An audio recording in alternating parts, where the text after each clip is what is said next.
I ended my 10-part documentary about the fall of the Cabal with a promise. A promise to dive deeper into the story behind the darkness in this world we live in. What happened? How did we get to this point? Who is the Cabal? And what is their exact agenda? Are you ready to go further down the rabbit hole?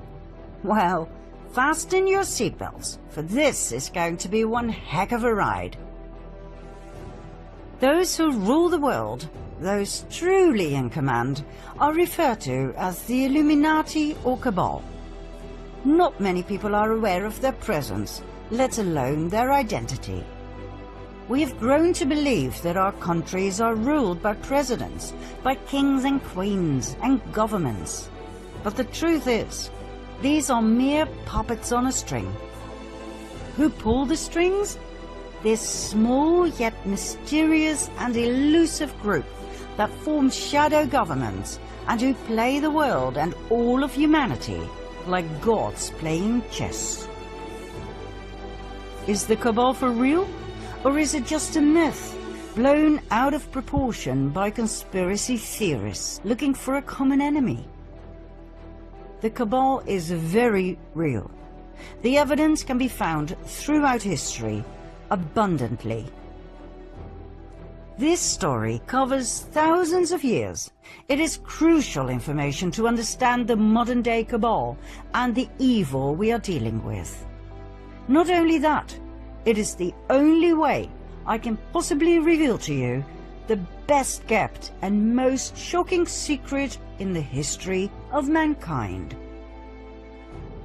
Let's go all the way back in history to the most ancient civilization on Earth, Sumer.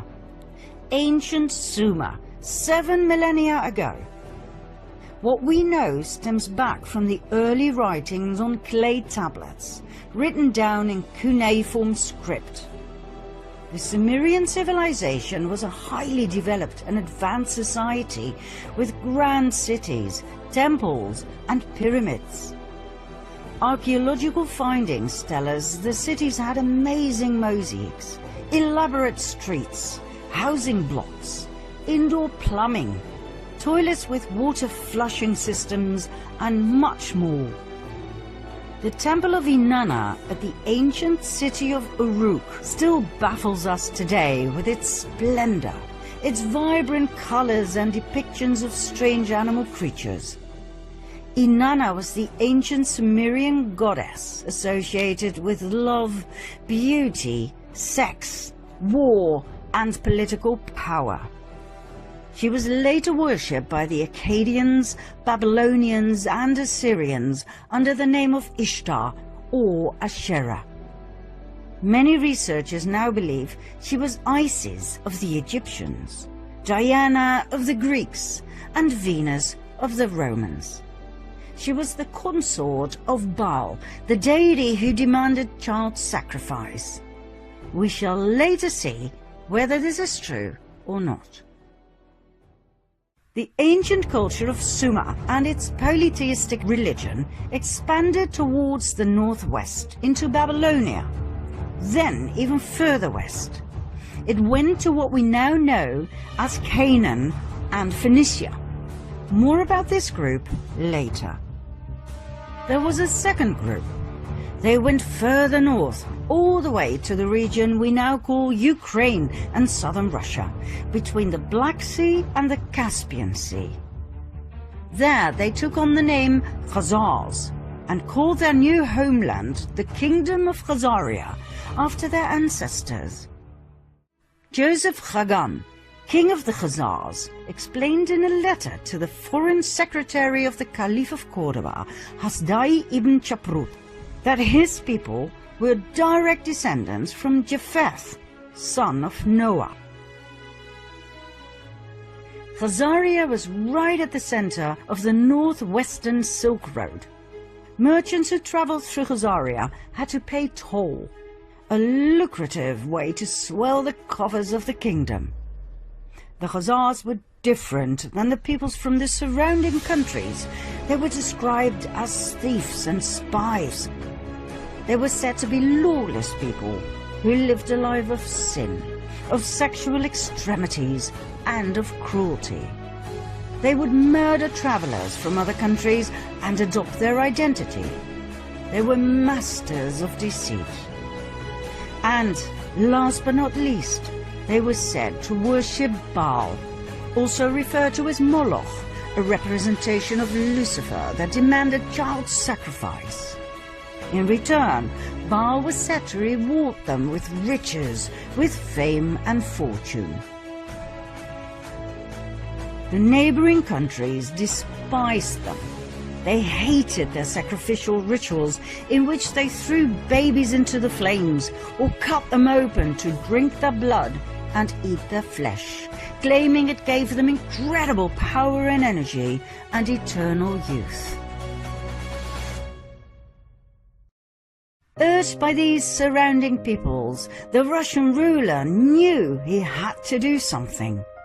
In the year 600, he warned their king, Bulan, that their Luciferian practices had to end. He told him they had to convert to either Judaism, Christianity, or Islam. The choice was his. Bulan chose Judaism. But he did not really convert. He merely took elements from Judaism and forged them into his own Luciferian belief. King Bulan and his people lived on and prospered. Nothing much had changed, except for the fact that for outsiders they now called themselves Judeans, which they were not. Mind you, the name Jew wasn't invented until the 18th century. 4 centuries went by. In 965 AD, the Russian ruler, Grand Prince of Kiev, Sviatoslav I, felt they had gone too far with their continued devil-worshipping and child sacrifice. He decided to wipe them out. But the Khazars had their spies everywhere, and the Russian cunning plan was brought to the ears of the Khazarian king, who, just in time, fled the country with his 25 wives and 60 concubines, all of the nobility, plus an enormous amount of gold and silver. The entire exodus of royalty and nobility went via Hungary to Poland, then from Germany southward to France and Spain. Everywhere they went, some were left behind. In order to reveal their true identity, they called themselves Ashkenazi Judeans, knowing very well that their new home countries would not exactly be eagerly awaiting Luciferian Khazars. Ashkenaz, by the way, was the name of a region they inhabited during their migration from Sumer to Babylonia to the Caucasus. Like all regions at that time, this one too was called after the descendants of Noah, Ashkenaz being a grandson of Japheth and great-grandson of Noah. Now don't worry, you don't have to remember any of this. We just need to tell you from a historical point of view. It does explain a lot though, as Japheth, son of Noah, had 2 grandsons, Ashkenaz and Togarma, who became arch-enemies according to rabbinic literature. Now the people we are dealing with here descended from Togarma, yet they adopted the name of their arch-enemy, Ashkenaz. Why? We will soon find out. Just remember this, it was all by design. The Ashkenazim settled in their new homelands and swore to rebuild their empire. In no time, they built up an empire of wealth and influence. After all, they were the royalty and nobility of the ancient bloodlines of Sumer and Babylonia. They had the startup capital, so to speak. They swore to take revenge on Russia, the country they had been expelled from. Their revenge also stretched out to the Jews, as in the original people from Judea. Why? Because back in the time of Princess Jezebel, during a situation in which 2 deities were challenged, they chose Yahweh over Baal. That was their death sentence, as the Khazarian Ashkenazim would never forget nor forgive. Within a few years after they had settled in Europe, they formed an absolute master plan. A plan so big, so intelligent, and so evil, it would change the fate of the world forever. One of the Khazarian families that had joined the exodus from Khazaria was the Rothschild family. That's right, the Rothschilds I talked about in part 2 of my previous series. They settled in Frankfurt, Germany, where they became wealthy and powerful through trade and banking. They called southern Germany Ashkenaz, as a tribute to their ancestry. They offered notes to travelers who left behind their gold and silver, safely stored in the vaults of the Rothschilds, banknotes against deposits. This way they collected an unprecedented amount of riches that, combined with the interest they received, were further used to extend their wealth and thus their power. Meyer Amschel Rothschild had 5 sons who became powerful bankers in 5 large cities: Frankfurt, London, Paris, Vienna, and Naples. In no time, they gained financial power over all of Europe. They became the personal bankers of kings and queens. They even became the treasurers of the Vatican.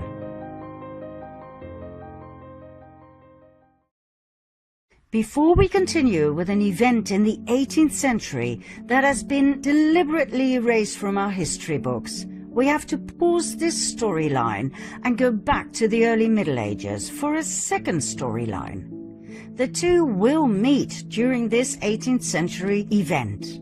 And when they do, things will fall into place, I promise. We'll start in the age of the Crusades. In 1048 AD, an organization was founded that we refer to as the Order of Malta. They were founded in Jerusalem. Their goal was dual. One arm of the order ran a hospital in the Holy Land to tend to Christian pilgrims. The other arm was military, tasked by Rome to protect Christians against the local Muslim population. Their symbol? The equal-armed Maltese cross. During the first 50 years of their existence, Jerusalem was Muslim territory.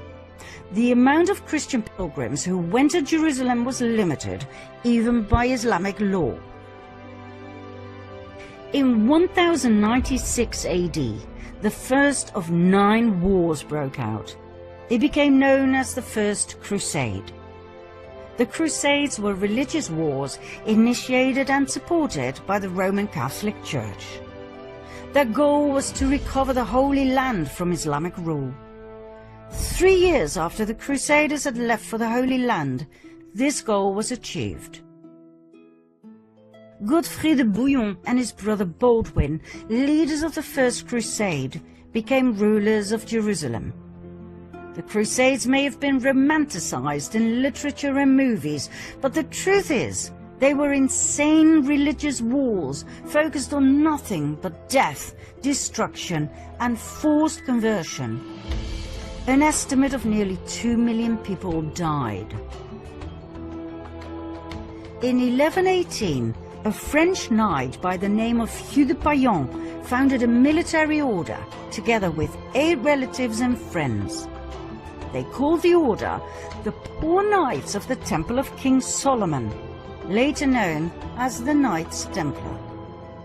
This order sprang forth from a secret society called the Prieuré de Sion, the Priory of Zion, an order that, by the way, is still alive and active today. With the support of the King of Jerusalem, the Knights Templar set up headquarters on the sacred Temple Mount. Their official goal was to protect pilgrims on their way from Europe to Jerusalem.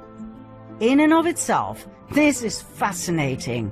9 knights were officially appointed to protect Christian pilgrims over a distance of 4,000 to 5,000 kilometers.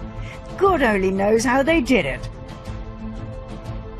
Their not-so-official goal was to rebuild the Temple of Solomon that had been destroyed in 586 BC by the king of Babylon, Nebuchadnezzar. Why this was so important to them, we will show later on.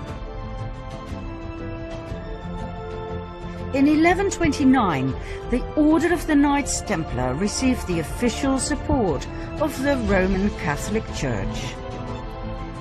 The order grew abundantly, and donations came pouring in from all over Europe. The knights adopted a code of conduct in which they swore unfailing obedience to the master. According to researchers, the principle of obedience made the Knights Templar lethal. They acted swiftly and with certainty to do as they had been commanded. A force of Templars became an extension of the will of its commander, the Grand Master.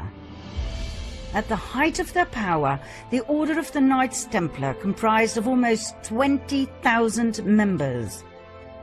Only 10% were armed knights. The other 90% took care of infrastructure and logistics. Even though the knights had sworn to a life of poverty, the order was excessively rich, owning large plots of lands, farms, vineyards, mills, horses, arms, equipment, the island of Cyprus, and an impressive fleet of ships. All the way from Europe to Jerusalem, in every city, they had monasteries, castles, churches, universities. They were so powerful they did not need to obey local laws. They could pass freely across all borders. They didn't have to pay taxes, and they were exempt from all authority except that of the Pope. Furthermore, everything they took from the Muslim population that they subjugated and murdered on their way was given to the order. Did they have these privileges in writing? Oh yes, Pope Innocent II took care of everything by signing the papal bull Omne Datum Optimum in 1139. All the order had to do was swear obedience and allegiance to the Pope. There was one area, though, in which the Templars truly excelled: banking. They had a network of banks in many countries that enabled pilgrims to deposit assets in their home countries and withdraw funds in the Holy Land. By the 13th century, the Templars had become such competent and trusted bankers that European kings and nobles who embarked on crusades to the Holy Land often forwarded large cash sums to the Templars that could be withdrawn later so they could pay their armies. The Templars even gave out loans to rulers. They excelled in everything they did, for which they were overloaded with donations, gifts, fame and fortune. However, in the early 14th century, the Knights Templar met their final destiny: King Philip IV of France. This man was heavily indebted by the order. When he asked for even more loans, the order refused. King Philip decided it was time for the Knights Templar to meet their maker. On Friday the 13th of October 1307, a multitude of knights were arrested, including their Grand Master, Jacques de Molay. After years of imprisonment, he and many others were burned at the stake.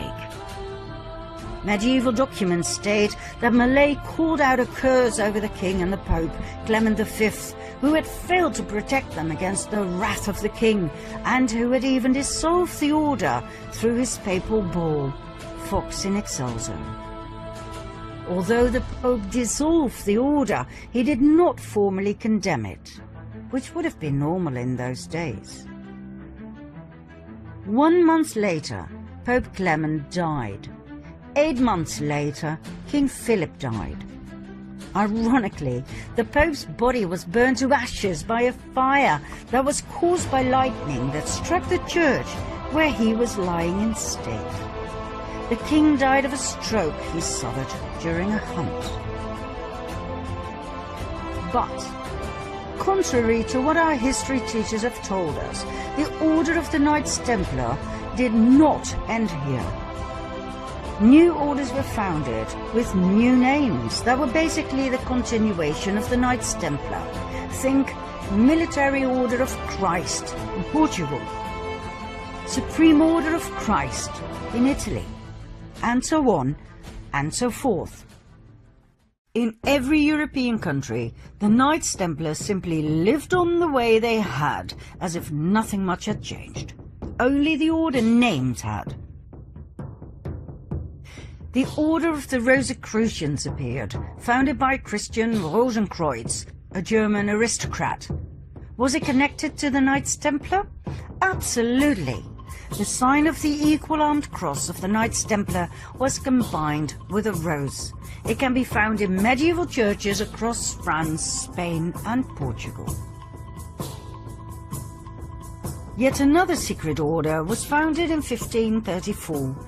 2 centuries, 2 decades and 2 years after the official dissolution of the Order of the Knights Templar, the Jesuit Order. The Jesuit Order was a Catholic religious order founded in Paris.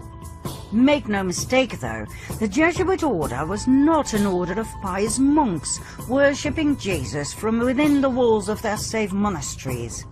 It was a military order of extremists who had sworn an oath of absolute submission and obedience to the Pope and to their superior general. Let's have a look at their initiation oath. I declare that I have no opinion or will of myself, but without hesitation I will obey every command I receive from my superiors in the Pope's and Jesus Christ's militia. I promise further and declare that when the opportunity arises, I will conduct a ruthless war, secretly or publicly, against all heretics, Protestants and liberals, as I am instructed to do, to exterminate and destroy them of the whole earth, and that I will not spare age, sex or class, and that I will hang up, burn, boil, cook, peel, strangle, and bury these shameful heretics, rip the stomachs and wombs of their wives, and crush the heads of their children against the wall, for the purpose to destroy their horrible race forever. If this cannot be done openly, I will secretly administer the cup with poison, the strangling rope, the steel of the dagger, or the leaden bullet, regardless of the honor, rank, dignity, or authority of the person or persons, as I will at any time be instructed by an agent of the Pope or superior of the Brotherhood of the Holy Faith of the Order of Jesuits, in confirmation of which I hereby dedicate my life, my soul, and all of my corporal powers, and with this dagger which I now receive, I will subscribe my name written in my own blood, in testimony thereof. And should I prove false or weaken in my determination, may my brethren and fellow soldiers of the militia of the Pope cut off my hands and my feet, and my throat from ear to ear, my belly opened, and sulphur burned therein, with all the punishment that can be inflicted upon me on earth, and my soul be tortured by demons in an eternal hell forever. Not exactly what you would expect from an order of Jesus, right? Mind you, when we refer to the Jesuit order in relationship to the Cabal, we are not talking about the lower segments of the order. I personally know of Jesuit priests who are wonderful human beings and who've brought a lot of beauty and wisdom into this world. What we're referring to here is the top of the pyramid, the absolute elite of the order, better known as the Jesuit Council. Documents from the Golden Age show us that the Jesuit order grew into an extremely powerful group of men. Their influence went far beyond the religious world. It stretched all the way into the secular. They infiltrated the old Masonic lodges. The Masons were skilled tradesmen in the construction trade. They worked with their hands. They worked hard, physical labor. The infiltrated Jesuits were allowed to join because of their contributions in the area of architecture, science and arts. They were called the Free and Accepted Masons, hence the name Freemasons. The Freemasons were wealthy men with a special knowledge of architecture. It is known that they were especially interested in the Temple of Solomon, just like the Knights Templar. Furthermore, they were focused on the preservation of esoteric knowledge, for instance about the Kabbalah. The fascination with the Temple of Solomon is not the only link between the Freemasons and the Knights Templar. Even today, the York Rite administers 3 orders of Masonry, one of which is the Knights Templar. The Knights Templar of the York Rite is a military branch of the Freemasons, just like the medieval order of the Knights Templar. They both have the symbol of the equal-armed Red Cross. So, in short, the Freemasons were a highly secretive group of powerful Jesuits who had infiltrated the countless Masonic lodges across the world. They founded their own umbrella lodge in 1717. The Premier Grand Lodge of England, and that would turn out to be their salvation. What happened? The Jesuits had become way too powerful to the liking of 80 heads of states worldwide who obviously felt threatened by the powerful order. They banned the order and put pressure on the Pope, Clement XIV, to do the same. In 1773, the Pope succumbed to their demand. He promulgated the Dominus Ac Redemptor, the Bull of Extinction, that put an end to the Jesuit order. It seems indeed history repeated itself. But guess what? It didn't end there. Just like the Knights Templar before them, they continued using another name. In this case, the Freemasons. 1 year after his betrayal of the Jesuits, Pope Clement was murdered by poisoning. Just like the Luciferian Khazars, the Jesuits too, and their predecessors like the Knights Templar, had a taste for revenge. Now we promised that our 2 storylines would come together at an historical event that would massively impact the world. We have finally reached that point. Do you want to know what happened? Follow me to part 2.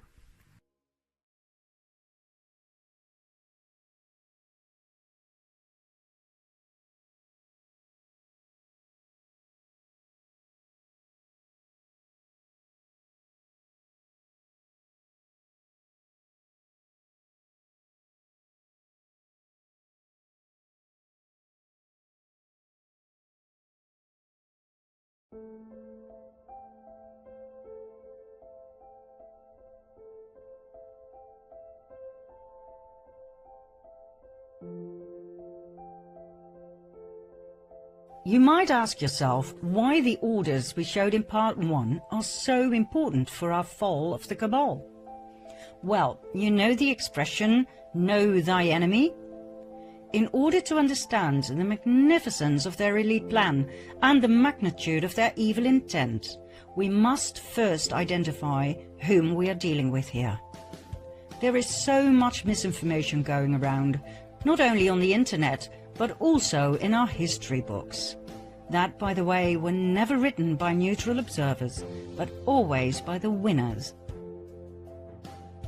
If you don't understand where the Cabal comes from, how far back they go in history, if you don't know how we were led to believe that all of these orders and movements were separate entities that came and went in history, independently and rather harmlessly, then you will most certainly not understand nor believe the true identity of the Cabal.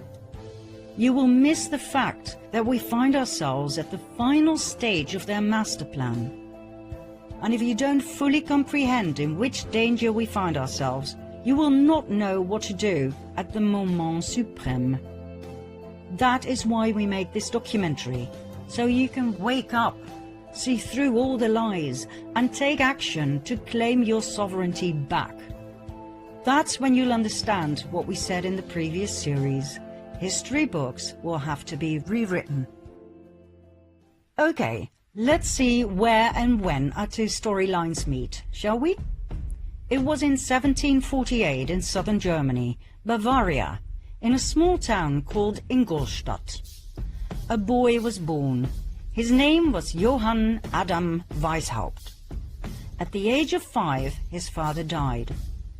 The Jesuits took him under their wings and groomed Adam, who turned out to be a highly intelligent and strong-minded individual, to become a professor in canon law at the Jesuit University of Ingolstadt.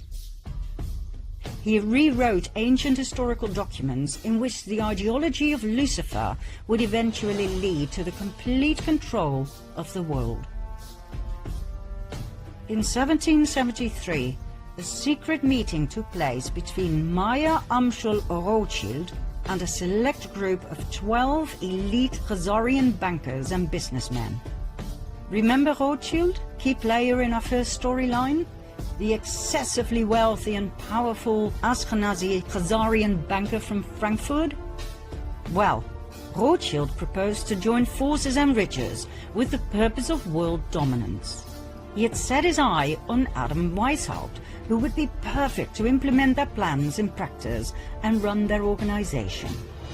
And so, on May the 1st, 1776, Adam Weishaupt founded the Bund der Perfektibilisten, the Order of the Perfectionists, later to be called the Order of the Illuminati.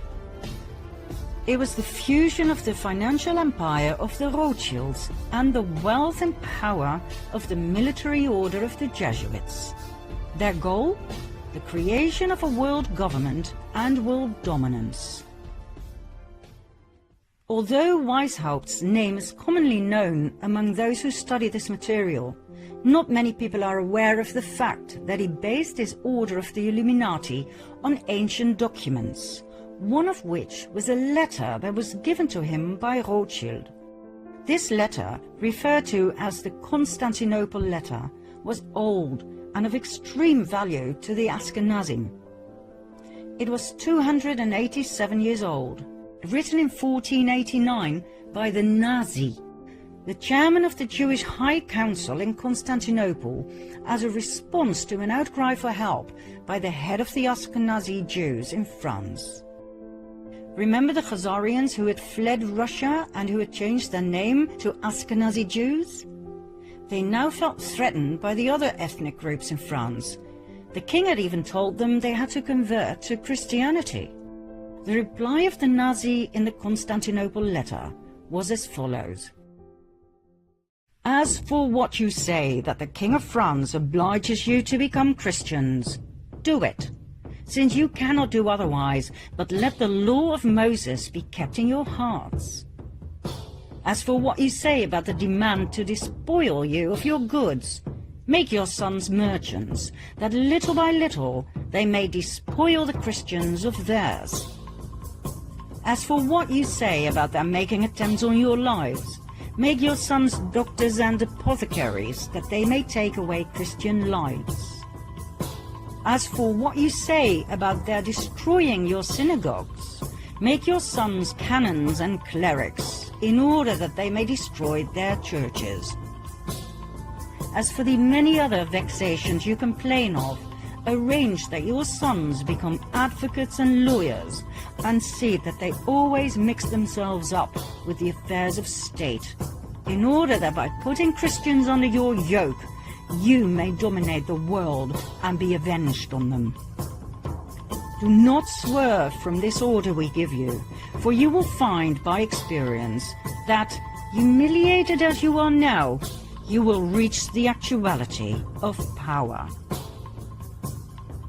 In other words, they were told to fake a make-believe conversion and to infiltrate every aspect of society: commerce, medicine, religion, and legislation, with the sole purpose of revenge and destruction. How Khazarian. Adam Weishaupt founded the Order of the Illuminati in 1776, financed by the Rothschilds, based on this letter that, by the way, was based on an even older document, more about which in Part 4. 1 year later, in 1777, Weishaupt joined the Grand Orient Masonic Lodge. He made over 2,000 Jesuits head of the many lodges across the world, thus establishing a massive empire of power, in which the Jesuit order was the spider in the web. Weishaupt then officially left the Jesuit order, so that no suspicion would ever be drawn to the involvement of the Roman Catholic Church and the Jesuit Council in the illustrious plans of the Illuminati.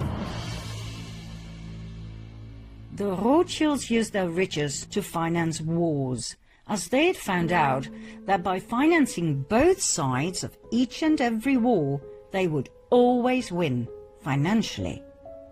They knew no scruples, no mercy. The alliance of the Luciferian Khazars and the Jesuit order had only just begun. Their goals? Personal gain, wealth and power. The submission of the royal families. The annihilation of the infidels. Protestants, Calvinists, atheists, Muslims, Jews, in other words, the destruction of all religions except the Roman Catholic faith. The destruction of all governments, world dominance of the Pope, and revenge. Revenge on each and every one who had ever betrayed them. Revenge on Russia, first and foremost, the country that had expelled the Khazars. But not only that. Remember the vengeance of the Jesuits on the Pope, who had betrayed them? Well, they weren't done just yet. For the European kings of France, Spain, England, Austria, and so on, who had banned the Jesuit order, were about to have a taste of their wrath. The first pawn the Illuminati alliance put forward was Napoleon Bonaparte. The fact that the French Revolution was indeed orchestrated by elite secret societies was documented and proven by the French Jesuit Augustin Baruel. He wrote an influential account in which he focused in particular on Adam Weishaupt, founder of the Order of the Illuminati. According to Baruel, the French Revolution was orchestrated by Freemasons and philosophers like Voltaire and Montesquieu. We'll get back to Baruel in a later stage, so remember his name. Napoleon's advisor was a Jesuit, Emmanuel Sillet. He advised Napoleon on where to go and what to do. In today's language, we would call Sillet his handler. According to many historians and researchers, the Jesuits were the ones who orchestrated and directed the French Revolution and the outcome. Napoleon was a Masonic Grand Master. He was chosen and initiated by the order to play a key role in their planned revolution. Napoleon's brother, Louis Bonaparte, was made Grand Master of the Grand Orient of France. His wife Josephine was a member of the Mason Rite of Adoption. Under Napoleon's rule, the number of lodges in France grew from 300 to 1,220. Napoleon was a puppet of the cabal. We were led to believe he was the front man, but he was not. The hidden hand that some historians believe was to cover an ulcer, seriously, was actually a common Masonic gesture called the sign of the Master of the Second Veil. Many world leaders have shown this sign throughout the ages. The French Revolution started in 1789 and lasted for 10 long and bloody years of absolute terror. It was the master plan of the Jesuit Council to take revenge on France, to destabilize the country through war and to destroy the French crown. Their tool?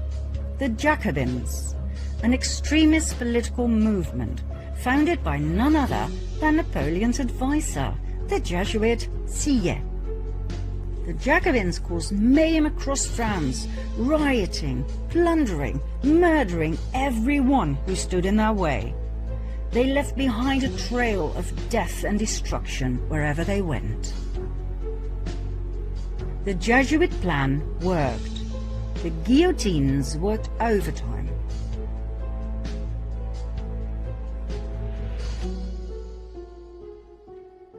The Jesuit order is the most dangerous of all orders. It has caused more harm than all other orders. The doctrine of the Jesuits entails that their supreme general is the sovereign of sovereigns and master of the world. After the French Revolution had ended, the Napoleonic Wars started. They caused even more instability and destruction, not only to France, but to the many countries Napoleon invaded: Austria, Russia, England, Prussia, Portugal, and Spain, where the royal family was kicked out and Napoleon's older brother was put on the throne. Each and every country that had once banned the Jesuit order and the Khazarian Ashkenazi Jews was now in ruins. This was one of the order's most dominant passions: revenge. During the Napoleonic Wars, the Illuminati alliance deployed their most successful strategy. They financed both the French and the English army. It simply didn't matter who won. War was an absolute revenue model. It was the Duke of Wellington who fought Napoleon and who defeated him at the Battle of Waterloo in 1815. Nathan Rothschild, a brilliant and ruthless businessman, had his spies at Waterloo, and he had a private courier system, as he knew that fast communication was vital in business. When it was clear that Napoleon had been defeated, the message was immediately sent to Rothschild, who received the news 2 days prior to anyone else. He then made a brilliant move at the London Stock Exchange. Instead of buying English bonds, the gilts, he sold those he had. The other traders noticed and drew the erroneous conclusion that Napoleon must have won the war. They immediately sold their bonds as well, causing the gilt price to drop dramatically. That was the moment Rothschild made his move. He bought all the gilts he could lay his hands on at a very low price. By the time the others had noticed and frantically started buying again, Nathan Rothschild was excessively rich. The King of England, George III, was now heavily indebted to Nathan Rothschild, who had financed his wars. Not only had the king to pay back his debts, he had to pay interest on top of it. He was now in the pocket of the Rothschilds. I care not what puppet is placed on the throne of England to rule the empire. The man who controls Britain's money supply controls the British Empire, and I control the money supply. Next, 1914.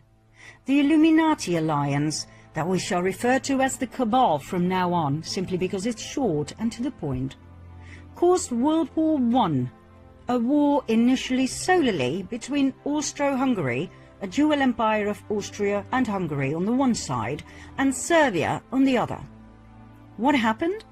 The ruler of Austro-Hungary, Emperor Franz Joseph I, had no successor to the throne, as his only son had committed suicide. His nephew, Franz Ferdinand, became heir to the throne. But his ideas about politics were very different from his uncle's. Franz Ferdinand wanted to decentralize. He wanted autonomy for the various ethnic groups. He wanted to incorporate Serbia into the dual empire as a political entity equal to Hungary and Austria. He was a thorn in the eye of his uncle, the emperor. Although raised in the Jesuit image of his father and uncle, he had a mind of his own. He refused to adopt his uncle's political vision, and he married the woman he loved, which was so not done within the elite. At the time of extreme internal unrest, the emperor sent his nephew to the border with Serbia, where he and his wife Sophie were murdered.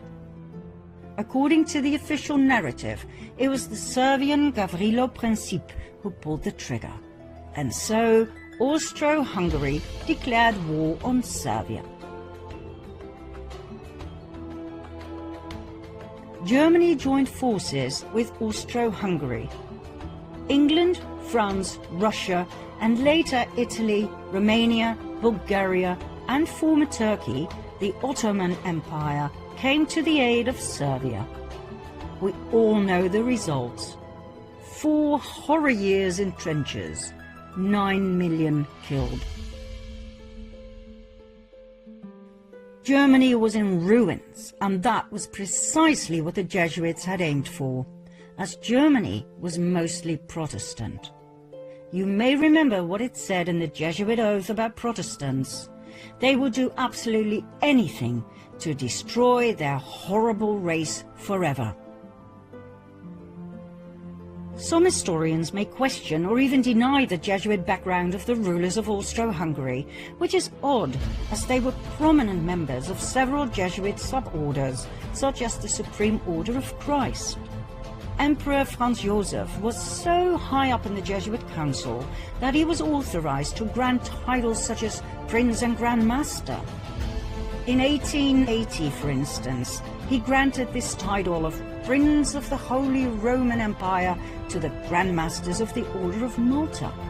He even founded his own order, the Imperial Austrian Order of Franz Joseph. I promise to go deeper into these orders, plus the evidence of their Jesuit connection, in a later episode.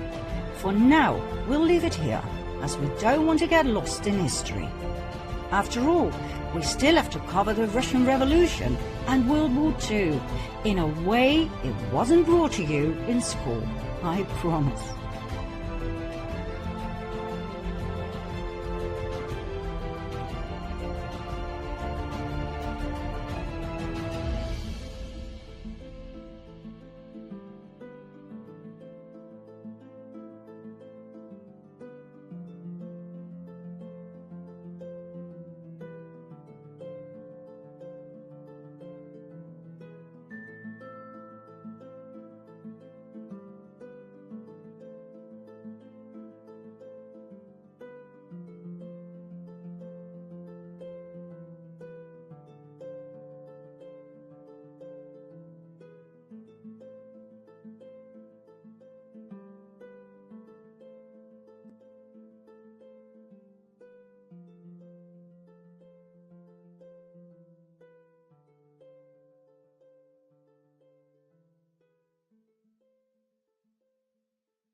Next, or rather simultaneously, it was time for the cabal to take revenge on Russia, once again.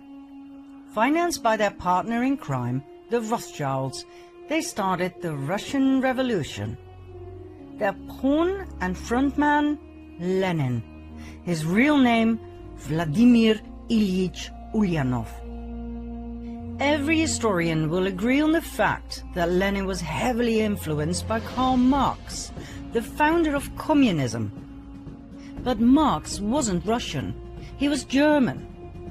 Lenin was Russian, but as he spent many years in exile in Finland, Switzerland, England and Germany, he had become almost a stranger to Russia at the time the first part of the Russian Revolution broke out in February 1917. He was completely westernized. Marx had inspired him massively with his 1848 pamphlet, the Communist Manifesto. Lenin wasn't just inspired by Marxist communism, but also by his Jesuit background. Marx was trained in Germany at a Jesuit school, and after that he was tutored by Jesuits in the British Museum on the tenets of communism, as confirmed by ex-Jesuit priest Alberto Rivera. Another source of Marx being a Jesuit coadjutor, an assistant bishop, is Otto von Bismarck, who wrote in the North German Gazette that Marx was under control of the Jesuit priest Peter Becks, then Superior General of the Society of Jesus. And there was more Jesuit influence on Lenin. His right-hand man, Felix Dzerzhinsky, who was the head of the Soviet secret police, was a great admirer of the Jesuits. Furthermore, Lenin formally readmitted the Jesuits into Russia in 1922, which is rather strange, as religion was prohibited at that time within communism. But then again, was it strange? The origin of communism lies in the Jesuit ideology, as confirmed by many historians. The Jesuits in the 17th and 18th centuries perfected the first system of communist governance in their reductions in Paraguay. In the New Advent Catholic Encyclopedia, it reads, on the conditions of property, the economic basis was a sort of communism. The land and all that stood upon it was the property of the community. The land was apportioned among the caciques, who allotted it to the families under them. Agricultural instruments and cattle were loaned from the common supply. No one was permitted to sell his plot of land or his house. Very communist indeed. We will see later on in this documentary that even the term social justice was invented by the Jesuits. The first man to name it and write about it was the Jesuit Luigi Tabarelli d'Azeglio. Lenin was a Jesuit puppet who was pushed forward by the cabal to destabilize and destroy the country. He hated Russia and the Russians. Some of his most famous quotes are, "I spit on Russia. While the state exists, there can be no freedom. When there is freedom, there will be no state." And, "May 90% of the Russians die, and let the other 10% live under communism."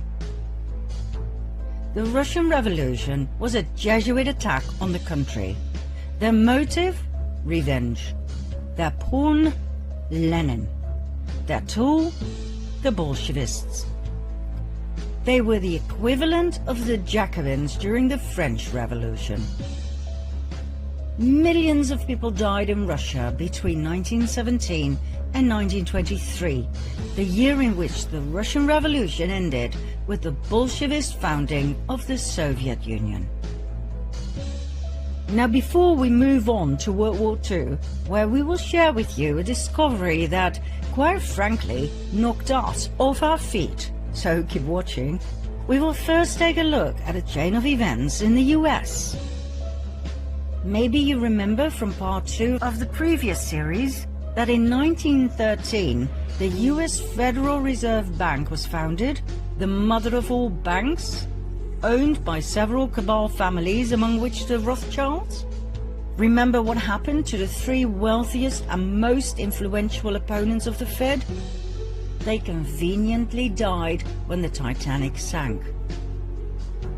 Less than a year later, the Fed was a done deal. In the US at that time, about 21,000 banks did not yet fall under the jurisdiction of the Fed. That was, and still is, an absolute lethal thing to do.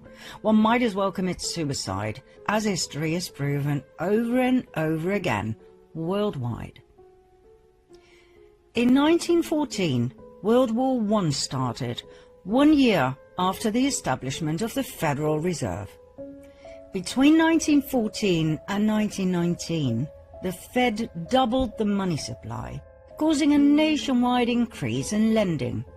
In 1920, it shrank the money supply, and 5,500 competitor banks went bankrupt. They were bought by the Fed for next to nothing. Between 1921 and 1929, the Fed increased the money supply again. Loans were everywhere. But on October 23, 1929, 2.6 million shares were sold in a frenzy. By whom? Not that hard to guess. The next day, on October 24 at 9 a.m., Wall Street was closed, and the moneymakers who had gathered outside slowly started to realize in a state of shock what had happened. Loans were called in. Investors were forced to sell their shares. This event became known in history as the Wall Street crash.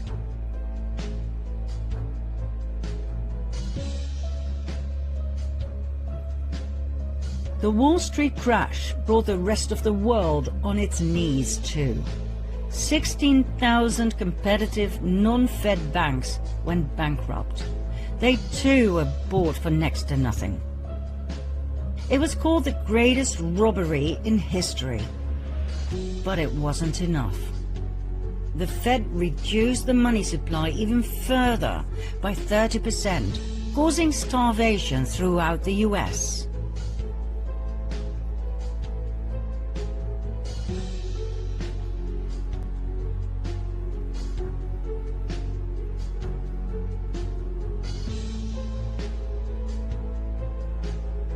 The Rothschilds had done what they had successfully been doing since the French Revolution, manipulating the stock market at the expense of the people to further increase their wealth and power.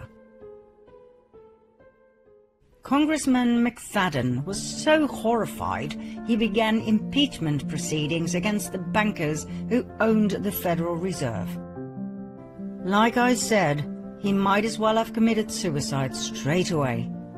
He was poisoned at a banquet, and the impeachment was abandoned. One simply does not get in the way of the Khazarian cabal. 4 years after the Wall Street crash in 1933, on the pretext of getting out of the Depression, the banks persuaded the government to carry out a national gold seizure on penalty of imprisonment for 10 years. That's right.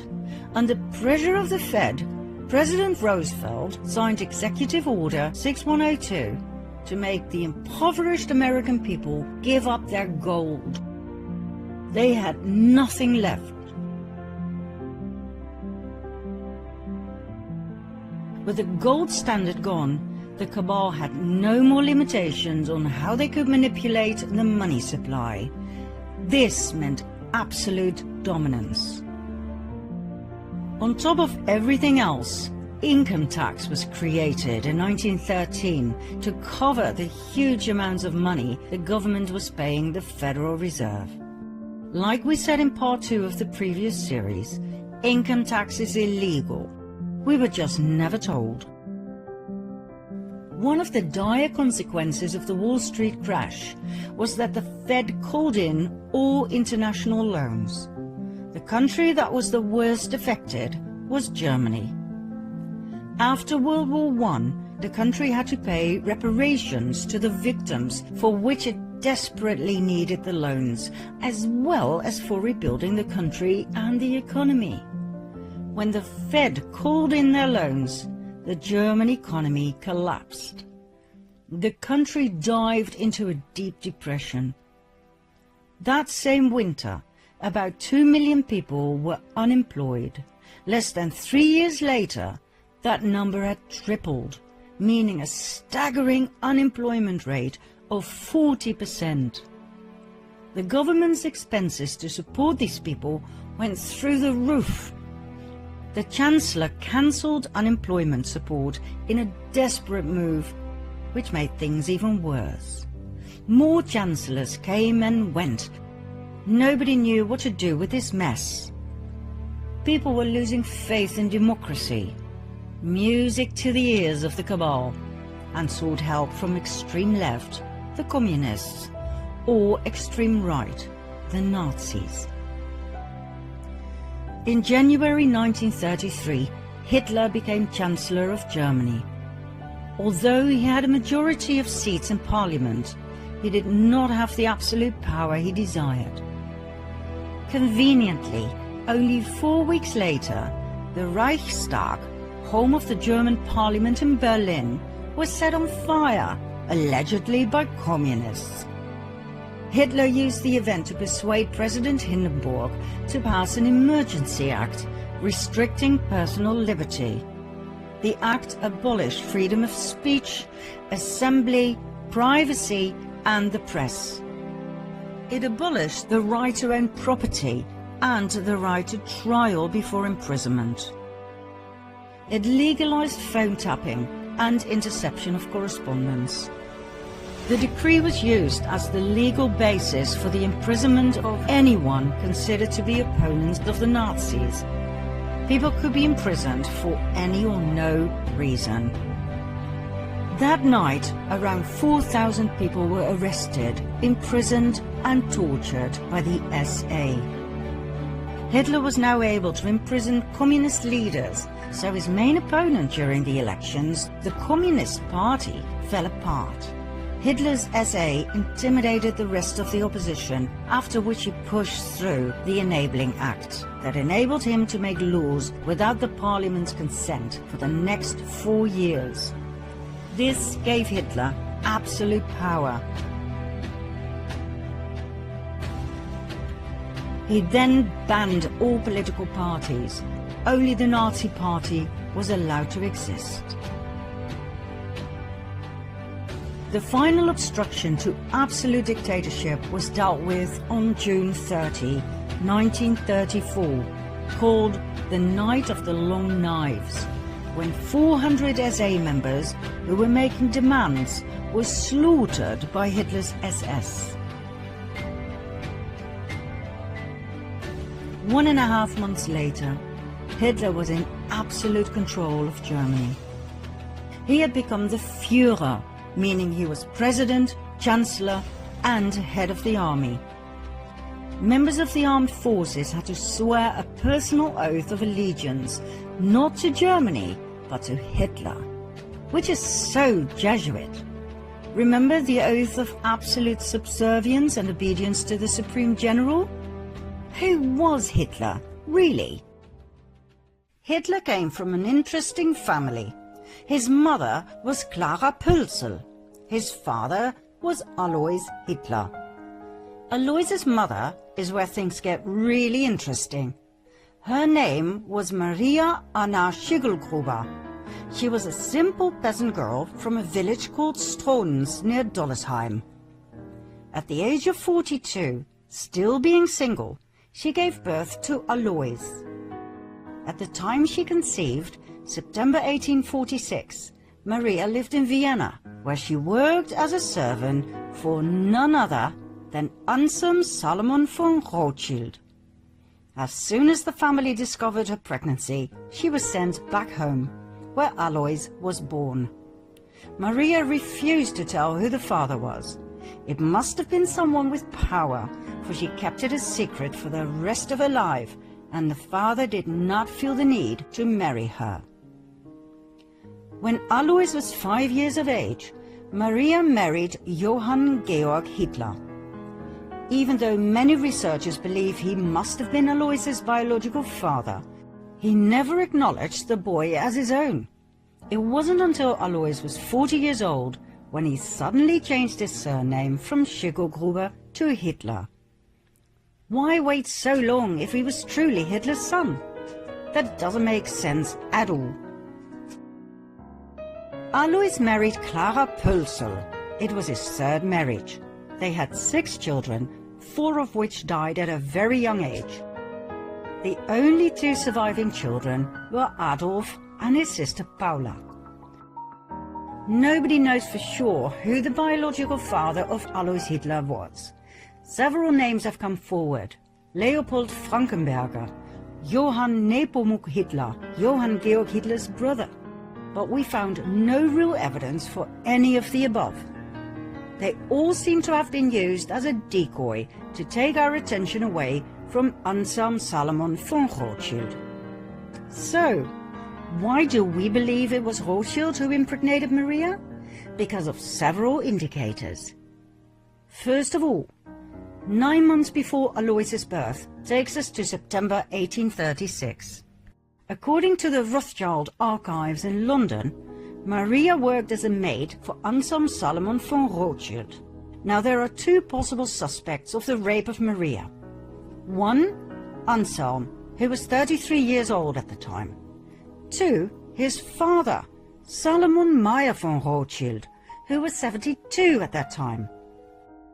Now the Rothschild archives contain handwritten correspondence between the son, Anselm, and the London Rothschild Bank, which proves he was in Vienna at the time of the conceived pregnancy.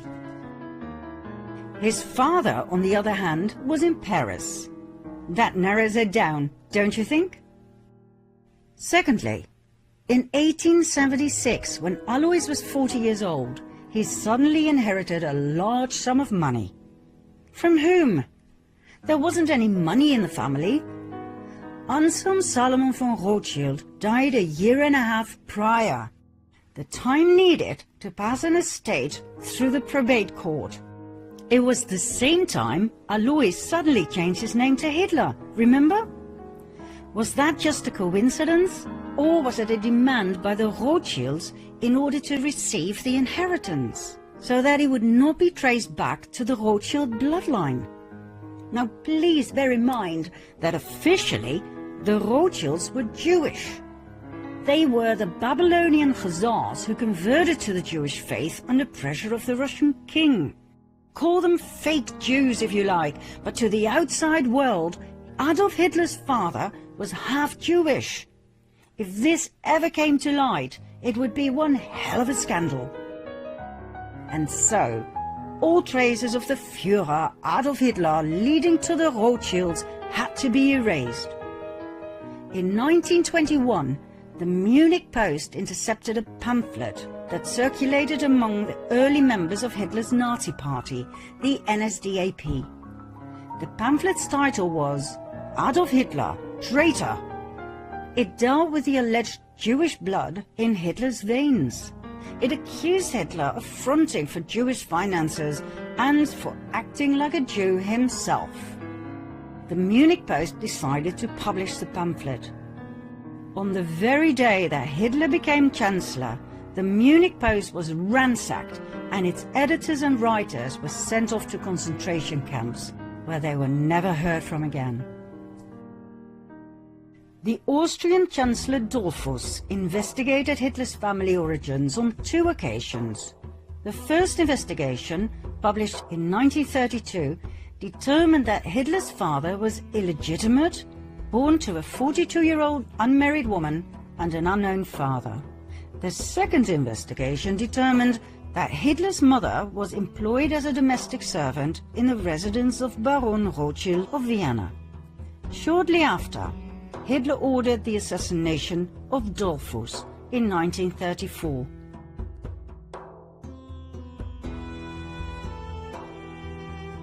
Adolf Hitler once told his nephew, William Patrick Hitler, "These people must not know who I am. You must not know where I come from and which family I'm from." In an effort to erase any evidence that would lead Hitler back to the Rothschilds, not only were people murdered, but the entire village of Dollersheim, where Hitler's grandmother had come from, was completely destroyed on Hitler's orders. Adolf Hitler, the Führer, did not come out of nowhere. We believe he was a Rothschild, maybe an illegitimate one, but still. We saw in the previous series, in part 5, how the illegitimate James Alefantis Rothschild was pushed forward by the family to play a very important part in the US elite and the Pizzagate. Well, Adolf Hitler too was pushed forward the same way to influence the outcome of yet another cabal war. Hitler was a great admirer of the founder of the Jesuits, Ignatius of Loyola. He said, "I learned much from the order of the Jesuits. Until now, there has never been anything more grandiose on the earth than the hierarchical organization of the Catholic Church. I transferred much of this organization into my own party." Hitler called Heinrich Himmler, the inventor and organizer of the Holocaust, the Reichsführer of the SS, and compared him to Ignatius of Loyola.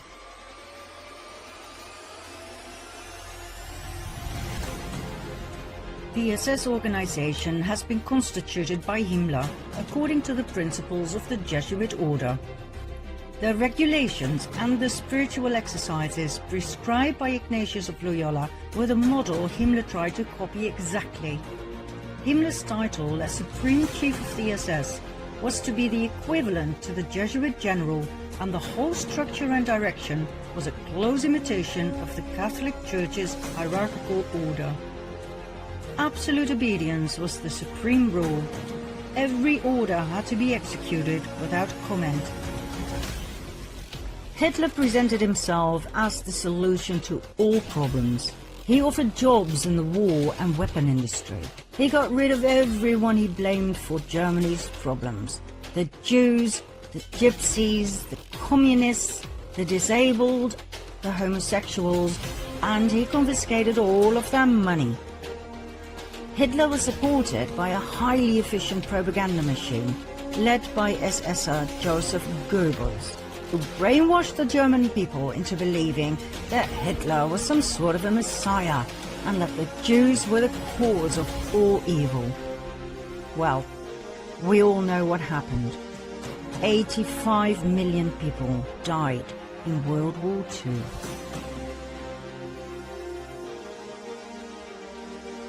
But the cabal wasn't done just yet. As you might know, in the aftermath of World War II, hundreds of thousands of Jews emigrated to the promised land of Israel.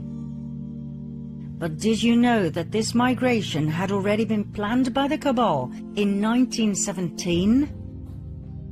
22 years before World War II even started, Palestine was given away, literally, by Arthur James Balfour, Foreign Secretary of the United Kingdom, on behalf of the British government. As if nothing more but a chess piece, a country with inhabitants was given away to, guess who? Lord Lionel Walter Rothschild. But wait a minute, 1917? The First World War hadn't even ended yet. So how on earth could they be talking about a home for the Jews? The Jewish genocide hadn't even started yet. We're talking about the Balfour Declaration, signed by Balfour himself on the 2nd of November 1917. Dear Lord Rothschild, I have much pleasure in conveying to you, on behalf of His Majesty's government, the following declaration of sympathy with Jewish Zionist aspirations, which has been submitted to and approved by the Cabinet.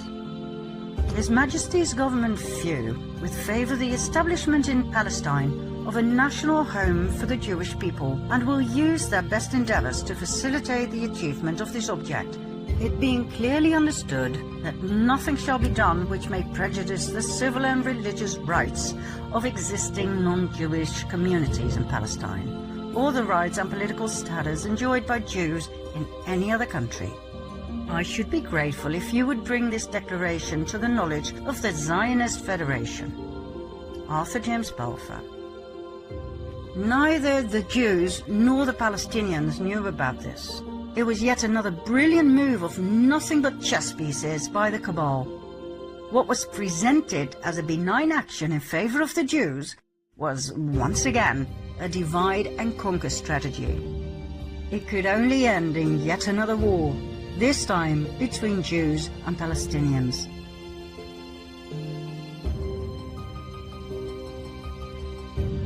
The Jewish people were willingly and knowingly murdered 22 years after the Balfour Declaration was signed. Why? Because the Rothschilds and the other cabal families had but one focus: Jerusalem. It's not by chance that so many family members have Solomon in their name. The Temple of Solomon, Temple Mount, and therefore the land of Israel was their main priority. We will soon tell you why and expose their deepest and darkest secret. For now, millions of Jewish people were sacrificed in order to get there. There were many more wars to follow, like the Vietnam War, the Cold War. All were instigated and financed on both sides by the cabal. That's how people across the world were kept in fear, paralyzed and poor, divided and subservient. Once you understand and see their strategy, you cannot unsee it. But the worst was yet to come, for times were changing and the cabal adapted their strategy as time went along. Key words in their everlasting plan to conquer the world: hatred, revenge, disdain. These three words were perfectly combined in one document, the Protocols of the Learned Elders of Zion.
The Protocols of Zion, dismissed as a hoax, but we can assure you, after months of in-depth research, that they are not. They were slightly altered, yes, but they are not a hoax. In 24 protocols, the Elders of Zion described their vision of the world, its population, and their ultimate goal: absolute world dominance and a one-world government.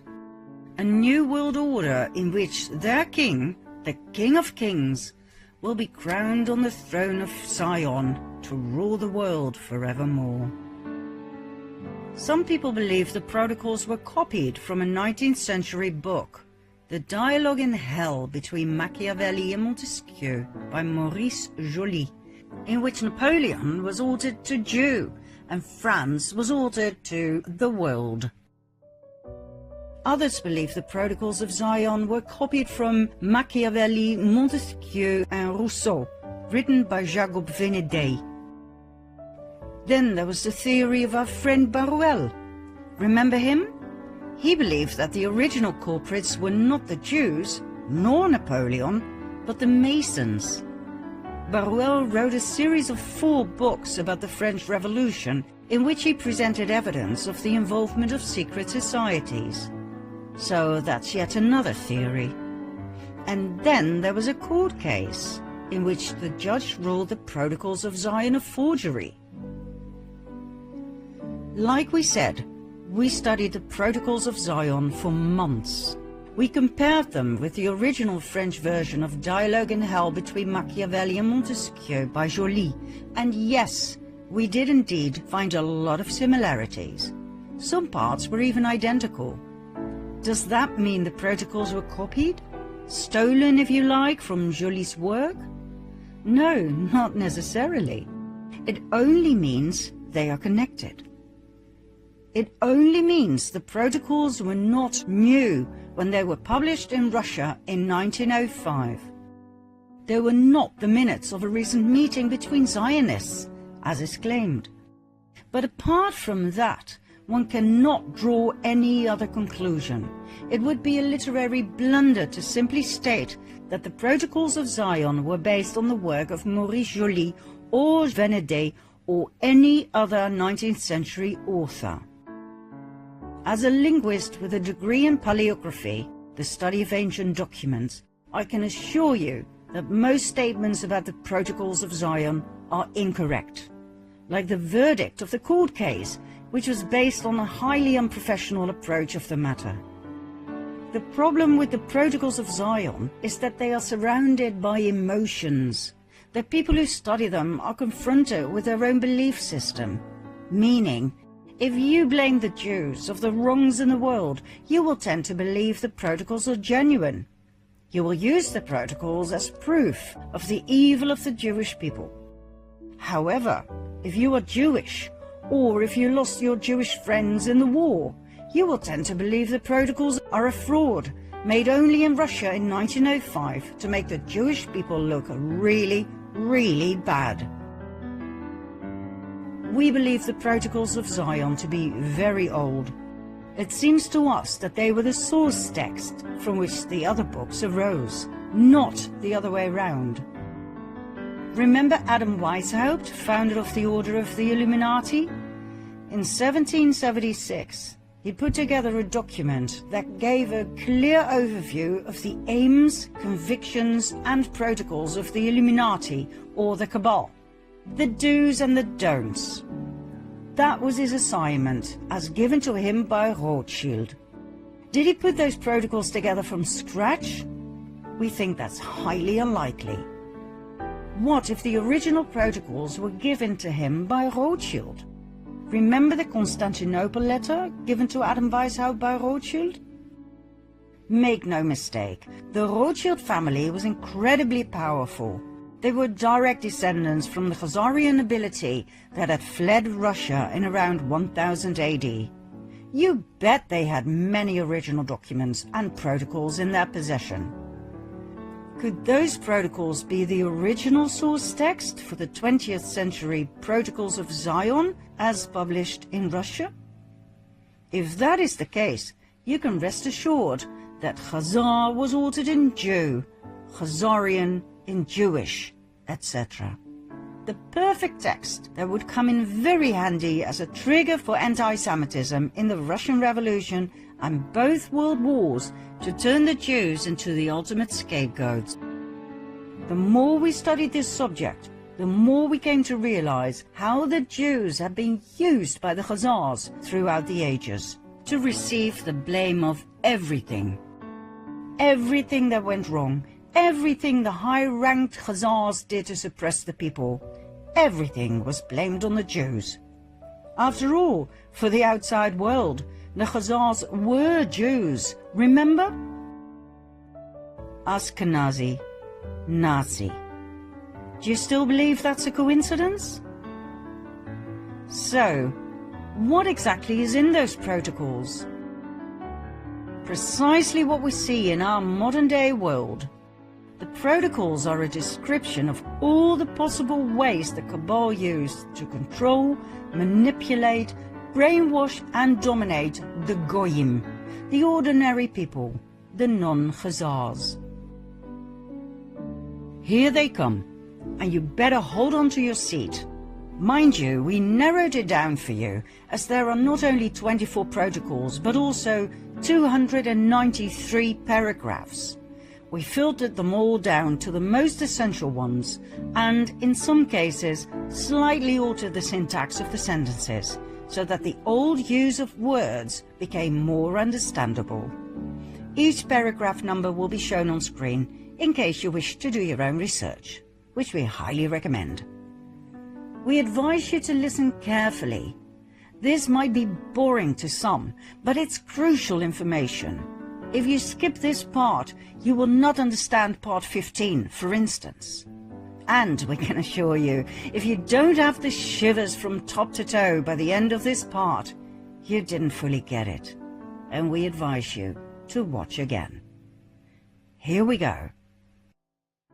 First of all, their disdain, their contempt is shocking. The mob is savage and displays its savagery at every opportunity. The moment the mob seizes freedom in its hands, it turns to anarchy, which is the highest degree of savagery. We are interested in killing out the goyim. Our power is in the chronic shortness of food and physical weakness of the worker, because that implies he is made the slave of our will. We shall move the mobs by want, envy and hatred, and with their hands we shall wipe out all those who hinder us on our way. The goyim are a flock of sheep, and we are their wolves. If we've been able to bring them to such a pitch of stupid blindness, is that not amazingly clear proof of the degree to which the mind of the goyim is undeveloped in comparison with our mind? This is mainly which guarantees our success. The presidents are mere puppets on their strings. We replace the ruler of the republics by a caricature of a government, by a president taken from the mob, from the midst of our puppet creatures, our slaves. We shall arrange elections in favor of such presidents who have in their past some dark, undiscovered secret. This will make them trustworthy agents for the accomplishment of our plans out of fear of exposure and from the natural desire of everyone who has attained power, namely the privileges, advantages and honor connected with the office of president. We shall take the right to propose new laws or make changes in existing laws, as the president is only a puppet in our hands. Liberals and Masons are relentlessly used. The part played by the liberals, utopian dreamers, will be finally played out when our government is acknowledged. Till such time they will continue to do us good service. Therefore we shall continue to direct their minds to all sorts of vain conceptions of fantastic theories, new and progressive. Until we come into our kingdom, we shall create and multiply Masonic lodges in all the countries of the world, absorb into them all who are prominent in public activity. For these lodges are our principal intelligence office and means of influence. All these lodges we shall bring under one central administration, known to us alone, and to all others absolutely unknown, which will be composed of our learned elders. The most secret political plots will be known to us and fall under our guiding hands on the very day of their conception. Among the members of these lodges will be almost all the agents of international and national police, since their service is irreplaceable to us, as they have their own measures with the insubordinate. The class of people who willingly enter into secret societies are those who live by their reason, careerists, mostly light-minded people, with whom we shall have no difficulty in dealing and in using. But if there should arise in its midst a plot, then at the head of that plot will be no other than one of our most trusted servants. The goyim enter the lodges out of curiosity or in the hope to get a nibble at the public pie, and some of them in order to obtain a hearing before the public for their impracticable and groundless fantasies. They thirst for success and applause, of which we are remarkably generous. You cannot imagine to what extent the wisest of the goyim can be brought to a state of unconscious naivete in their arrogance, and how easy it is to take the heart out of them by the slightest ill success, though it be nothing more than the stoppage of the applause they had, and to reduce them to a slavish submission for the sake of winning a renewal of success. These tigers in appearance have the souls of sheep, and the wind blows freely through their heads. We execute Masons in ways that none but the Brotherhood can ever have a suspicion of, not even the victims themselves of our death sentence. They all die when required, as if from a normal kind of illness. Knowing this, even the Brotherhood dare not protest. By such methods, we have plucked out of the midst of Masonry the very root of protest against us. The press will be their golden tool to steer the mob. Through the press we have gained the power to influence while remaining ourselves in the shade. Not a single announcement will reach the public without our control. All news items are received by a few agencies. These agencies will be entirely ours and will give publicity only to what we dictate to them. All our newspapers will be of all possible complexions: aristocratic, republican, revolutionary, even anarchical. Those fools who will think they are repeating the opinion of a newspaper of their own camp will be repeating our opinion, or any opinion that seems desirable for us. The people shall be distracted with empty words and broken promises.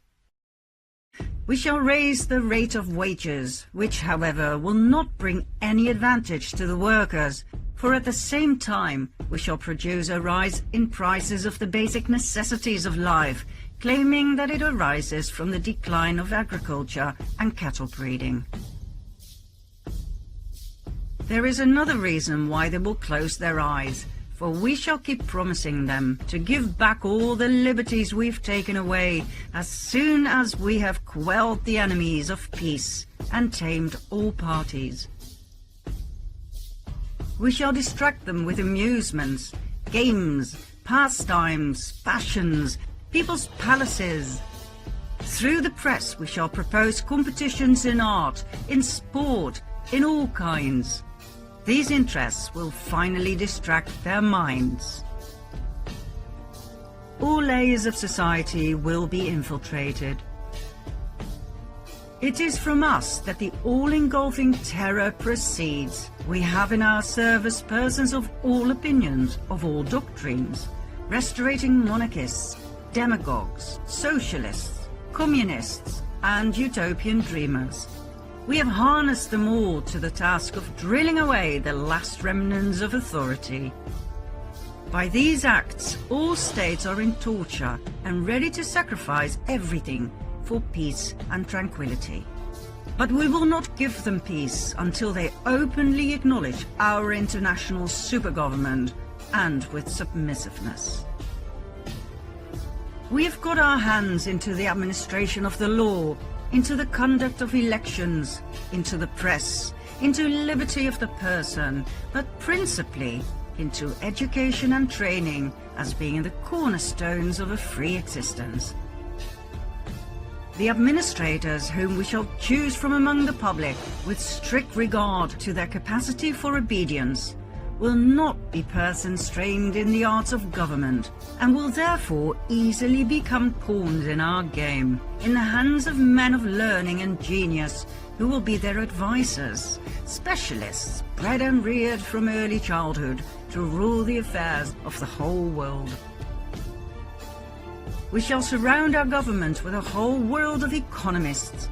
Around us will be a constellation of bankers, industrialists, capitalists, and the main thing, millionaires, because everything will be settled by the question of figures.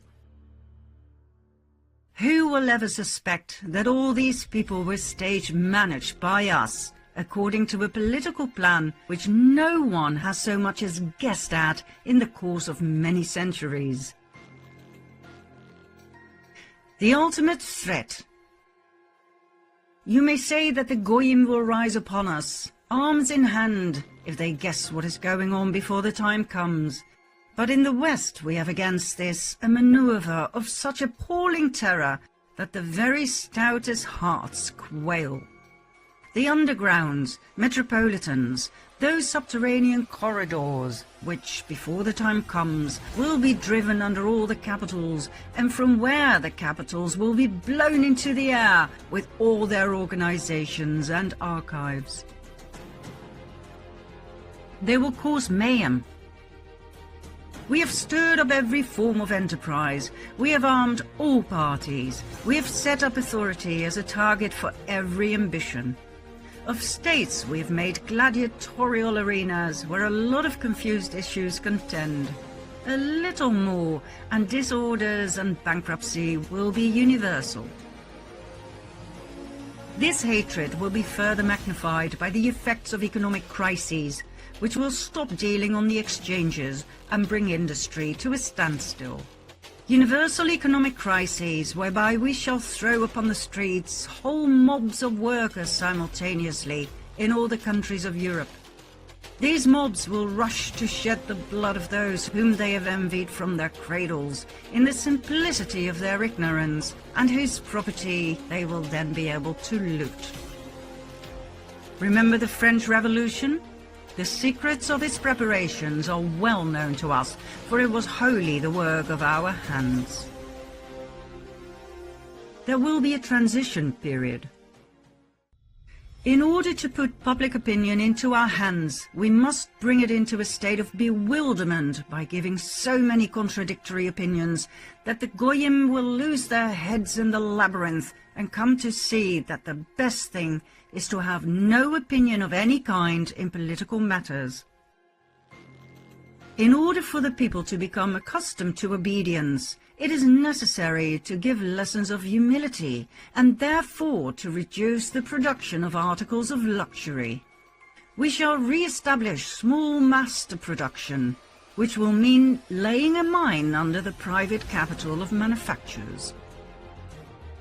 In the resulting chaos, people will fail to understand one another. It will discourage any kind of personal initiative, which might hinder our affair in any degree. There is nothing more dangerous than personal initiative. If it has genius behind it, such initiative can do more harm to us than can be done by millions of people among whom we have sown discord. We must so direct the education of the goyim communities that whenever they come upon a matter requiring initiative, they may drop their hands in despairing impotence. We shall so wear down the goyim that they will offer us international power that will enable us without any violence gradually to absorb all the state forces of the world and to form a super government. In place of the rulers of today, we shall set up a super government administration. Its hands will reach out in all directions, and its organization will be of such colossal dimensions that it cannot fail to subdue all the nations of the world. The moment of the recognition of our despot will come when the peoples, utterly wearied by the incompetence of their rulers, a matter which we shall arrange for, will cry out, "Away with them, and give us one king over all the earth who will unite us and annihilate the causes of disorders, who will give us peace and quiet, which we cannot find under our rulers and representatives." Then will the mob exalt us and bear us up in their hands in a unanimous triumph of hopes and expectations. Voting, which we have made the instrument which will set us on the throne of the world, will then have served its purpose and will play its part for the last time. The new kingdom will be blood-curdling. We shall create an intensified centralization of government in order to grip in our hands all the forces of the community. We shall regulate all the actions of the political life of our subjects by new laws. These laws will withdraw one by one all liberties of the goyim, and our kingdom will be distinguished by a despotism of such magnificent proportions that we can wipe out any goyim who oppose us by deed or word. The word freedom brings out the communities of men to fight against every kind of force, every kind of authority, even against God and the laws of nature. For this reason, when we come into our kingdom, we shall have to erase this word, freedom, from the lexicon of life, as implying a principle of brute force which turns mobs into bloodthirsty beasts. Freedom is the right to do that which the law allows. All freedom will thus be in our hands. In our programs, 1/3 of our subjects will keep the rest under observation from a sense of duty, on the principle of volunteer service to the state. It will then be no disgrace to be a spy and an informer, but a merit. When we at last definitely come into our kingdom by the aid of coup d'etat, prepared everywhere for one and the same day, we shall make it our task to see that plots against us shall no longer exist. With this purpose we shall slay without mercy all who take arms to oppose our coming into our kingdom. Every kind of new institution of anything like a secret society will be punished with death. Those now in existence are known to us, serve us, and have served us. But we shall disband them and send them into exile to continents far removed from Europe. In this way we shall proceed with those Goy Masons who know too much. Those we may spare will be kept in constant fear of exile from Europe as the center of our rule. One authority will be glorious because it will be all-powerful. Our authority will be the crown of order, and in that is included the whole happiness of man. We, the lawgivers, shall execute judgment and sentence. We shall slay and we shall spare. We rule by force of will, and the weapons in our hands are limitless ambitions, burning greediness, merciless vengeance, hatred and malice. Resolutions of our government will be final, without appeal. Judges decide as we dictate them. When the time of our overt rule comes, all our laws will be brief, plain, stable, without any kind of interpretations, so that anyone will be in a position to know them perfectly. The main feature is submission to orders, and this principle will be carried to a grandiose height. Criminals will be arrested at the first, more or less, well-grounded suspicion. It cannot be allowed that out of fear of a possible mistake, an opportunity should be given to escape to persons suspected of a crime, for in these matters we shall be literally merciless. We shall re-educate the universities in a new direction. Their officials and professors will be prepared by detailed secret programs of action and will be so placed as to be wholly dependent upon the government.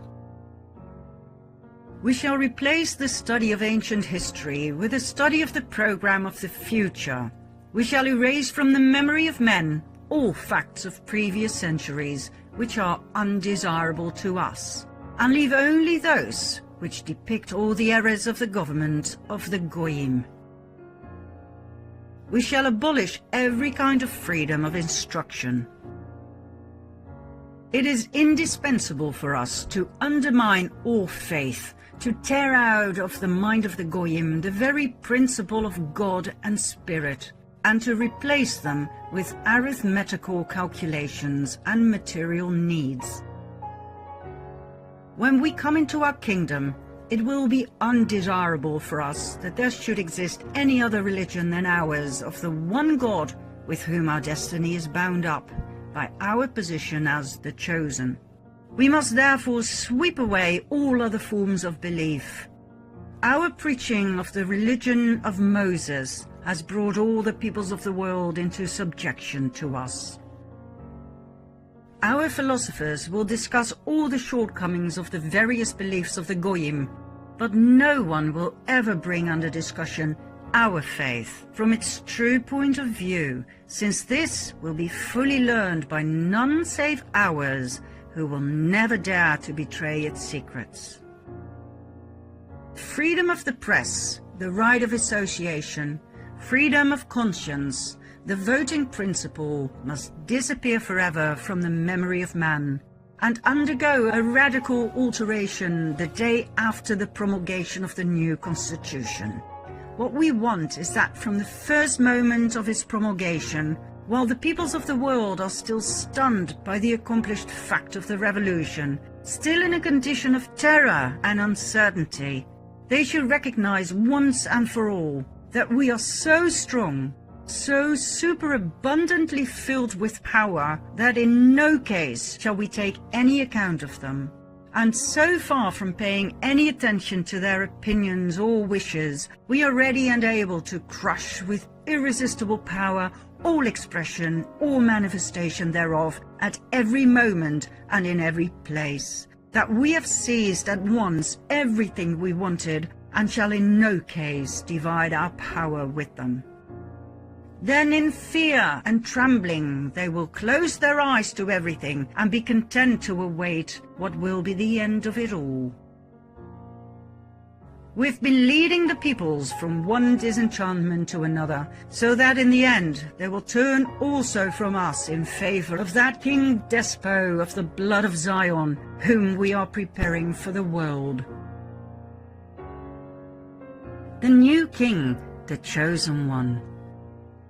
This chosen one of God is chosen from above, to demolish the senseless forces moved by instinct and not reason, by brutishness and not humaneness.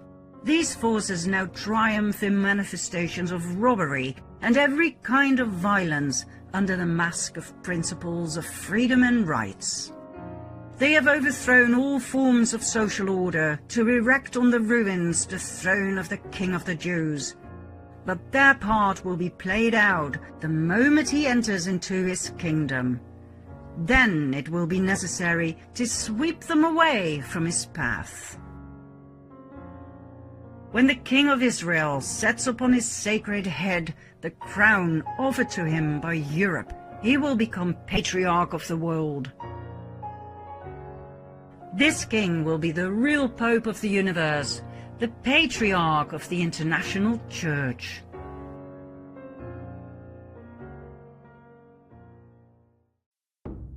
The protocols of Zion portray the world as it is today.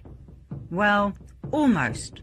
The Khazarian King of Kings is not on the throne in Jerusalem just yet. The world population has not begged the cabal to bring order out of chaos just yet. But are we far away from their end goal? Follow me to part 5.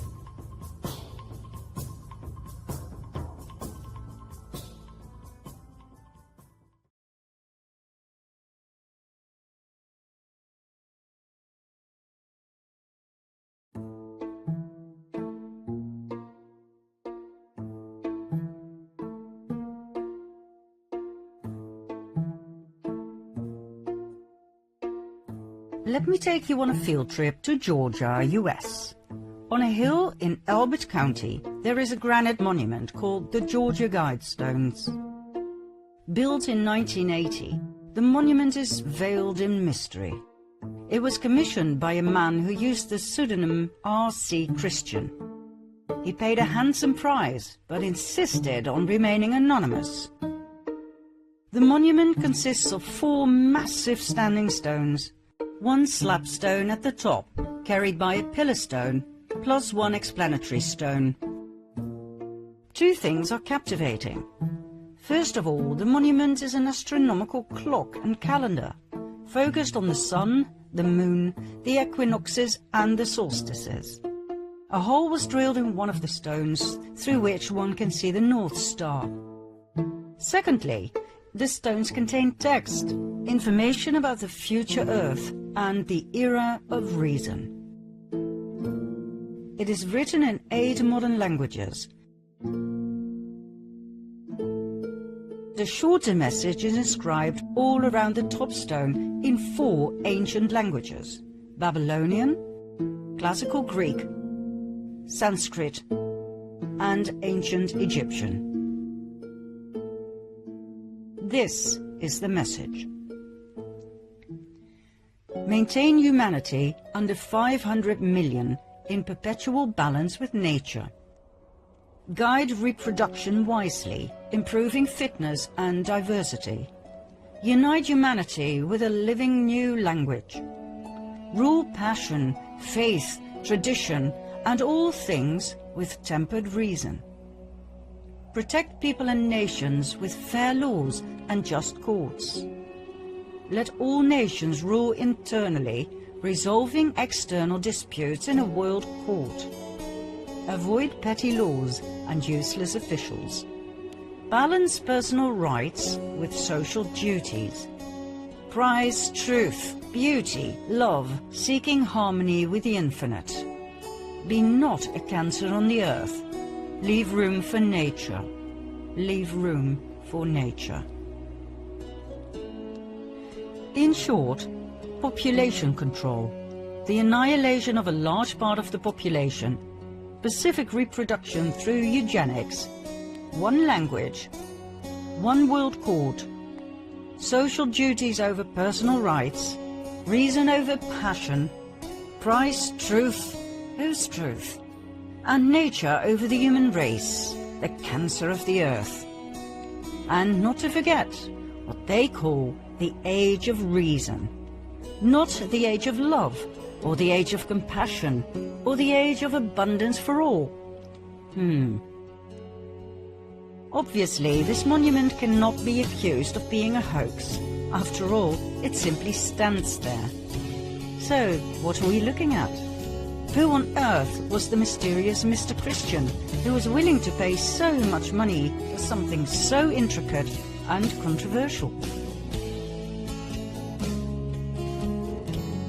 It seems to us that the Georgia Guidestones perfectly demonstrate the goal of the Cabal, the protocols of Zion, and the way they've been trying to hide their true intentions, by means of the eagerly gullible term sustainability. So, what do we see in our world today that is a reflection of these guidelines, these goals? Enter the United Nations. Believed by the majority of the people to be a wonderful institution, the UN was founded right after World War II in October 1945. Officially, the UN was set up to maintain worldwide peace and security and to develop relations and cooperation among nations.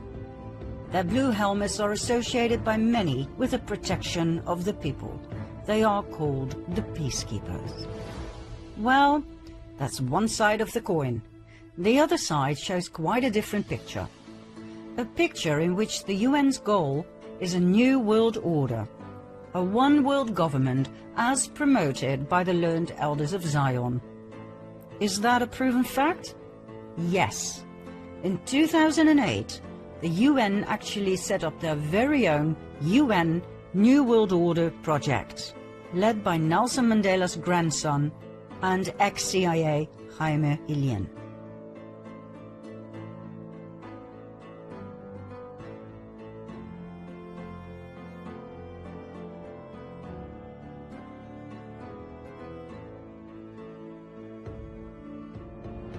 According to highly influential people like the presidents Bush Sr. and Bush Jr.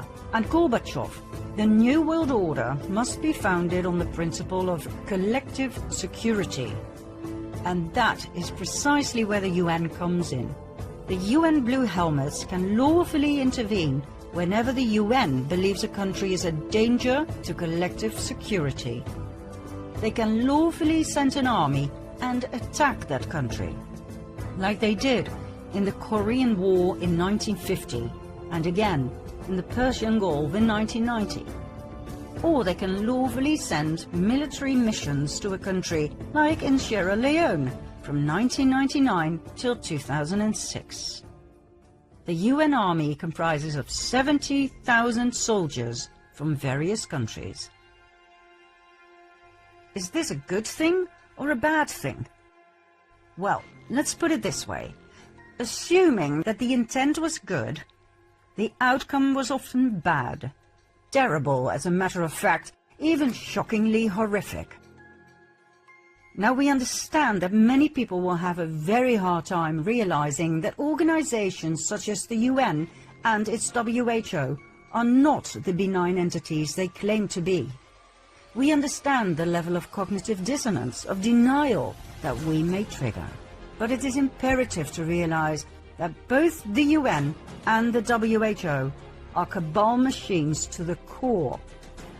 They hide behind a facade of beauty, but make no mistake, behind their mask, these entities are monsters.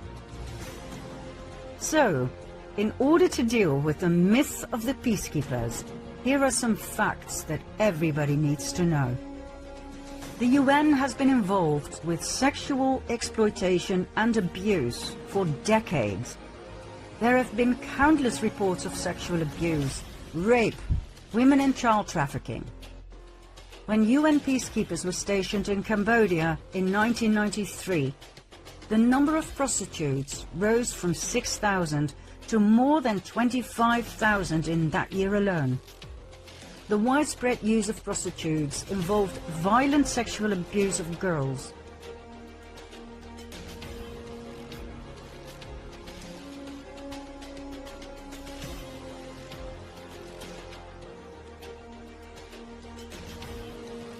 The UN response was threefold.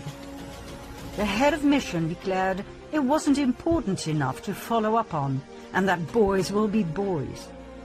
Mission leadership advised peacekeepers not to wear uniforms when visiting prostitutes or park UN vehicles directly outside. And an additional 800,000 condoms were shipped to Cambodia to prevent the spread of HIV. Ah well, 1993, that's a long time ago. Okay, 2 years later, in 1995, in Bosnia and Herzegovina, evidence emerged that women and girls were being trafficked to work as sex slaves for UN personnel, and later that interveners were complicit in sex trafficking. However, it took 6 years before the UN came forward with a statement, and only because of rising public attention.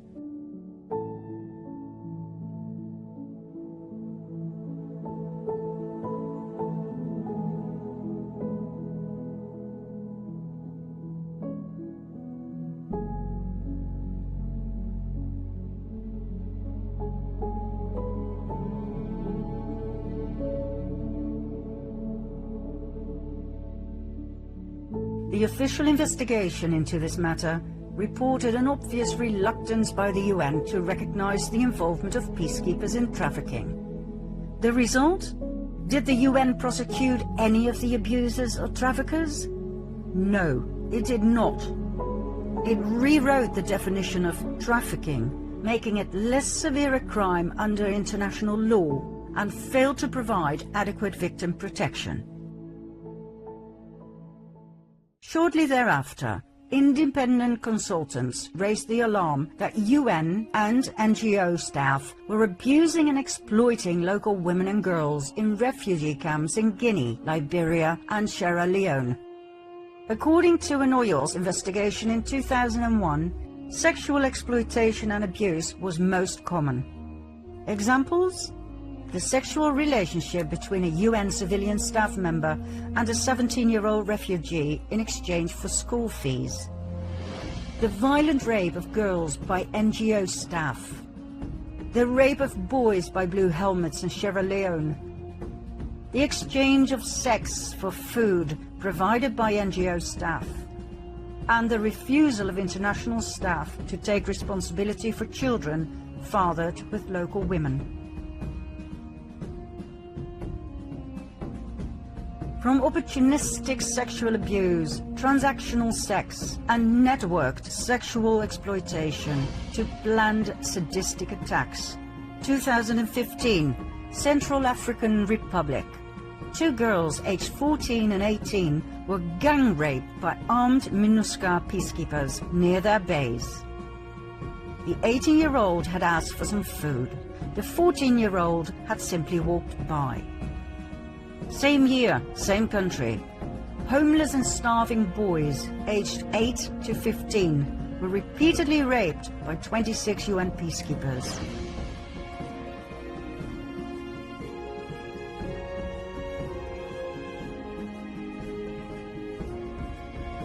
And UN peacekeepers randomly shot and killed a 16-year-old boy and his father and raped a 12-year-old girl. 2016, more than 108 additional cases were investigated, including the sexual abuse of 98 girls by international peacekeepers.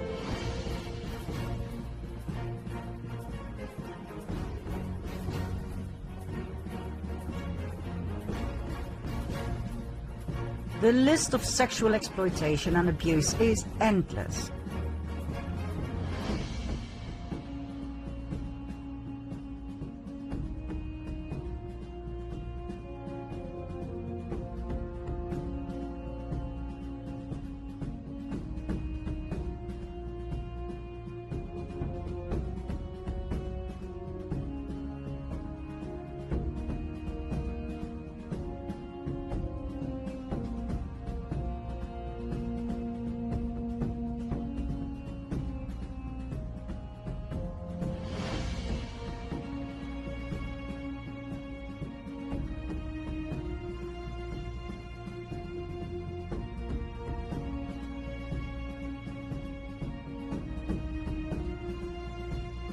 In every single country, from Haiti to Somalia to Rwanda and Liberia, where 58,000 women and girls were raped in the first 9 years of UN MIL, more of 75% by UN personnel.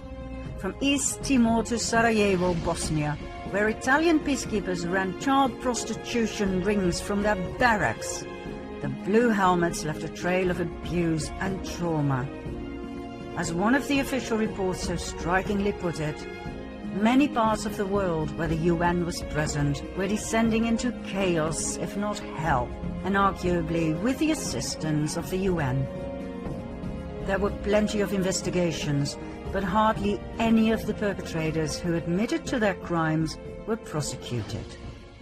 Let that sink in.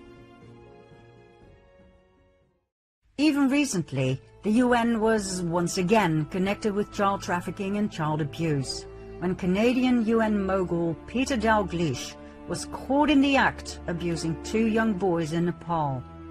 He was sentenced to 9 years in prison.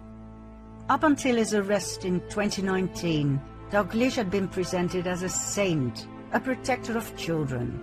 He was country representative for UN Habitat in Afghanistan. He truly was into children. He even set up Street Kids International to help homeless children. What a saint. What a great loss to our children. Oh, and the UN have more on their slate.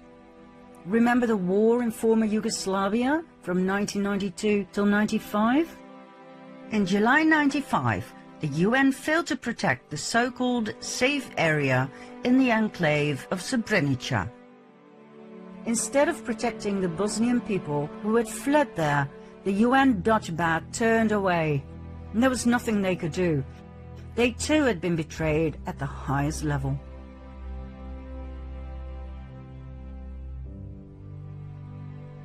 "8,372 Bosnian men and boys were separated from their families one night and were slaughtered by Serbian armed forces.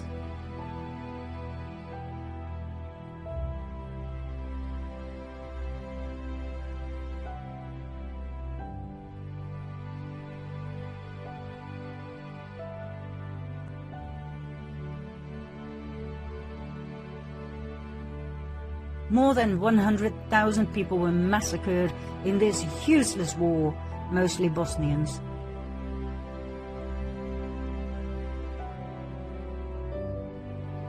between 30 and 50,000 Bosnian women, children and elderly were raped and deported. The official status of genocide wasn't acknowledged under international law until 2004.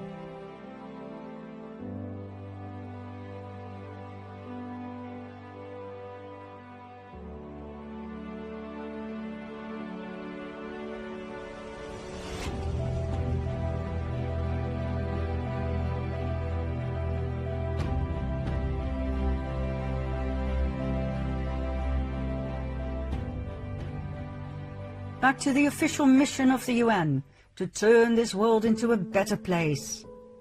This is highlighted by the Club of Rome, a group of 100 powerful men and women set up in 1968 by, among others, David Rockefeller at his private estate near Rome.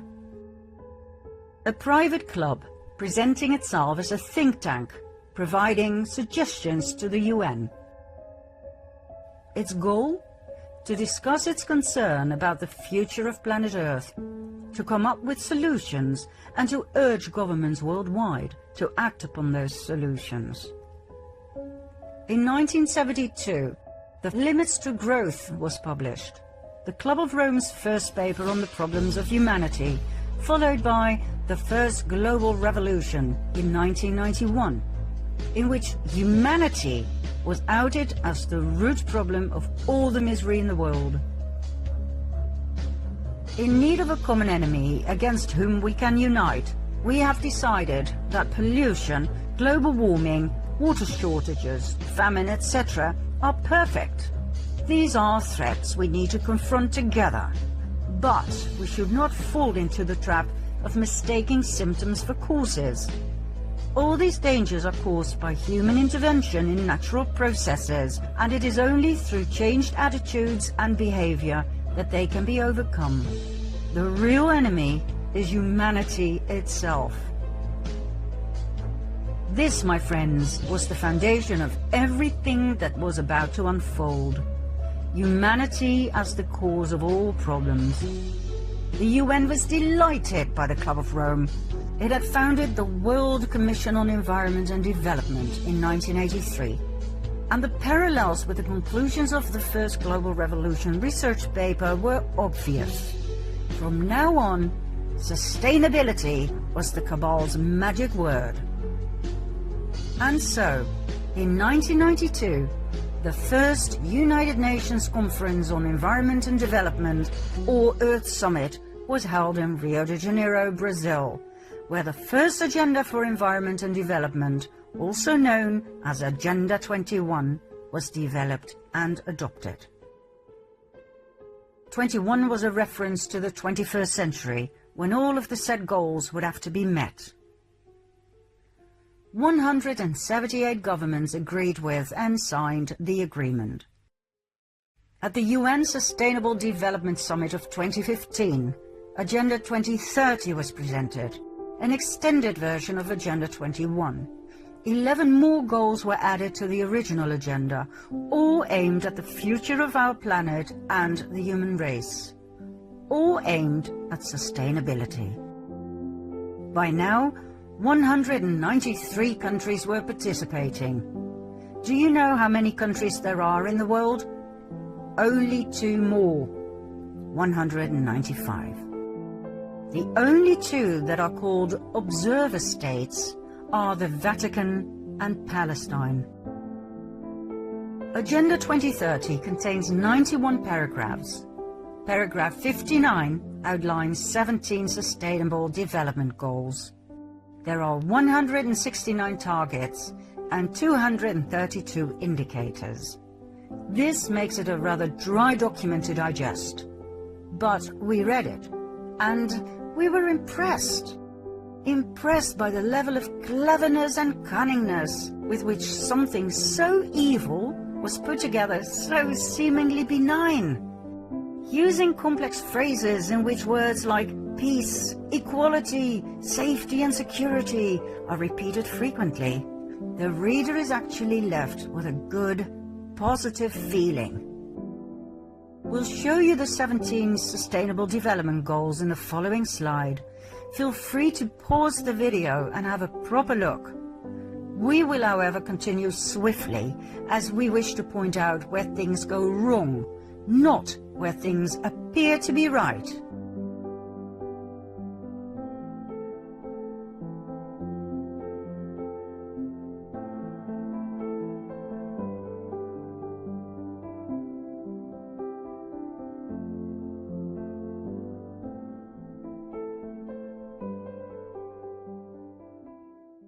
Let's face it, these goals are not feasible. The Club of Rome and the UN can use as many beautiful words as they can come up with, but how on earth are they going to accomplish these 17 goals? By asking you and me to pay more tax? Think about it. Number 1, end poverty in all its forms everywhere. Really? How? The word sustainable is used 10 times. Why? To throw fairy dust into our eyes so that we don't see?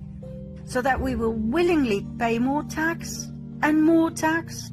And more? So that the world will be saved from us, the cancer of the earth? There is nothing sound about these 17 goals. There is no logic. Take goal number 7. Ensure access to affordable, reliable, sustainable and modern energy for all. How? Are they finally giving the oppressed free zero-point energy of Nikola Tesla to the people? Really? The real reason why these goals were put together is to come to the conclusion that they can never be achieved as long as all the participating countries in the world and all their governments have to communicate with each other. That too much time, too much money is lost due to endless meetings. I'll bet you that the next step will be the announcement that the 17 Sustainable Development Goals can only be reached with a one world government.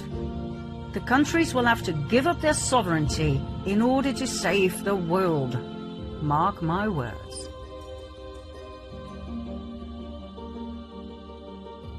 The essence of the entire Agenda 2030 is socialist communistic.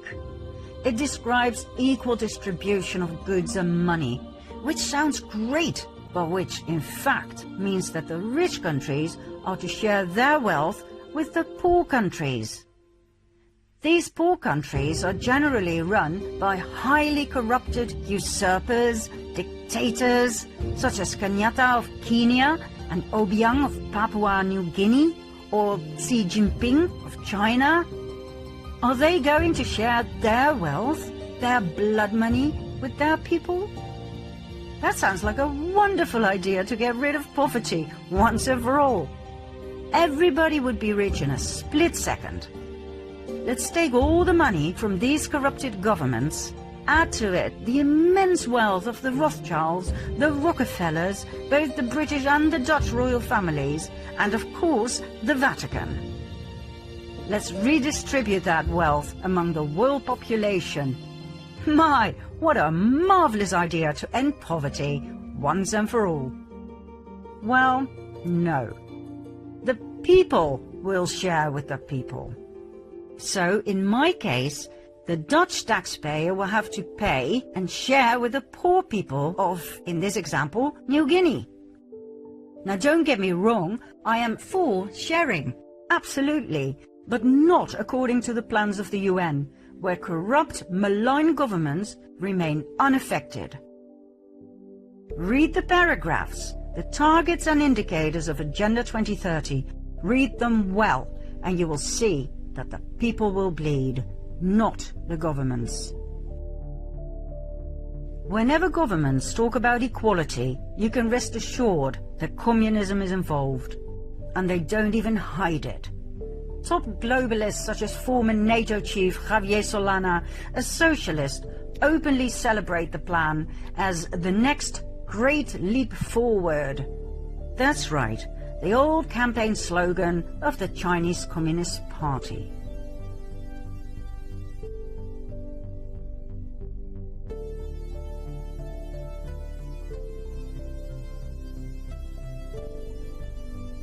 And isn't it odd that straight away just about every country in the world decided to participate and work together? Every dictator of every corrupt government who still had the blood on their hands of innocent civilian victims signed Agenda 21 and later Agenda 2030. Countries that had been at war with each other for years, like for instance Ethiopia and Eritrea, now all of a sudden shook hands, smiled in front of the camera and decided to forget about their wars on drugs, weapons and people trafficking, just to focus on the importance of a better world? On sustainability? Are you kidding me? What on earth were we looking at here? How much will the implementation of Agenda 2030 cost anyway? Well, according to the UN, and confirmed by the World Bank in a 2015 statement, between $3 and $5 trillion per year. That is 12 zeros. $5 trillion per year. Where the hell is the UN going to get that money from?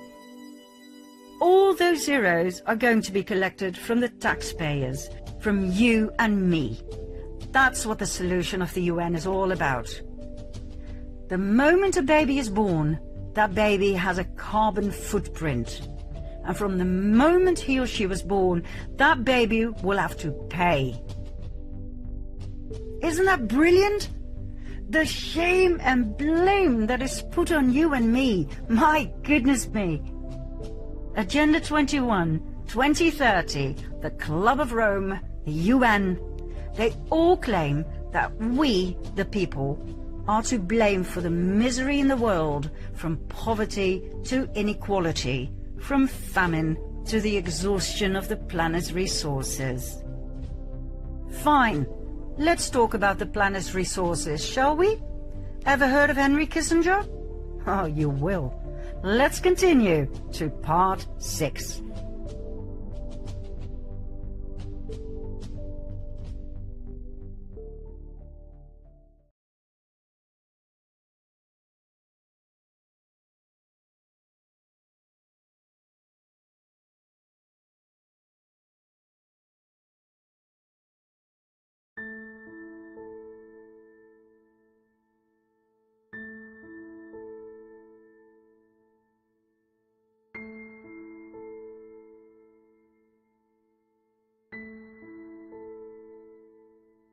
Henry Kissinger, world famous as US Secretary of State and National Security Advisor under Nixon and Ford.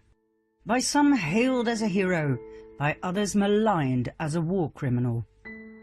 Kissinger wrote a top-secret report in 1973 called National Security Study Memorandum, or NSSM 200, also called the Kissinger Report. It talks about the planet's resources, all right. Henry Kissinger came up with a marvelous plan to consolidate the smooth flow of valuable resources from various countries across the world to the US. According to Kissinger, taking other countries' resources was easy as long as countries were stable. Unstable countries were difficult to access. So the question he posed was, how do we stabilize less developed countries? Because for some reason, the planet's most valuable resources, such as oil, natural gas, gold and minerals, were all in less developed countries. In his infamous report, he wrote, "Wherever a lessening of population pressures through reduced birth rates can increase the prospects for such stability, population policy becomes relevant to resource supplies and to the economic interest of the United States." Fancy words to say that in order to create stability, one needs population policy. What does that mean? Legalizing abortion, giving families money if they use contraception, if they accept sterilization and/or abortion. And if that isn't sufficient, population policy means forced birth control, forced sterilization, and forced abortions. Furthermore, Kissinger advised withholding aid, disaster aid and food aid, if a less developed country refused to implement the US population control programs. That was the way to pillage a country of its resources, create stability by reducing the population, and, most importantly, by getting rid of the anti-imperialist youth, the youngsters who tend to ask critical questions. They had to disappear. The result? A massacre worldwide, documented thoroughly in various excellent and courageous research papers that, for some reason, were ignored by the mainstream media and by the UN itself. We will give you two examples, two of many: China and Peru. We all know about China's one-child policy that started in 1979. In 2015, this policy was changed into a two-child policy if the first baby is a girl. How does that work in practice? With the financial help of the United Nations Population Fund, formerly known as the United Nations Fund for Population Activities, the UNFPA, China developed state-of-the-art tracking systems and computer surveillance programs to keep track of women's monthly cycles. And if a woman is pregnant, the program will know immediately whether the unborn baby is her first, or, if it's a second, whether her first child was indeed a girl. If the system shows the baby in her belly is not allowed by the government to be there, she will be arrested and have a forced abortion. That, my dear viewer, is China's policy as approved of and stimulated by the UN. As soon as I was taken out of the van, I saw hundreds of pregnant moms there, all of them just like pigs in the slaughterhouse. The room was full of mums who had just gone through a forced abortion. Some mums were crying, some mums were screaming, and one was rolling on the floor in unbearable pain. Then it was my turn. It was the end of the world for me. When the surgery was finished, the nurse showed me part of my baby's bloody foot with her tweezers. After the forced abortion, the fetus or baby is left with its mother, either in bed or in a bucket. This insane sadistic cruelty is topped up with the absence of any kind of support system for the traumatized parents. As we want people to know what is happening in the world with the support of the UN, we will show some shocking pictures. If you don't want to watch, that's understandable and we fully respect that. Simply close your eyes for 16 seconds, starting from the moment the music changes. Now.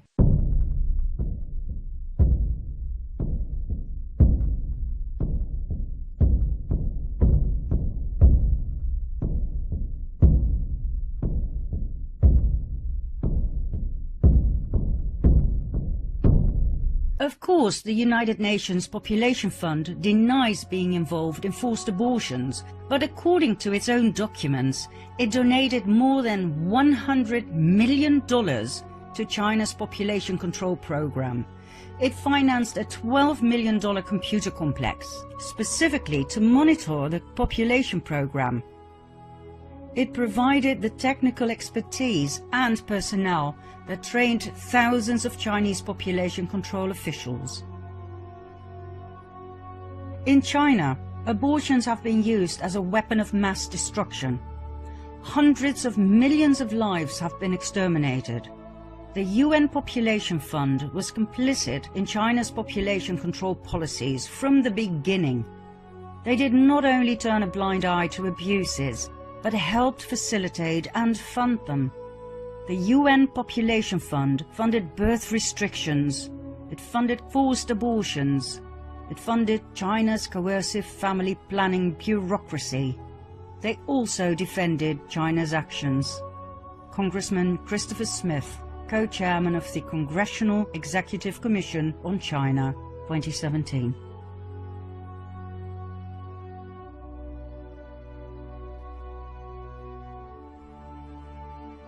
One result of the one-child policy that we never hear the UN about is the surge in female infanticide that has now resulted in a disastrous sex ratio of 115 boys to every 100 girls. Female infanticide means that parents actually kill their baby girls. China has a cultural preference for boys, so the baby girls are killed. Do you know what that does to a parent? If you do, it will not surprise you that China has the highest female suicide rate in the world, and it is the only country listed where the number of suicides among women surpasses that of men. Any sympathy from the UN? No. On the contrary, the United Nations Population Fund presented China with a UN award for the most outstanding population control program.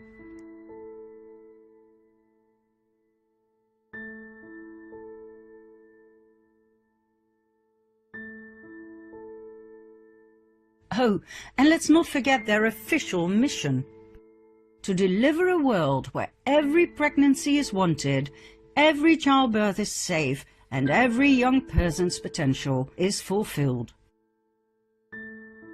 Under the one-child policy, the Communist Party, by its own estimation, prevented over 400 million births and carried out over 336 million abortions. More children were aborted under the one-child policy than the entire population of the United States. In April 2017, the Trump administration stopped funding the United Nations Population Fund.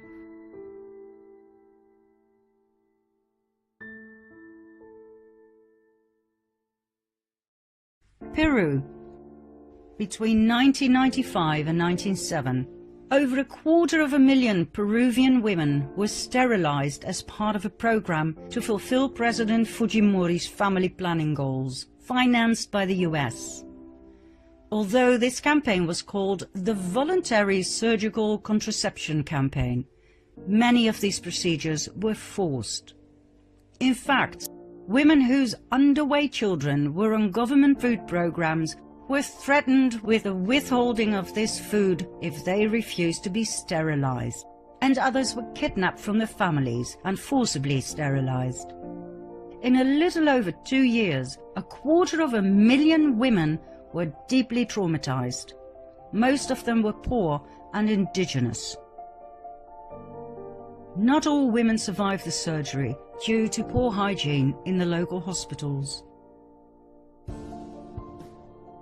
At least 100 women from my area went to the clinic that day. We were promised medicine. A lorry took us to the clinic. We all arrived innocent and happy. Then we heard screams and I just ran, but the doors were locked so I could not escape. I was 3 months pregnant. The health center staff knew this. They still went ahead. When I woke up, I was sterilized against my will. The examples go on and on and on. In every less developed country, the UN's concern was not with development, health, or women's empowerment, but with reversing the unchecked growth of the world population.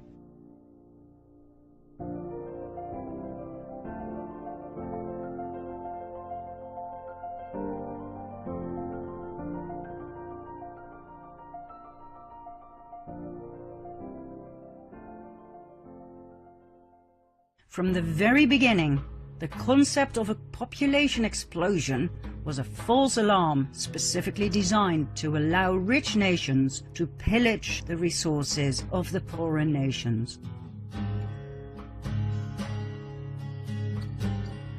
And Kissinger? He simply laid out the protocols of Zion for modern times. Who is Kissinger really? He was born in 1923 in southern Germany, right at the cabal center of Bavaria. His full name?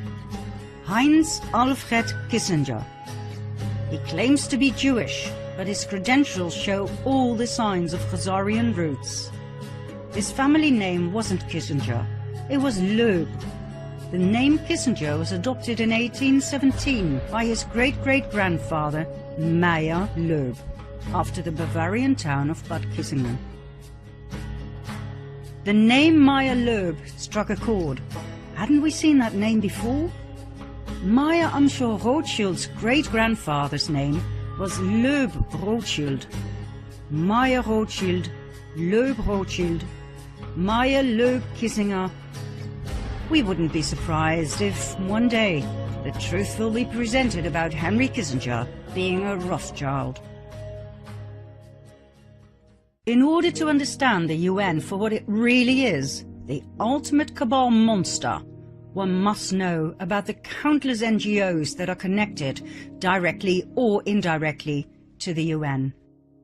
NGO means non-governmental organization. It means they don't have to pay tax, as they are non-profit organizations. It doesn't matter if they make astronomical piles of money. All NGOs are tax exempt under the Internal Revenue Code, Section 501(c).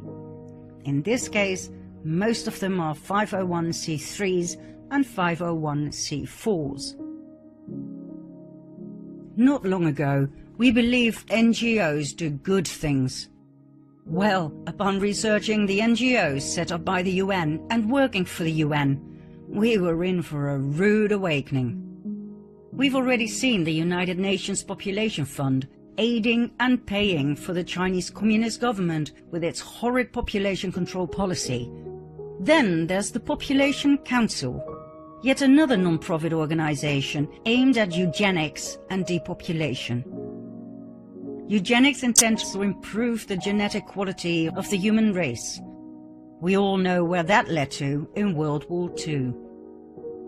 Isn't it remarkable that the Population Council actually presents itself as addressing critical health and development issues such as voluntary family planning and girls' empowerment?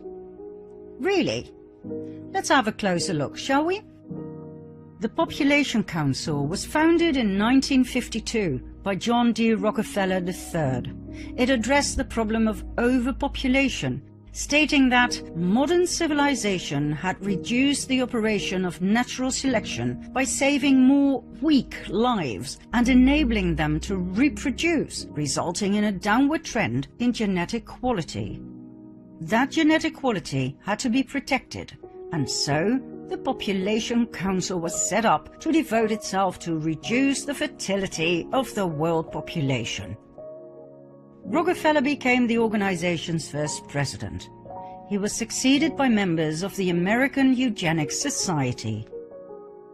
Early grants supported studies in embryonic development and paid for sterilization experiments on women with bad hereditary history.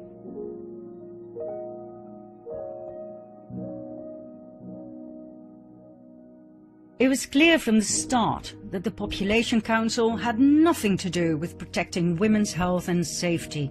It had everything to do with the cabal's depopulation program. The intrauterine device they forced on millions of women in India, Pakistan, South Korea and Taiwan caused major side effects, such as severe pains, protracted bleeding, pelvic inflammatory disease, and perforated uteruses. Nonetheless, with the help of the national governments of those countries that were paid millions of dollars in blood money, the birth control measures continued without any care or compensation for the women in question.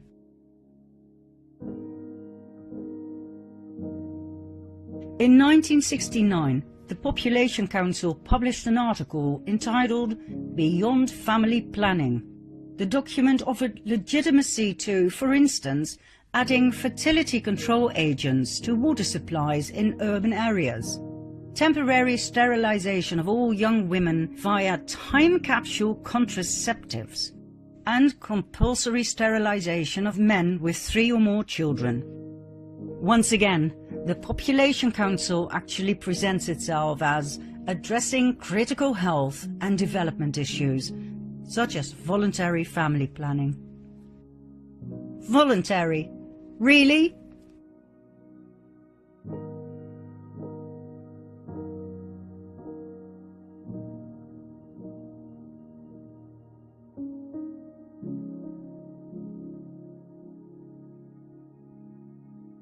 These are the kind of population control NGOs we are dealing with. There are 37 NGOs right now that deal with the overpopulation program. 37 NGOs worldwide advocating negative population growth, repeating over and over again the words sustainability, devastating effects, overpopulation, environment. Call it group hypnosis, call it brainwashing. You don't believe me? Here are just a few. Negative Population Growth, a non-profit membership organization that aims to educate the American public and political leaders about the devastating effects of overpopulation on the environment, natural resources, and the overall standard of living. They advocate for a significant reduction in current population numbers in the US. A significant reduction? How, for God's sake? The 10 Million Club Foundation. This Dutch foundation aims to bring about public awareness of the need to reduce the Netherlands' population significantly so as to create a truly sustainable society. Reduce the population of my country significantly? Excuse me? Rientro Dolce, an Italian association that concerns itself with overpopulation, environment and energy. Its name comes from Marco Panella's idea of a mild return to a world with 2 billion human beings. What? A mild return? What does that mean? Killing the other 5.5 billion softly with a smile? Hugging them to death? Oh, and then there's Planned Parenthood. Yet another NGO that has our best interests at heart. The International Planned Parenthood Federation was founded in Brooklyn, New York in 1917 by Margaret Sanger as a birth control clinic. In 1942, the name Planned Parenthood was chosen. Planned Parenthood grew into a huge enterprise with more than 600 abortion clinics in the US alone. Every year, it is responsible for the abortion of approximately 350,000 babies. In several American states, abortion is allowed up to and including the moment of birth. Full-term abortion is the term coined for this event. The doctors at Planned Parenthood have no problems with this. On the contrary, on several occasions, medical staff were caught on hidden cameras selling body parts of aborted babies to third parties. Nurses admitted to knowing exactly how to turn the baby in its mother's womb so that the internal organs would not be harmed during the abortion, in order to harvest them after the procedure. They admitted the aborted babies were alive when their bodies were cut open to retrieve the organs, commissioned by well-paying third parties.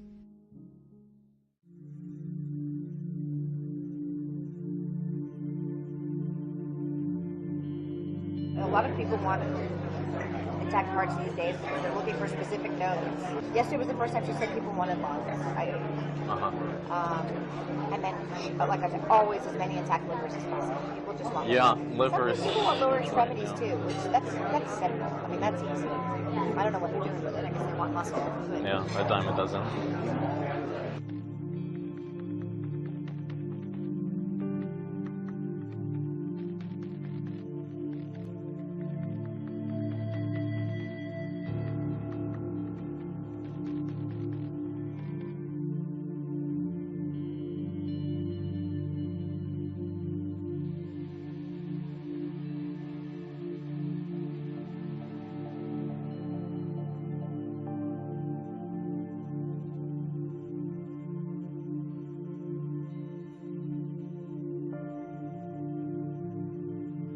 medical director for the national office for all of the affiliates. You know, I'm going to throw a number out. I would say it's probably anywhere from $30 to $100, depending on the facility and what's involved. The $30 to $100 price, that's per specimen that we're talking about, right? Yeah. Yes. How much of a difference can that actually make if you know what what's expected or what we need versus? It makes a huge difference. I'd say a lot of people want liver, and for that reason, most providers will do this case under ultrasound guidance, so they'll know where they're putting their forceps. Then a rate-limiting step of the procedure is calvarium. Calvarium, the head is basically the biggest part. Most of the other stuff can come out intact. Right.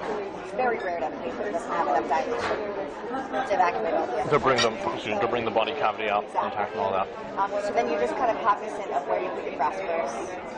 You try to intentionally go above and below the thorax so that, we've been very good at getting parts on liver because we know that, so I'm not going to crush that part. I'm going to basically crush below, I'm going to crush above, and I'm going to see if I can get it out intact. And with the calvarium, in general, some people will actually try to change the presentation so that's not a vertex. When it's a vertex presentation, you never have enough dilation in the beginning of the case unless you have a real huge amount of dilation to deliver an intact calvarium. So if you do it starting from the breech presentation, there's dilation that happens as the case goes on, and often in the last you can evacuate an intact calvarium. So I mean, there are certainly steps that can be taken. So they can convert to breech, for example, at the start of the... Exactly. Under ultrasound guidance, they can just change the presentation.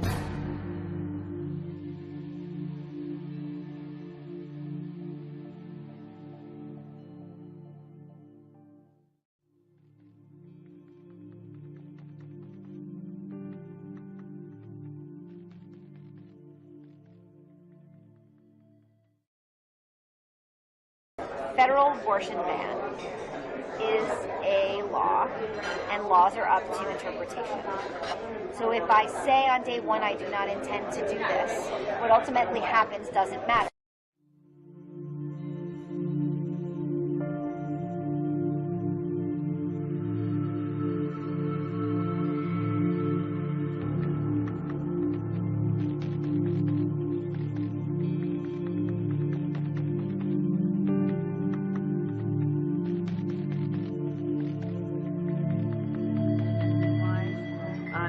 Realistically, if we were to do an agreement with you guys, what do we think you could get? I mean, what do you feel like you could get? Volume-wise? Yeah, okay. On specifically liver tissue, because that's such an area of demand for us. Right, so liver and what about intact specimens? Oh, yeah, I mean, if you had intact cases, which we've done a lot, so we've sometimes shipped those back to our lab in its entirety. So what would keep your lab happy? Like, what would make your lab happy? Another 50 livers a week. You can handle that? Yeah. Okay. As you probably know, potentially, I mean, I think that one of the issues with neural tissue is so fragile. It's insanely fragile. Right. I was going to say is that I know we get requests for it's the hardest thing in the world to ship. You do is the whole calvarium. That's it. Yeah, that's the easiest way. And I mean, we've actually had good success with that in the past. So make sure the eyes are closed. Yeah. Tell the lab it's coming. Did I open the box? Oh God. I mean? So where so many of the academic labs cannot fly like that. They're just not capable. Why is that? I don't understand that. It's almost like they don't want to know where it comes from. I can see that. Where they're like, we need limbs, but no hands and feet need to be attached. And you're like, they just want the long bones and they don't want to see that they want you to take it all off.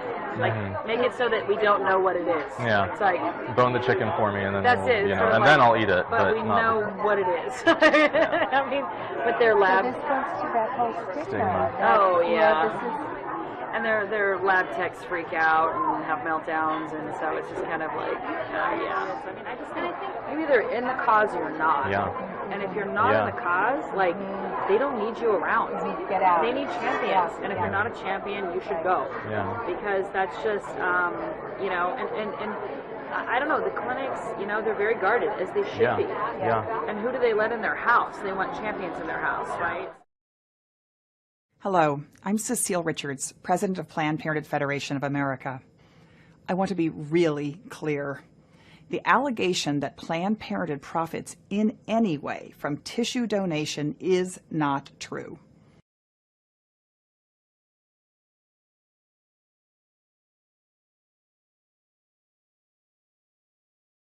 What would you expect for intact tissue? What sort of compensation? What sort of... Well, why don't you start by telling me what you're used to paying?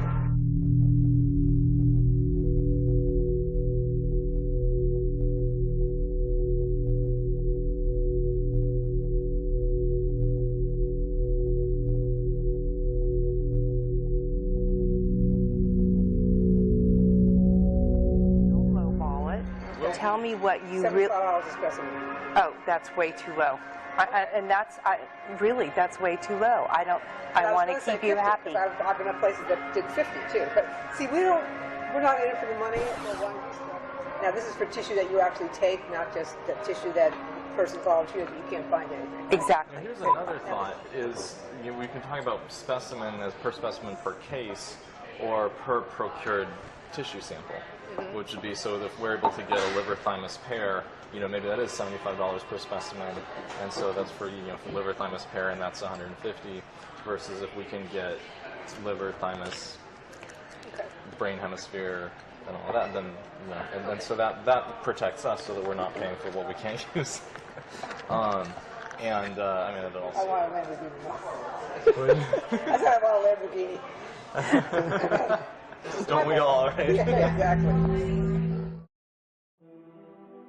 Planned Parenthood has been receiving millions from, for instance, the American government, the Bill and Melinda Gates Foundation, the Buffett Foundation, the Ford Foundation, the Turner Foundation, and many others.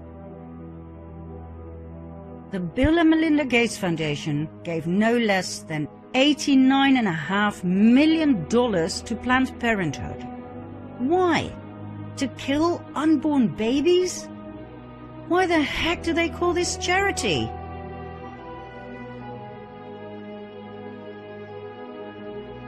The most merciful thing that the large family does to one of its infant members is to kill it.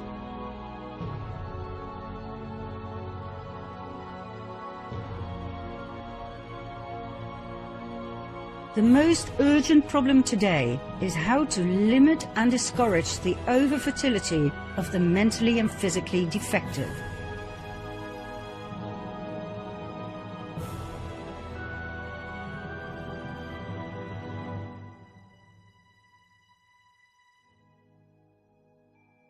A marriage license shall in itself give husband and wife only the right to a common household and not the right to parenthood.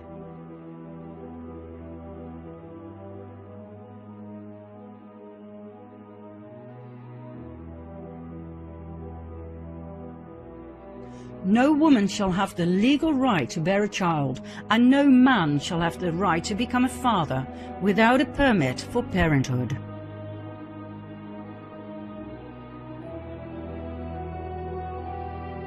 We don't want the word to go out that we want to exterminate the Negro population.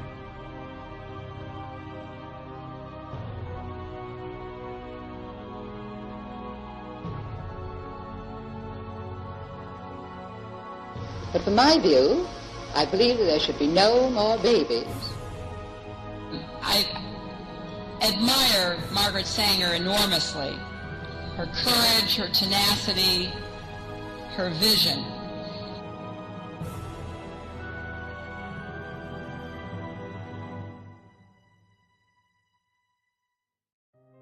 President Trump ended the US funding of Planned Parenthood in 2019. Oh, and just as we started editing this part 6, we received news that Henry Kissinger is one of 11 high-ranked officials who have just been removed from the Pentagon Defense Policy Board, effective immediately. Thank you, President Trump. We could talk about the UN forever, its brilliant business constructs, its evil deeds, and its hypnotic words to put up a smokescreen to divert the public from seeing the truth of its real threefold purpose. Pillaging the resources of less developed countries, money laundering, and population control, better known as the depopulation program. The money laundering will be clarified next. We promise you, when we're done with the UN and its NGOs, you will never donate another dollar ever again to any one of them. Let's continue with more crime, fraud, and the front man of this entire scheme in part 7.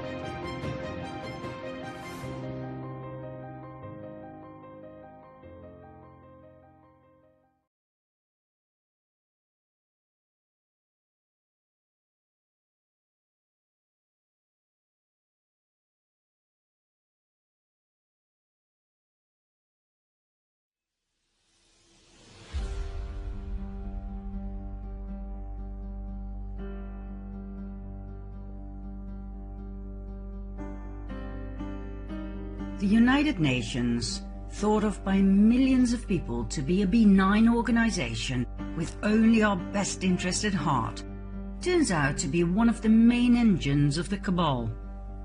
It is where deals are made, where money is laundered, and where dictators are kept steadily in their seats. The UN works with a multitude of NGOs, some officially under the umbrella of the UN, others more covertly. The term NGO, non-governmental organization, was actually invented by the UN back in 1945. You will soon understand why. It encompasses charities and non-profits, but also lobby groups for big corporations such as the World Economic Forum. At this moment, 5,500 NGOs have consultative status with the United Nations Economic and Social Council. This means they have a formal relationship with the UN and are allowed to participate in the work of the UN. They are all independent from government control and answer to one entity only, the United Nations. Interesting fact in and of itself, don't you think? What we stumbled upon during our research was an enormous cash flow between these NGOs. It seems like they all support each other's work, like one big happy family. Well, that is mostly a sign of money laundering. Mind you, there are big names involved here. The Bill and Melinda Gates Foundation, the Buffett Foundation, the Ford Foundation, the Turner Foundation, the Rockefeller Foundation, the Clinton Foundation.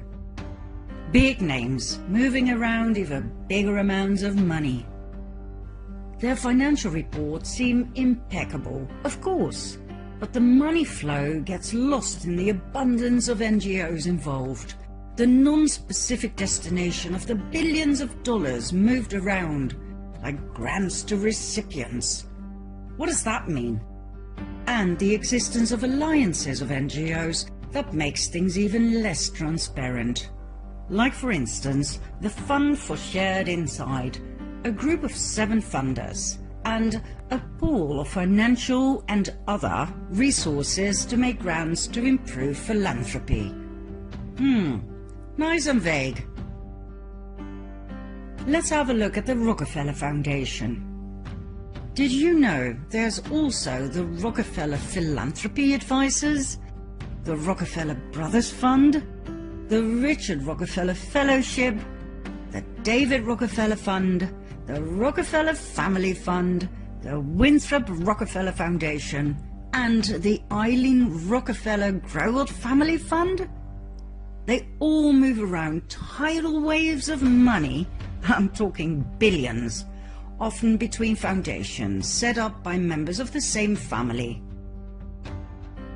Not only the Rockefellers show us clearly how to keep it in the family, Warren Buffett is another great example, with the Susan Thompson Buffett Foundation, named after Warren's wife, the Sherwood Foundation, set up by their daughter Susan Alice, the Howard G. Buffett Foundation, with their son Howard as chairman and CEO, the Novo Foundation, co-funded by their son Peter and his wife Jennifer, and the Buffett Early Childhood Fund, set up by Warren's daughter again, Susan Alice.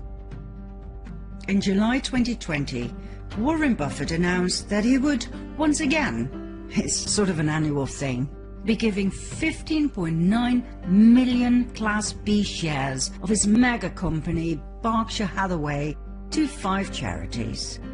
Take a wild guess. All of these shares, worth $2.9 billion, went to the very same Susan Thompson Buffett Foundation, the Sherwood Foundation, the Howard G. Buffett Foundation, the Novo Foundation, and the Bill and Melinda Gates Foundation. Now, the latter is not a big surprise, as Warren Buffett had taken Bill Gates under his wings back in 1991, when his mother set up a meeting between her 37-year-old son and the excessively rich and powerful tycoon Warren Buffett.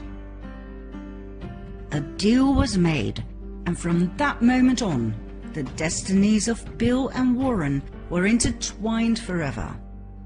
More about which soon. Since 2006, Warren Buffett has moved $37 billion in shares to, well, basically his children, without paying a dime of tax. Why don't you try to donate some money to your children without the tax administration stepping in to claim a big chunk? By the way, the Buffett Foundation is known for its secrecy, often appearing under grand acknowledgements as an anonymous donor, which is rather strange when it concerns donations of many millions or even billions of dollars, simply unaccounted for.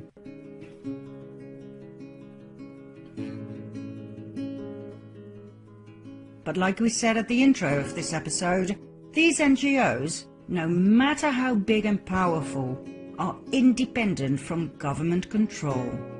Let that sink in.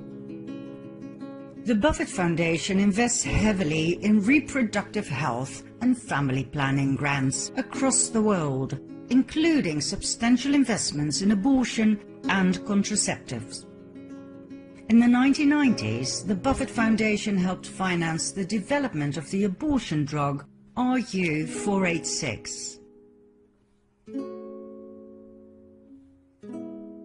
Between 2001 and 2014, the foundation contributed over $1.5 billion to abortion-related causes, including at least $427 million to Planned Parenthood and $168 million to the National Abortion Federation.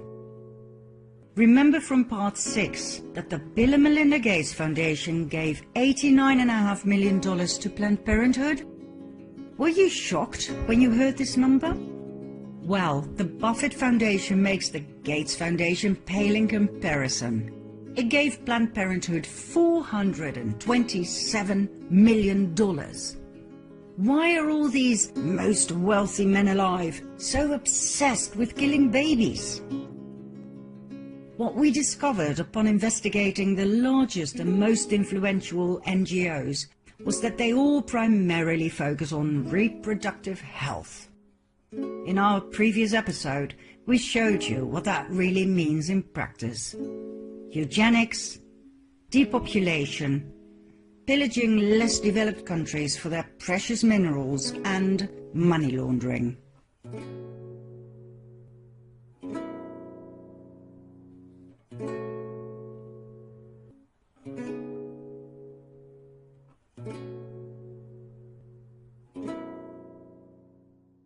One of the brilliant moves when it comes to money laundering is the transfer to subsidiaries, also known as child companies, to make things even less transparent.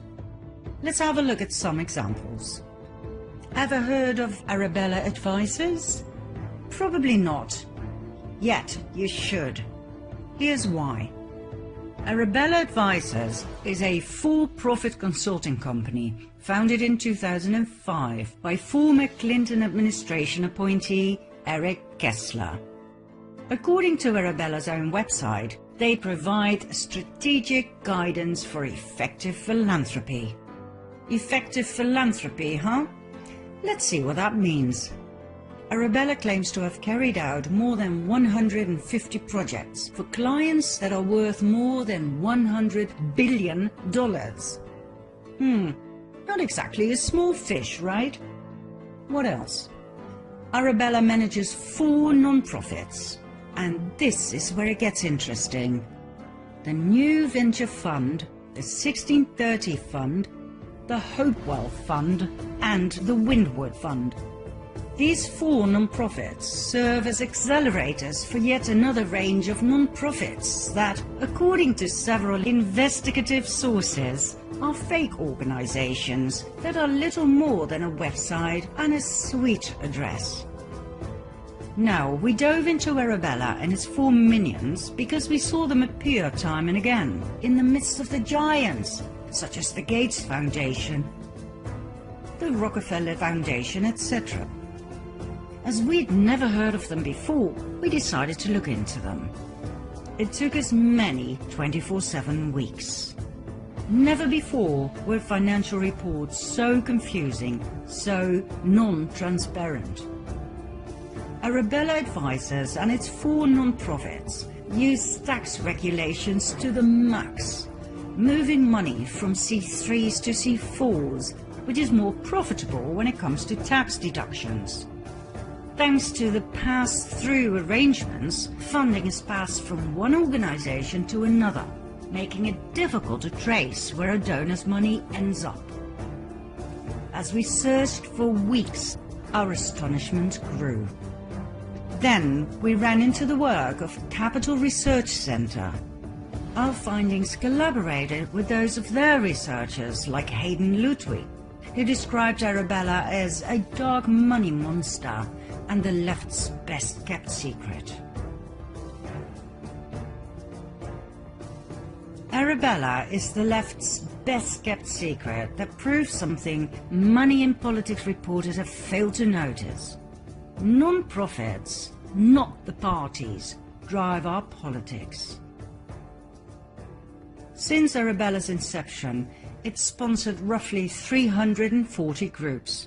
These fake groups rarely disclose their relationship to Arabella Advisors or any of its 4 in-house non-profits. Nevertheless, many of them accept donations from the public, funds which go to Arabella's non-profits.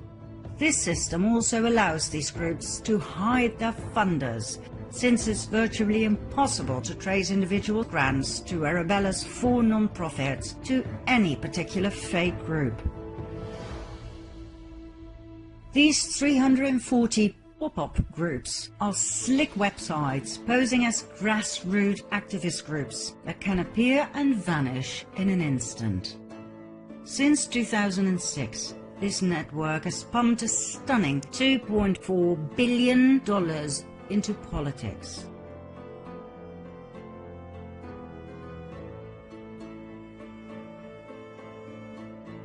Between 2008 and 2018, Arabella's 4 non-profits paid the company nearly $103 million in contracting and management services fees. Interesting money flow, but it gets more interesting. According to various independent researchers, Arabella and its 4 non-profits equal dark money. Dark money is money raised to influence elections. This money is raised by non-profit organizations that do not have to disclose the identity of their donors. In other words, a complete lack of transparency where it concerns millions and millions of dollars, all aimed at one goal and one goal alone: influencing the outcome of elections, or more concrete, making sure the Democrats win at all cost.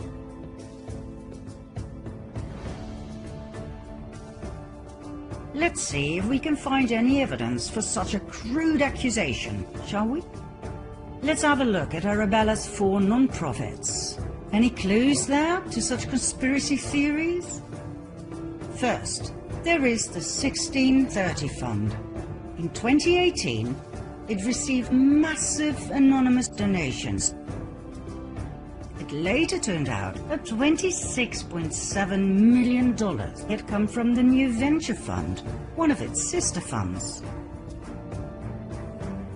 The 1630 Fund, the 501c4 advocacy wing of Arabella's non-profit network, is a massive dark money group that boosted Democrats in the 2018 midterm elections with $140 million. The 1630 Fund's biggest single donation, made anonymously, was for $51.7 million, more than the group had ever raised before in an entire year before President Donald Trump was elected.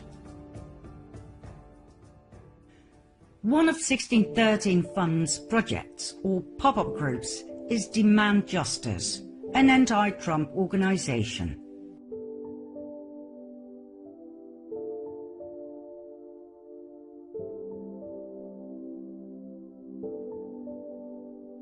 At the beginning of 2018, Demand Justice did not exist, but given the fear that President Trump would nominate federal judges, Arabella popped it into existence with more than $2.5 million from George Soros's Open Society Foundations. It was the same organization that blasted Justice Brett Kavanaugh during his Supreme Court confirmation.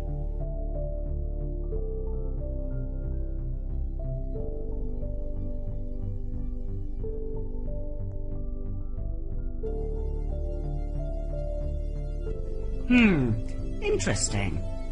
What about number 2, the Hopewell Fund? The Hopewell Fund is a 501c3 non-profit created in 2015. It primarily manages pro-abortion projects, including Equity Forward, which attacks the Trump administration for opposing the left-wing abortion agenda. Okay. What about number 3? The New Venture Fund. The New Venture Fund, located at the same address, the same suite, number 300, a platform for philanthropists. Between 2014 and 18, New Venture Fund received $1.6 billion in donations.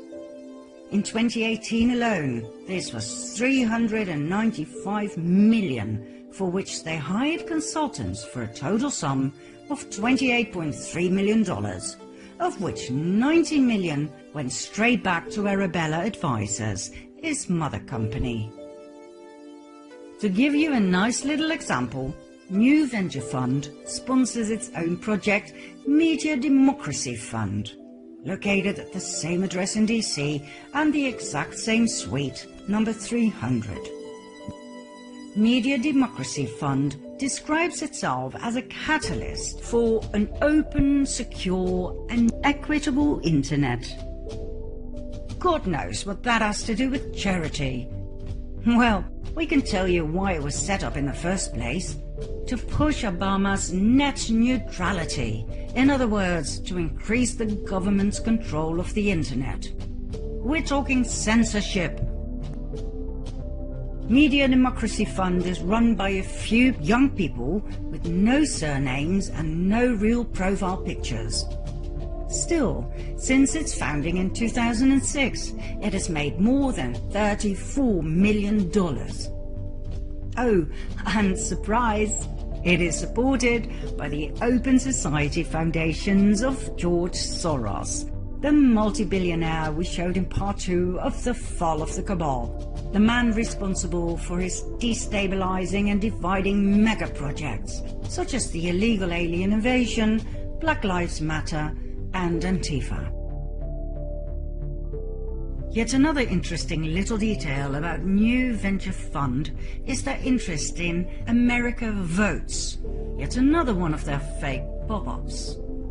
New Venture Fund gave a $2.35 million grant to America Votes in 2018. which is a lot of money for a business that, according to its own website, aims to advance progressive policies and win elections.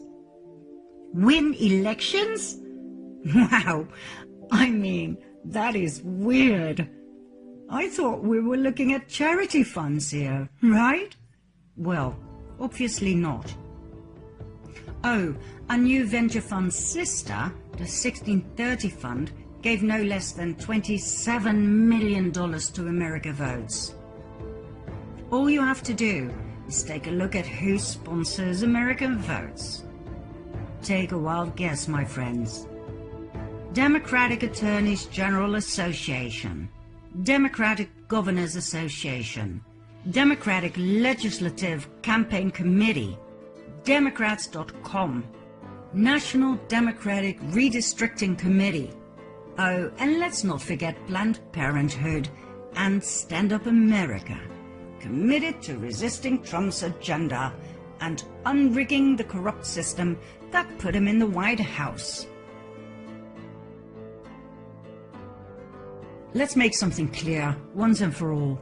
First, the corrupt system is exactly what President Trump is fighting. It is the corrupt system that tried to prevent Donald J. Trump from entering the White House. Furthermore, whether you like Trump or not is not relevant. He is your president. He was elected twice by a majority of the American people.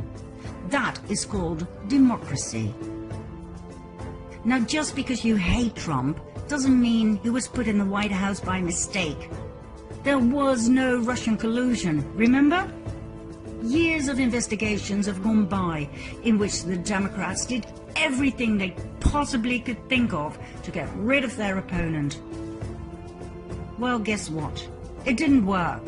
They failed miserably. You want to know why? Because, and I will say this again loud and clear, because Donald J. Trump was elected by the majority of the American people to be their president. That's why. So my question to the Democratic Trump haters out there is, which part of democracy don't you understand? The amount of money that is moved around within the limits of the law is staggering. The more we studied this topic, the more we realized that in order to drain the swamp in philanthropy land, laws would have to be rewritten. Over the past 5 years, the David and Lucille Packard Foundation donated no less than $245 million to NGOs working in the area of reproductive health.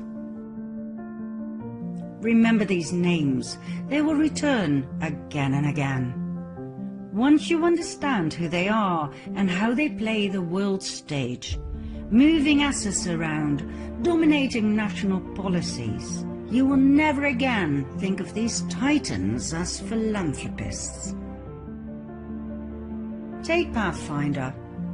The Pathfinder Fund, fully into reproductive health and family planning, we now know what that means, was founded in 1957 by Clarence Gamble, heir to the Procter & Gamble fortune, an advocate of birth control, forced sterilization of mental patients, and eugenics. Pathfinder received $673 million over the past 5 years to be used for their reproductive health projects. Where did this money come from?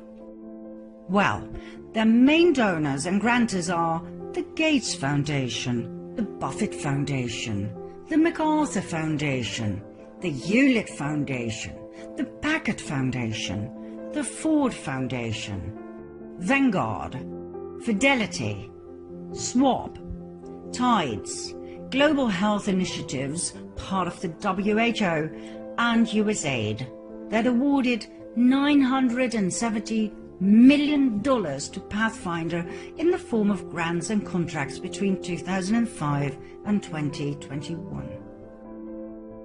Other donors are the Novo Foundation, Open Society Foundations from George Soros, the Passport Foundation, Robertson Foundation, Rockefeller Brothers Fund, Rockefeller Foundation, and Wellspring Philanthropic Fund.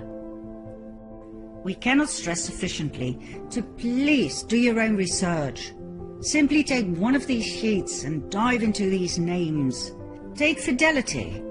According to its IRS Form 990 for 2018, Fidelity Investments Charitable Gift Fund moved nearly $107 million to two of Arabella's nonprofits. The New Venture Fund, $73 million. And Hopewell Fund, $34 million. We can, however, assure you that you will get stuck in the spider web of C3s and C4s, and that's where you will meet the end of transparency, if it ever was there in the first place.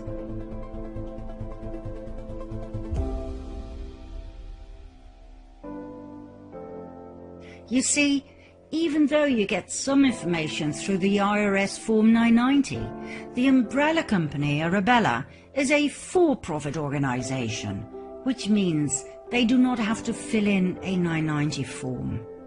That's where darkness sets in. As in, indeed, dark money.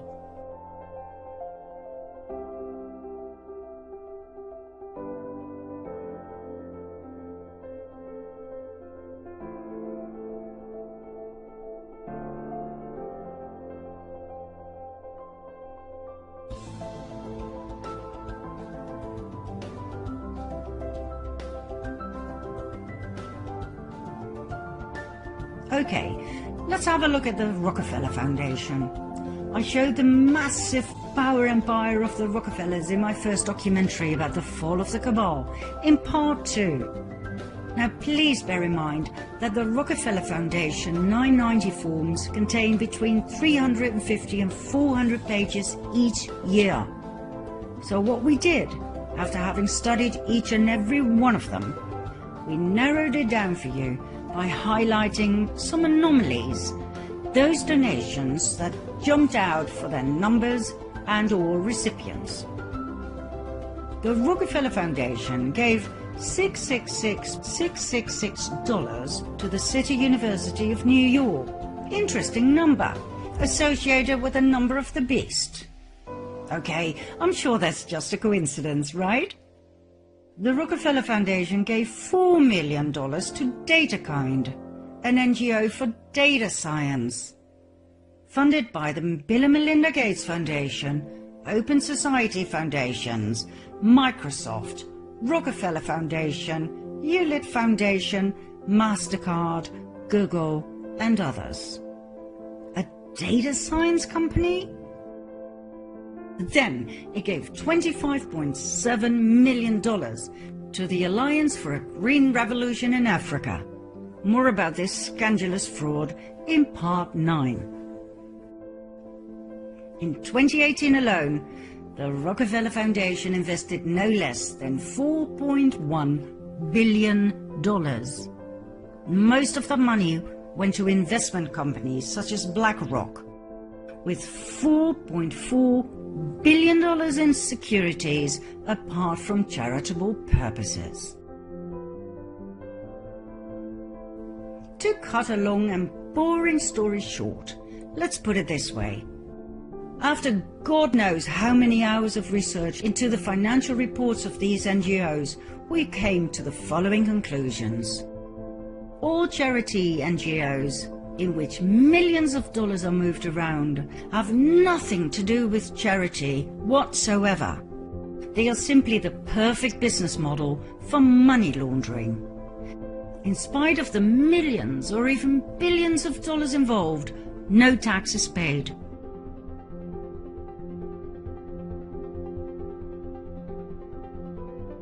The astronomical amounts of money are, apart from being laundered, transferred to support the Democrats and their agendas. Think abortion facilities and other family planning and population control topics. As such, it is the non-profits that drive US policies, not the political parties. Most charity money goes directly to Wall Street, to NASDAQ and other stock exchanges, where it is invested in, well, anything lucrative. Those are projects you do not get access to unless you have a certain clearance level. It could range from legal to illegal investments such as drug and human trafficking. Arabella helps its clients implement centre-left political agendas through sometimes risky programming investments. So, our question to you is this. How do you feel about your donation to charity being used to avoid tax, to be invested in risky programming investments, which could be anything, and to go straight to the Democrat Party, either to support a presidential election or to rig one, or to help fund one of their projects such as population control or any other means or method to facilitate the New World Order? How does that make you feel? How can it be that these so-called charities don't have to account for so much money, both where it came from and where it went to? How can it be that these NGOs that move billions around work from a simple suite? There are countless consultancies involved in charity that are granted millions of dollars to do their work. Why, for heaven's sake? I mean, suppose you advise individuals and companies on how to invest money into charity. Don't you simply get paid for your services by your clients? Why does an Office for Data Science receive millions and millions of dollars? To do what? And why is it a non-profit organization? Why does it have major sponsors such as the Bill and Melinda Gates Foundation, the Open Society Foundations, Microsoft, Rockefeller Foundation, Hewlett Foundation, MasterCard, Google? Why do these NGOs form alliances in order to improve philanthropy? How hard is it to pick a fund and donate? The more we dove into the subject, the more we realized just how insane this all was. Within the limits of the law, oh yes, but insane and wrong nevertheless. The UN, with all of its NGOs and charity funds, connected either directly or indirectly, moving billions around, hens and forth, laundering money to their heart's content, investing enormous amounts on the stock market, making more money and even more without ever having to pay a dime of tax. And like I said, they are all independent from government control and answer to one entity alone, the United Nations. Does this mean all NGOs are bad news? Probably not. I'm sure the smaller ones and the local ones have not been dragged into the dark swamp. I'm sure they do great work, real charity. But the big ones, the ones with the multi-million-dollar sign on them, like Oxfam, that held sex orgies with minors in Haiti? Minors as in children?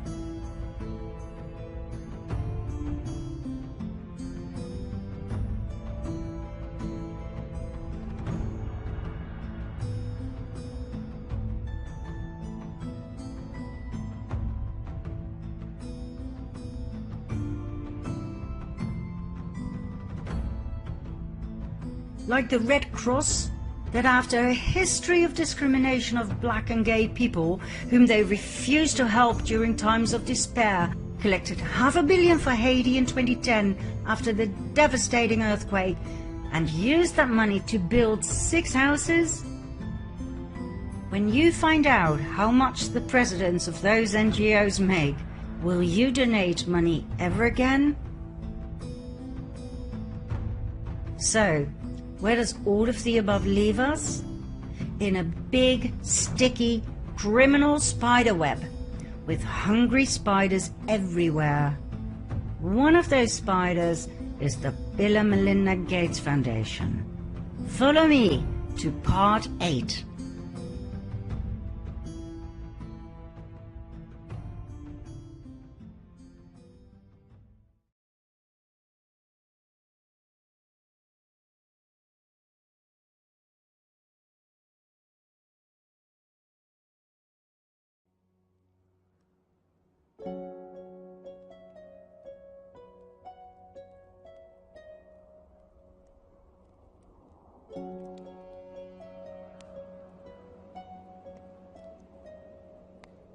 The Bill and Melinda Gates Foundation does not need much introduction.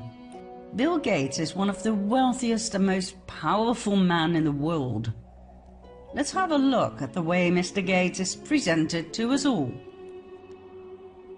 He is the most powerful doctor in the world. He is invited to G20 meetings and all other top-level gatherings, where he is treated like a head of state.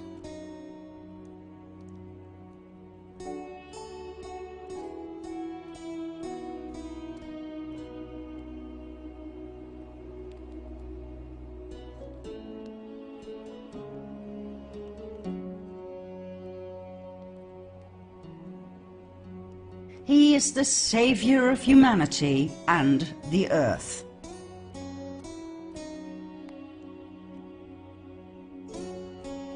He is the embodiment of charity.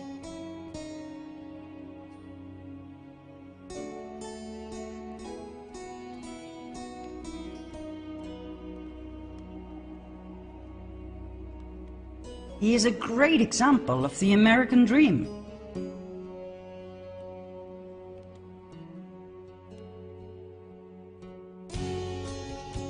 And he is a wonderful inspiration to us all.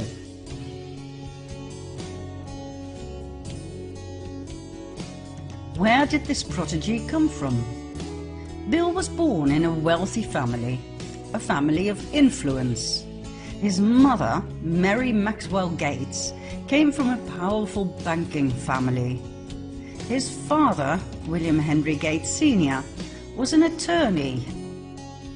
Bill Jr. dropped out of Harvard University. Worried about the future of her son, Mary helped Bill set up Microsoft. She used her IBM connections to set up a deal between IBM and Microsoft.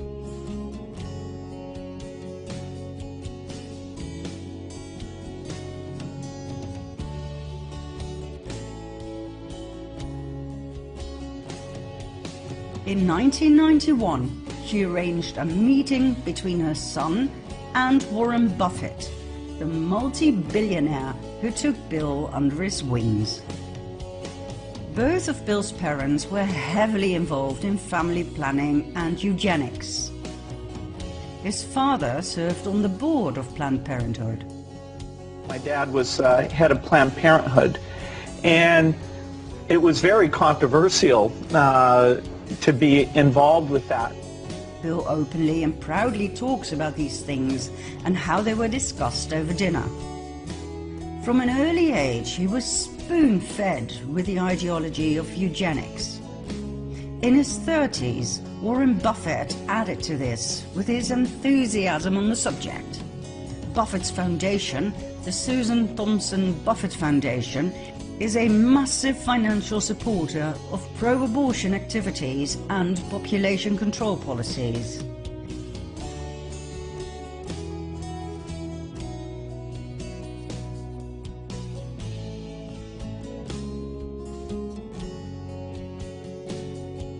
It is the largest funder of reproductive health and family planning in the world.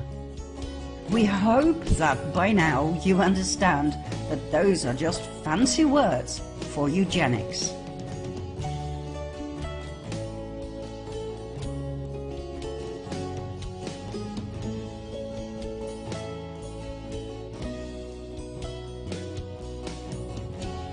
So, Bill Gates, a Rockefeller descendant, as we have shown in our COVID-19 documentary, was pushed forward with one goal in life and one goal alone, and that was not computer programming. His role in this world was determined by his bloodline. He was to become the face of population control and depopulation within the framework of Agenda 21 and 2030. Let's have a closer look at the effects of our great benefactor's actions, shall we? Between 2000 and 2017, the Bill and Melinda Gates Foundation massively enforced their new polio vaccine on the children of India. 500,000 children under the age of 5 became paralyzed.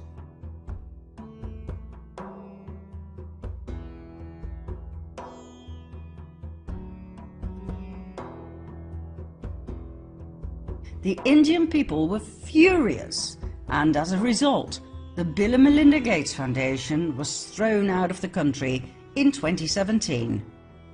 Yet, less than 2 years later, they were allowed back in, and India's Prime Minister Narendra Modi was awarded by Bill Gates for his efforts to reach the UN Sustainable Development Goals. There's nothing money can't buy. Isn't it weird that Gates got the opportunity in the first place to start his polio vaccination campaign in India, when taken into account that back in 2000 it was already known in the US that the oral polio vaccine frequently caused paralysis?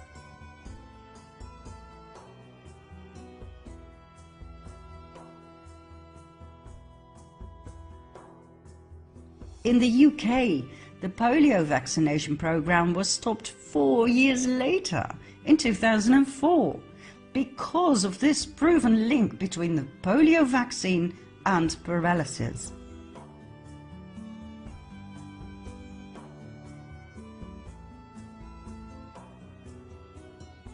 Yet, the vaccination program was continued for 13 more years, with devastating effects in India.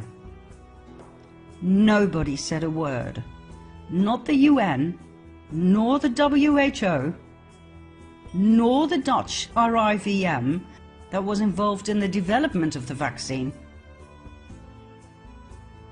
and most certainly not the Bill and Melinda Gates Foundation. Finally, in 2017, when the damage was done, the WHO reluctantly admitted that the global explosion in polio was mostly caused by the mutated polio strains used in vaccines. Let me say this in layman's terms. Once there was a nasty virus. The WHO named it the wild polio virus. It paralyzed people, so the WHO asked its minions to create a vaccine, which they did. As a matter of fact, they created 2 types, one that had to be injected and one that only needed a few drops into a child's mouth.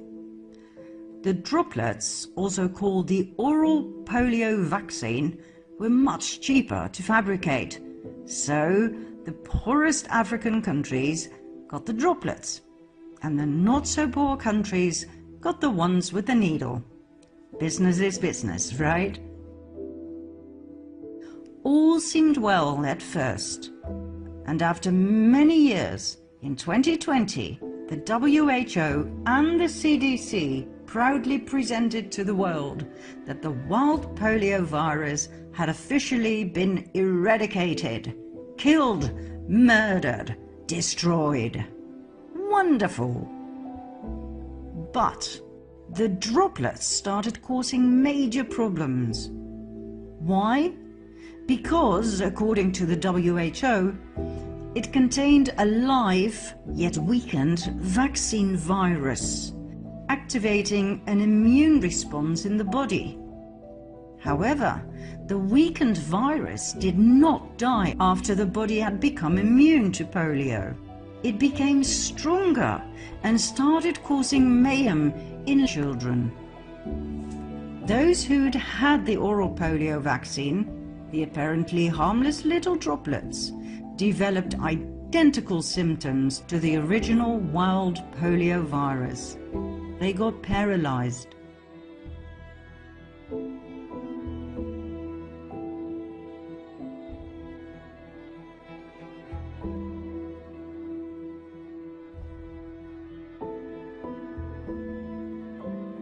At first, the WHO denied the allegations. It stated that this could only occur very rarely.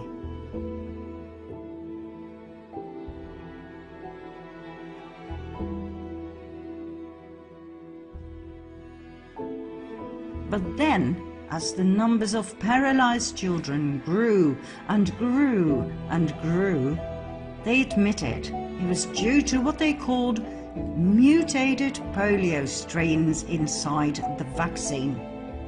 They even gave it a beautiful new name, VDPV, vaccine-derived poliovirus. Wow, I'm sure those paralyzed kids are very proud to carry a disease with such a pretty name.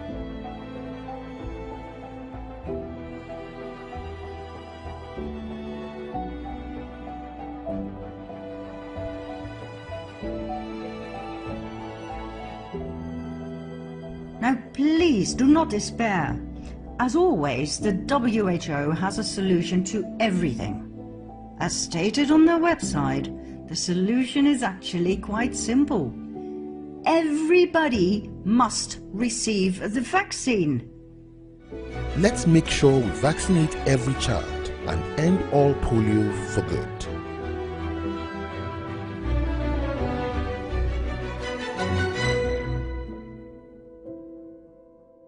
The same vaccine droplets, the cheapest ones of course, the ones that caused paralysis in the first place, must be given to every child under the age of 5. Why? Because of the herd immunity lie. Together we can stop this virus. Sounds familiar, doesn't it? Was there any compensation for the 500,000 paralyzed children? No. Was the Gates Foundation prosecuted? No. What else? In 2002, the Gates Foundation introduced the Meningitis Vaccine Project, Men-Afri-Vac campaign, in which thousands of African children were force vaccinated. 10% of those children developed paralysis.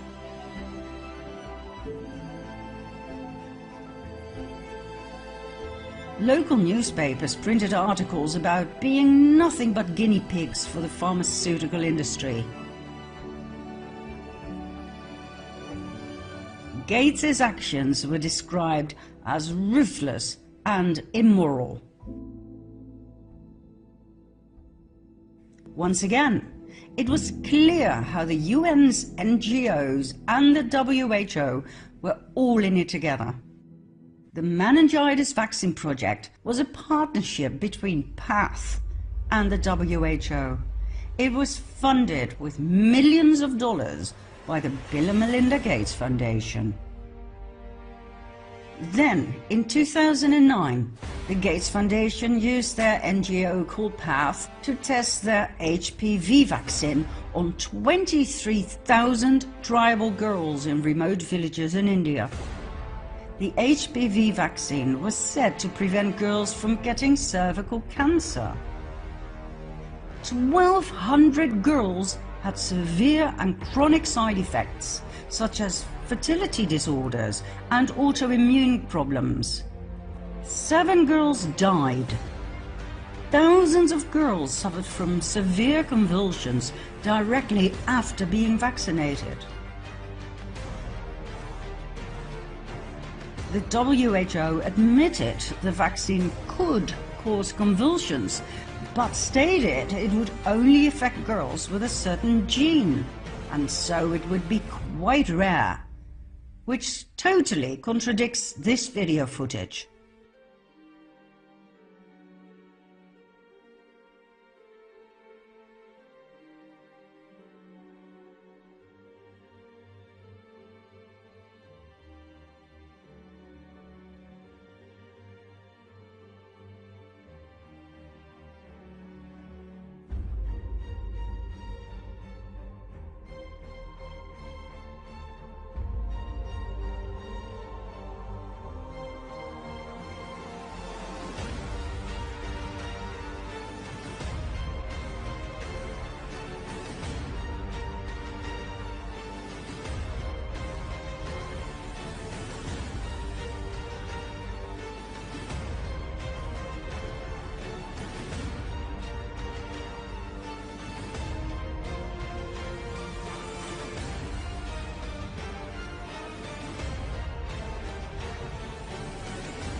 I'm Ginny Blesky, and this is my daughter Mia, who's 12. On the 21st of September last year, 2016, she had the first HPV vaccination at school. The following morning she woke up and she couldn't walk on her legs. She couldn't weight bear, her legs were shaky, and she had burning in either side of her spine all the way up her back. But she deteriorated by the afternoon, so we recalled the on-call doctor, who said just go straight to A&E. We took her straight to A&E and they admitted her for a few days. We've done video diaries right from the first day all the way through up until now, and basically within days, about 10 days of Mia having the vaccination, she completely lost the use of her legs. A couple of weeks after, she lost the use of her body went. So for the last 13 weeks now, she's only been able to blink and speak. She can't use any of her limbs. She's incontinent.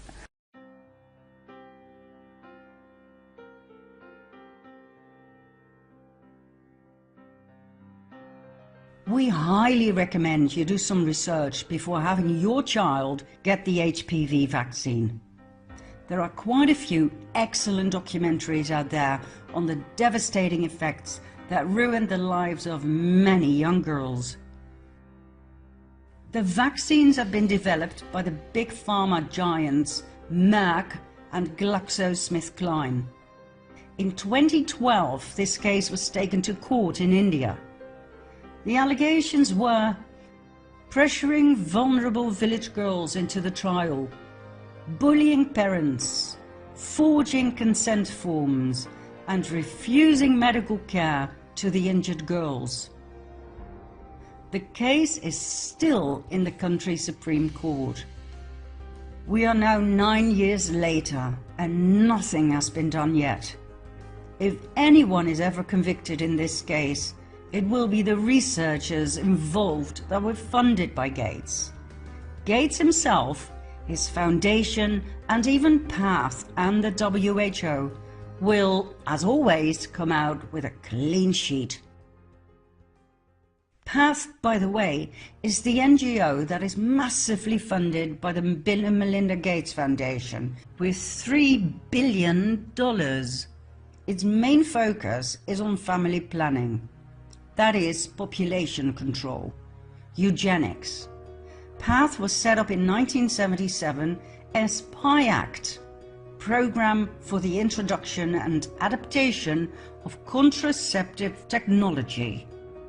4 years later, it changed its name into PATH.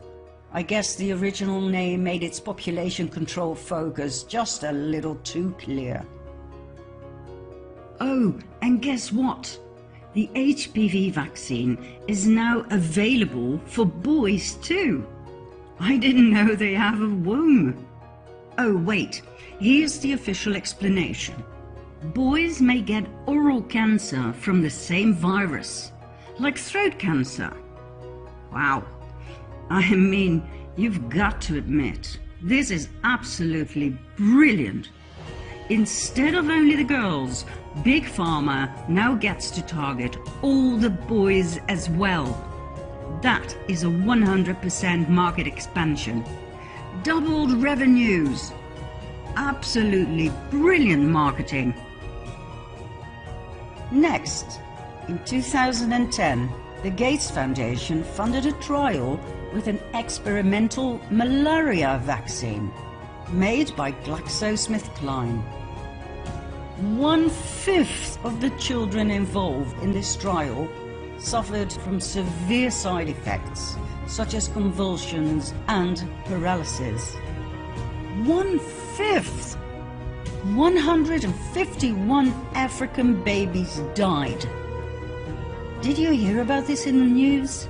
No.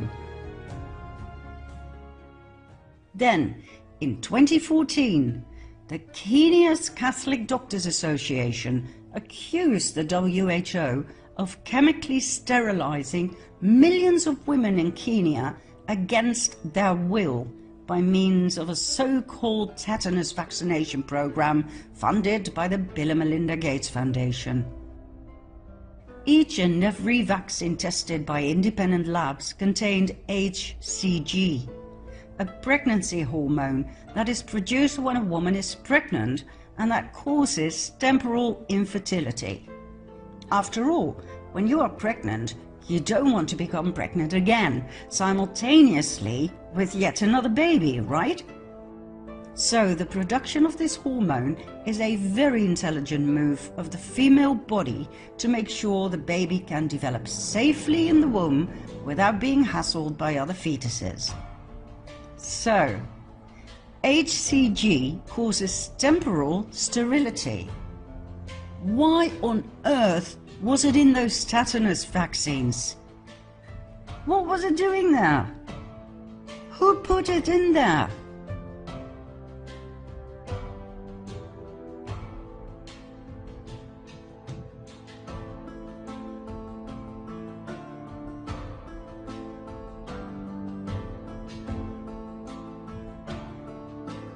Is this what we are looking at here when we talk about population control and family planning?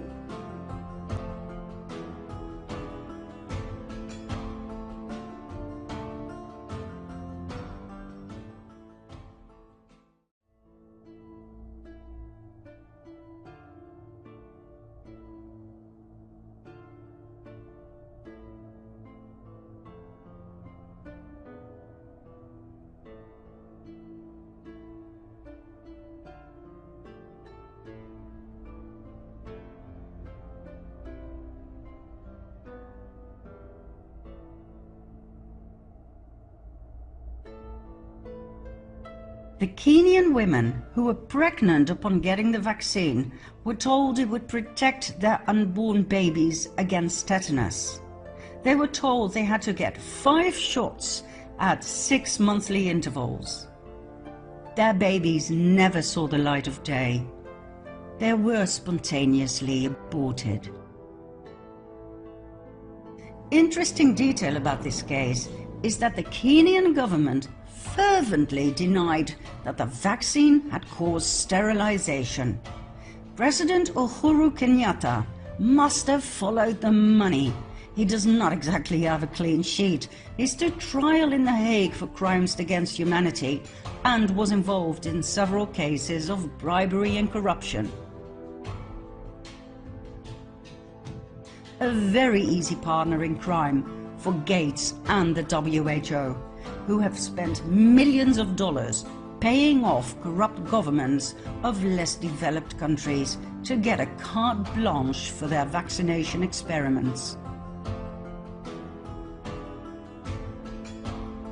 In this particular case, the mainstream media and the notorious fact-checkers still try their utmost best to ridicule and deny this case, which we fully understand. What do you think will happen to them when all of this gets out into the open? In 2017, a research paper was published in multiple scientific journals, once again putting the vaccination trials in a very bad light. In the early 1980s, the WHO's UNICEF performed what they called a natural experiment in an urban community in Guinea-Bissau, a country in West Africa. Babies between 3 and 5 months of age were given a DTP vaccination. The study showed that vaccinated children had 5-fold higher mortality than unvaccinated children.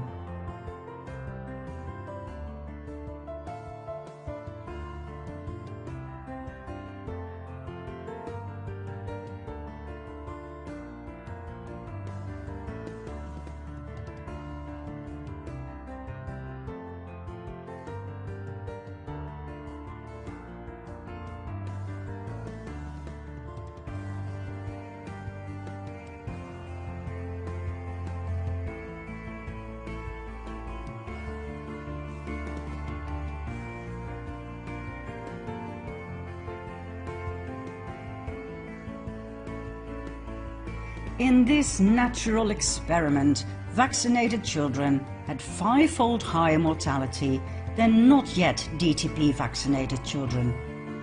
Hence, DTP may be associated with a negative effect on child survival. DTP was associated with increased mortality. Shocking as this may be in and of itself, the worst was yet to come. After all of these things could have been hiccups in the startup of something safe and benign, right? Well, no. In spite of being aware of these horrid effects, UNICEF continued the DTP program in Africa. An unknown number of beautiful babies died, their parents' lives ruined, but nothing was done other than burying the data and sweeping it under the carpet. For some reason, black lives don't really seem to matter when billions of dollars are involved. Business is business, right, Mr. Gates? Okay, we could go on forever about vaccination scandals. And let's not forget the biggest scheme of all times, the COVID fraud. We highly recommend watching our 4-part documentary about this topic.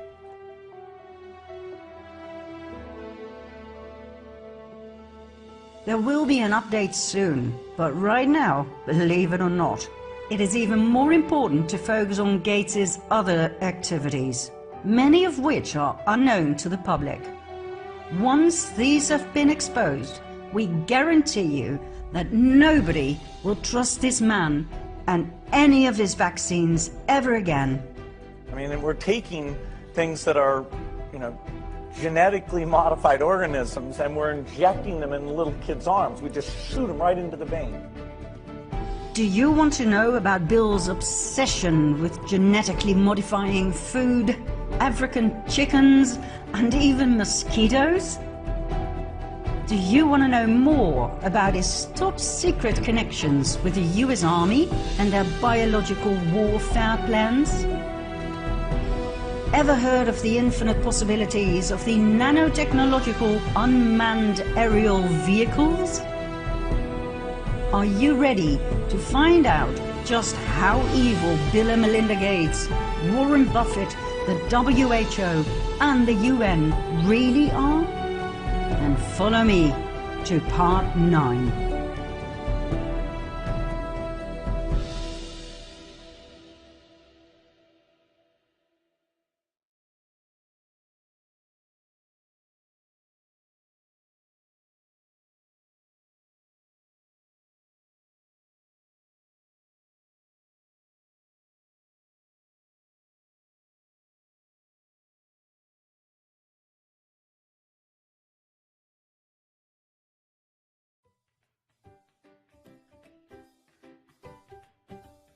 In 2016, the Gates Foundation decided that the African chickens weren't fat enough. Not only that, their eggs were too tiny. Gates came up with a brilliant plan. Let's genetically modify chickens. The University of Wageningen and Hendrix Genetics, both from the Netherlands, invented a new chicken species made especially for poor African families. What a marvelous idea! And what a great philanthropist! Genetically modified chickens that no African family had asked for. According to Janet Mawio, president of the Kenya Community Development Foundation, the native chickens are great. They may look a little skimpy, but they taste terrific. And they are unvaccinated. Our chickens feed themselves in nature. If we get more of them, who's going to pay for the food? And who will pay for the vaccinations? She asked in an interview. Excuse me? Vaccinations? Are these genetically modified super chickens not perfect when they come rolling out of the lab? Obviously not. They have to be vaccinated. That explains why the Dutch research supervisor, Lisbeth van der Waay, said, "The chickens must come with a clear manual. They need good food and plenty of water. If not, the production will probably be disappointing in practice. So, genetically modified chickens that need special food and vaccinations. Gates was delighted. In a press conference, he stated that 100,000 chickens were going to be donated to the poor in Ethiopia, Nigeria, and Tanzania.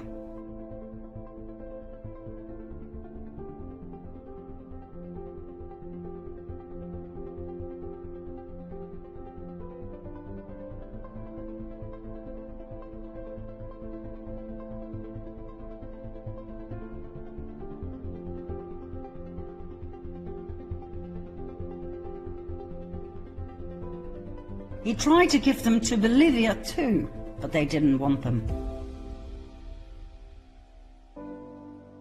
As a matter of fact, the African people didn't want them either, as Janet Mawillo pointed out. But for some reason, Bill Gates always gets what he wants in Africa. Genetically modified chickens, vaccinations. It seems like he has built up a great relationship with the mostly corrupted leaders of those countries. Oh, and the chicken story had a little tail to it. Shortly after Gates had introduced his super chickens, the bird flu erupted. In Nigeria alone, more than 750 outbreaks led to 3.5 million dead chickens. Coincidence? You tell me.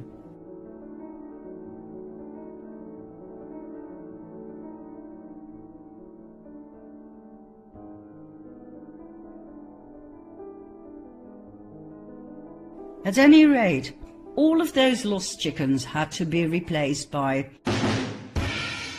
Hendrix Genetics from the Netherlands. I sure hope they offered them at a special discount. Oh, and the man in charge of the genetically modified chicken project at Wageningen University, Johan van Arendonk, promoter of the thesis we showed you less than 3 minutes ago, was welcomed by Hendrix Genetics as Head of Research and Development on the 1st of January 2016.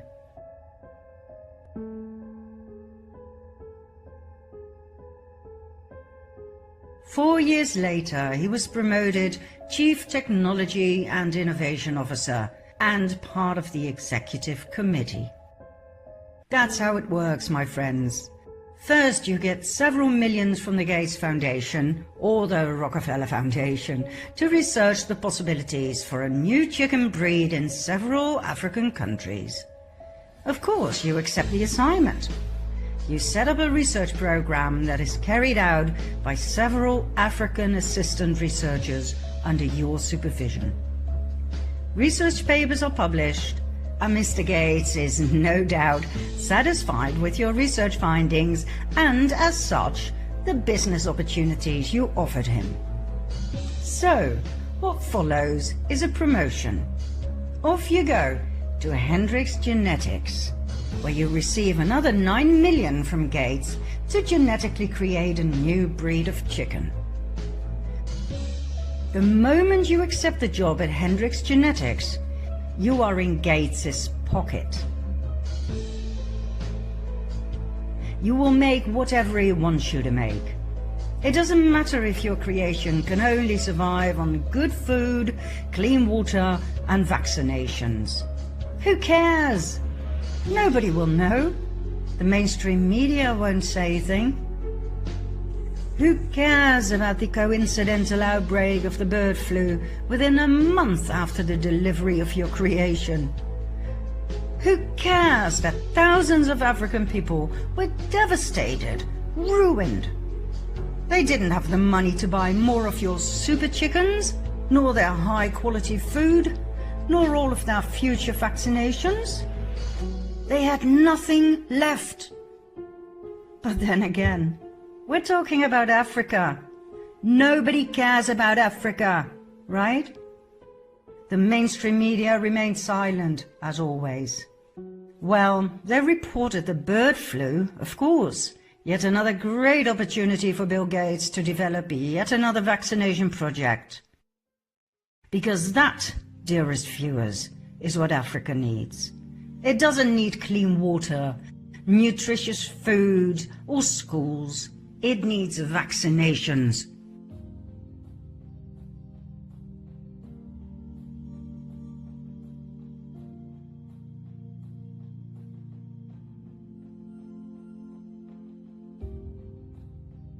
Chickens are not the only animal species that fascinate Gates. So do mosquitoes. Well, actually, he hates them, just like anybody else, as some of them spread diseases such as Zika and malaria. And so, Gates came up with yet another brilliant plan to improve the world.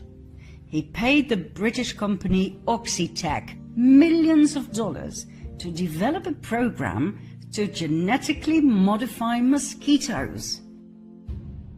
Oxitec developed a modified version of Aedes aegypti, the mosquito responsible for transmitting Zika and dengue fever. The males were genetically tampered with and received a self-limiting gene, targeting only the females, the ones that sting for blood, and by doing so spread disease. When the GMO males mated with the wild females, the self-limiting gene was passed on to their offspring, killing only the females. After several generations, there would only be males left.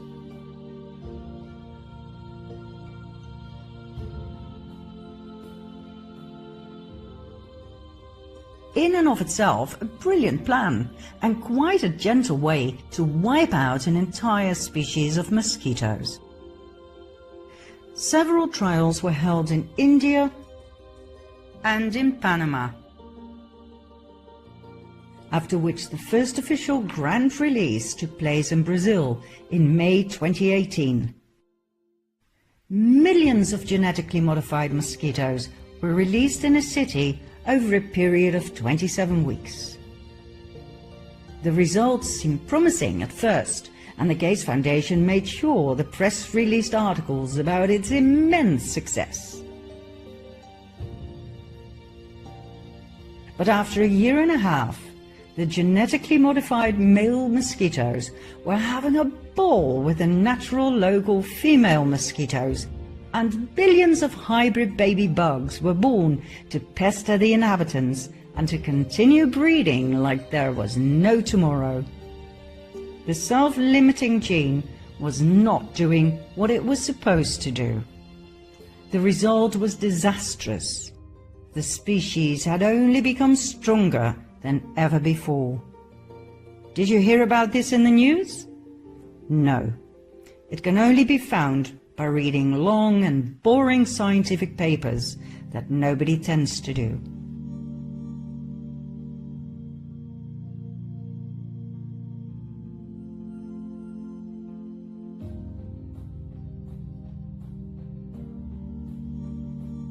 Only a few alternative media reported it, but as always, they were ignored, overruled, and ridiculed as conspiracy theorists.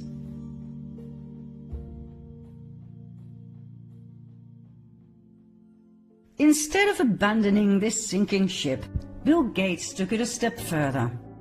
He asked Oxitec to genetically modify yet another species, the females of Anopheles albinmanus, 1 out of 4 mosquito species that can transmit malaria. Trials were held in Burkina Faso in Africa. The locals resisted. They asked for mosquito nets, a cheap and very effective solution. But, as always, they were not heard.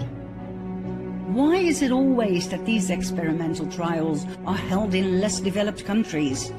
Don't these lives matter?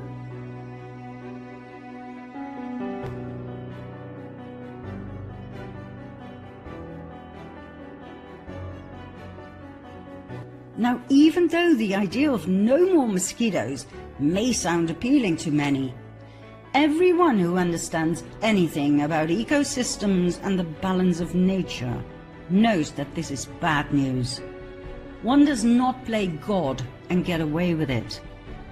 Genetically modifying one kind of mosquito will have far-reaching effects on nature and thus on people, especially in rural areas where people depend on agriculture to survive. The entire ecosystem could end up disrupted in ways that cannot be foreseen. Now, normally, it would take years to pass an environmental law for these kinds of things. But because of COVID-19, the Environmental Protection Agency decided differently. Environmental laws will not be upheld at this point. The mosquitoes may be released.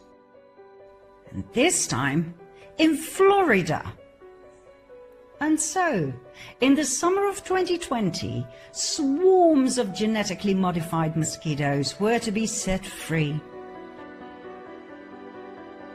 But due to public protest, it was put on hold.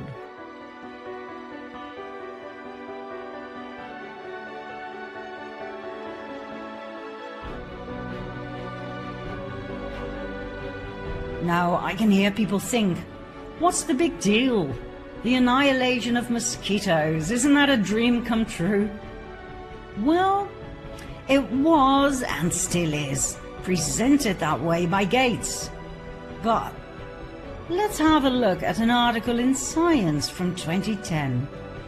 11 years ago, a group of Japanese researchers developed a mosquito that spread vaccine instead of disease.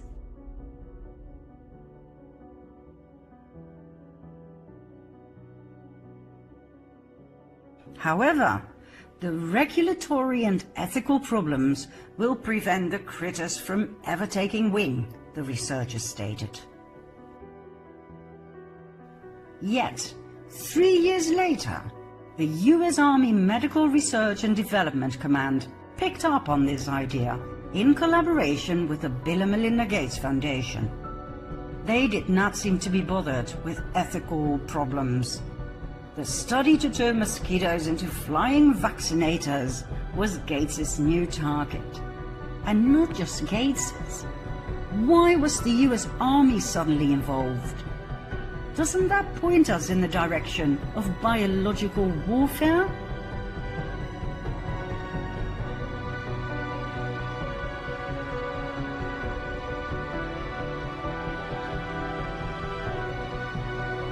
Now, for those viewers who believe that weaponizing mosquitoes is too far-fetched, please dive into the subject and you will find out that as early as 1953, the US initiated its weaponization efforts with disease vectors, as they called it, focused on fleas spreading the plague, mosquitoes causing brain infections by spreading encephalitis, and mosquitoes spreading yellow fever. Experimental trials were held over Florida and Georgia to see if the insects could be used successfully as a bioweapon to kill off urban populations.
a declassified Army document from 1981 entitled An Evaluation of Entomological Warfare as a Potential Danger to the United States and European NATO nations, describes in detail how the government raised millions of mosquitoes as weapons and released them in covert operations over US residents. Calculations showed it would cost only 29 cents per death if half of the population were to be killed. 29 cents per death! What a wonderful cost-effective way to execute a massacre. There's nothing new under the sun. For decades, armies all over the world have done these horrid experiments on their own and other countries' unsuspecting citizens. It didn't matter how many people died. It didn't matter if innocent children died. All that mattered was information, which is gruesome in and of itself. But how does it make you feel that right now the Gates Foundation is involved in all of this? Of course, different target, modern-day equipment, but the idea never changed. How to perform genocide in the most efficient and cost-effective way. Depopulation with a capital D. Much of the collaboration between the Gates Foundation and the US Army is classified.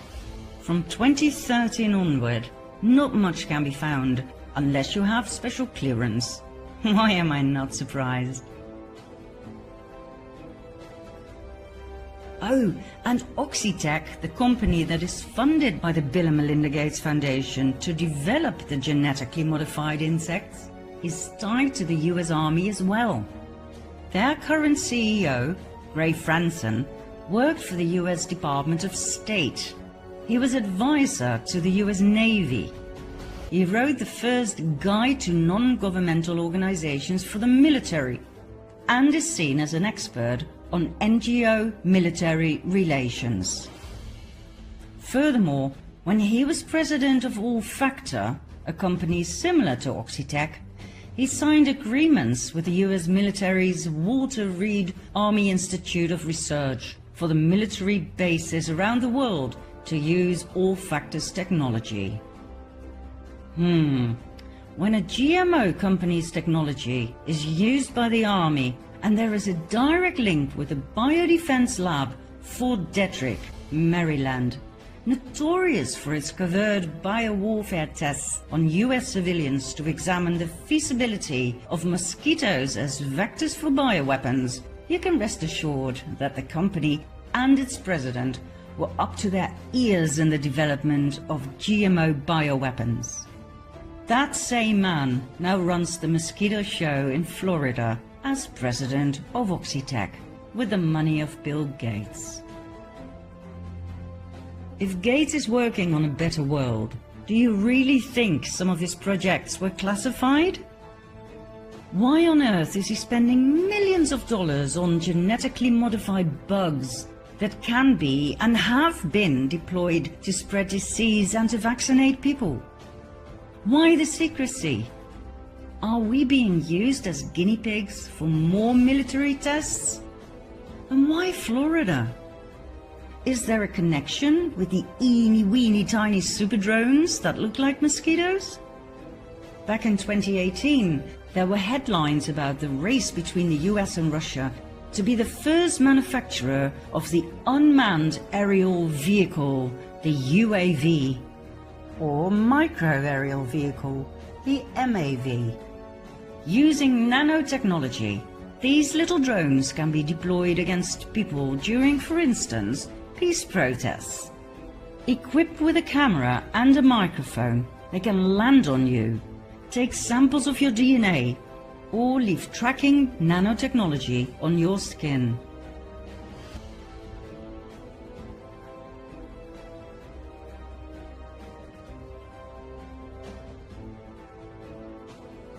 Strategic analyst Paul Buchanan told NBR in July 2018 about the interest in UAVs. The predictions were that the UAV industry could be worth $89 billion by 2022. Somehow, we find it hard to believe that our philanthropist Bill Gates has nothing to do with these insect drones.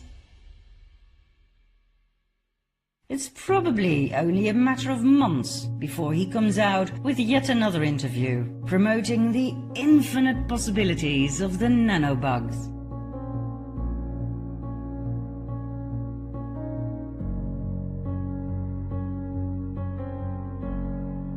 In June 2020, Bill Gates talked about his surprise that so many people don't trust his good intentions, especially when it comes to vaccinations. We're just giving money away, he said. We just write checks to pharma companies. Up until April 2020, the WHO's biggest sponsor was the American government. The Bill and Melinda Gates Foundation was number 2.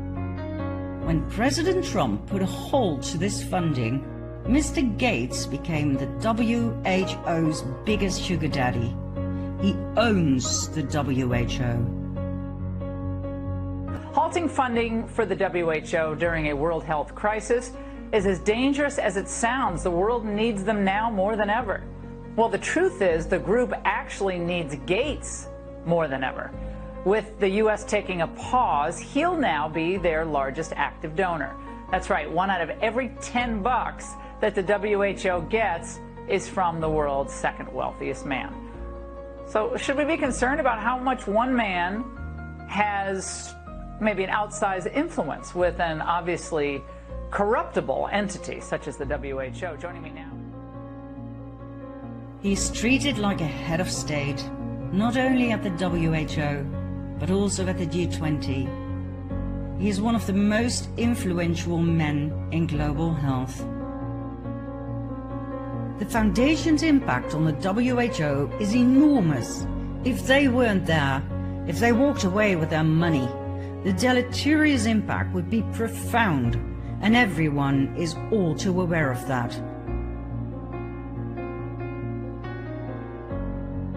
The WHO is owned by Bill Gates. Its Director General, Tedros Adhanom Ghebreyesus, is nothing but a puppet. His strings are pulled by Gates and the Clintons.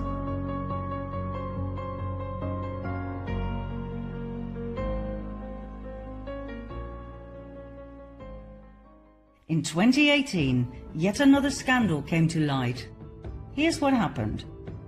Before Tedros became Director General of the WHO, he held 2 high-level positions in the government of Ethiopia, Minister of Health and subsequently Minister of Foreign Affairs.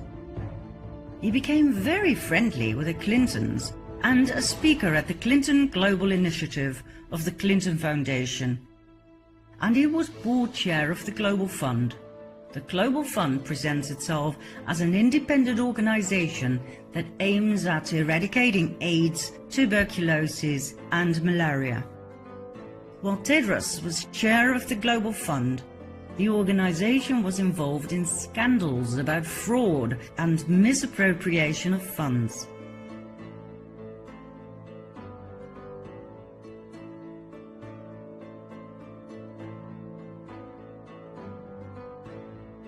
An investigation showed that 67% spent on an AIDS program in Mauritania was misspent. And Mauritania wasn't the only country that missed out on a lot of money. According to financial investigators Larry Doyle and John Moynihan, we are looking at a classic example of money laundering. Here's how it works. The Clinton Foundation received millions of dollars from 4 countries, such as the Dominican Republic, Rwanda and Lesotho, which is rather strange, don't you think? I mean, aren't those countries supposed to be on the receiving end of the cash flow? Anyway, those countries received money from the Global Fund. The Global Fund then received millions of dollars from USAID via the State Department. Who oversaw those funds? None other than Secretary of State Hillary Clinton. Clinton Foundation subsequently received millions from the Global Fund. Indeed, money laundering at its finest. Doyle and Moynihan testified before Congress about the corruption in the Clinton Foundation, in which the Global Fund, at that time chaired by Tedros, our current President General of the WHO, played an important role. The same Tedros who is now telling the world what to do about COVID-19. Funny world, isn't it?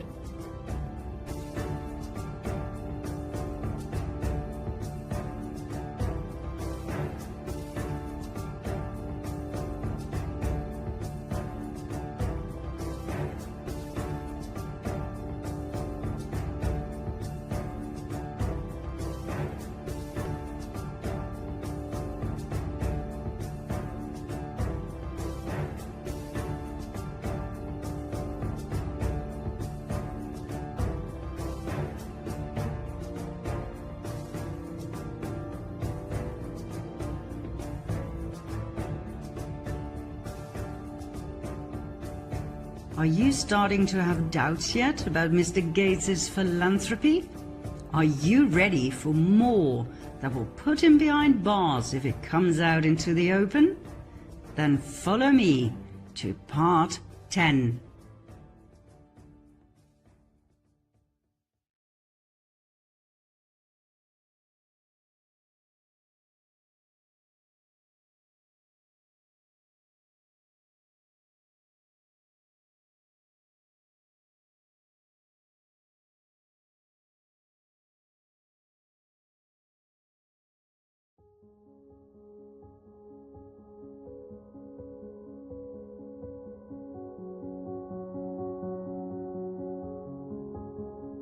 We're not done with Mr. Gates just yet. As a matter of fact, we've only just started. What else is he up to? He is heavily into buying shares and thus influence in big companies such as Apple, Twitter, Alphabet, Amazon, and Alibaba. Companies that have massive influence in the area of tracking apps, global surveillance, facial recognition, and spyware. His part in Alphabet and Twitter explains the absurd level of censorship we encounter when posting or searching for anything controversial about vaccinations and currently COVID-19.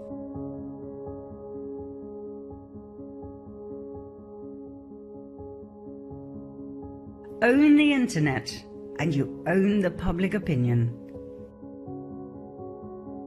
Amazon has been under fire for having the exact same weirdness on their website as Wayfair. In case you missed the Wayfair scandal, here's what happened. Researchers found this in their pursuit of child traffickers. Ridiculously high prices for average products.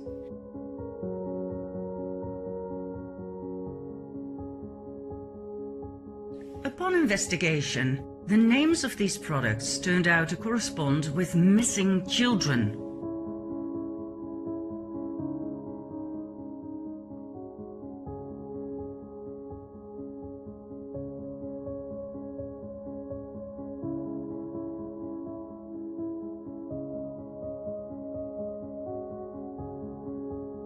Coincidence? Absolutely, according to the fact-checkers. But they connected the products to the wrong children. Any other leads? Yes. Remember this sofa with this weird price? Well, guess what? These numbers are the actual coordinates of Epstein Island. Little St. James, Pedo Island, Orgy Island, it goes by many names. And look at the name of the sofa. She was the consort of convicted pedophile Jeffrey Epstein. She is now in custody and singing like a canary, meaning she has given the investigators a list with a lot of names belonging to the people who joined her on the Lolita Express. Epstein's private jet to visit Little St. James, where they collectively raped and murdered children, according to whistleblowers.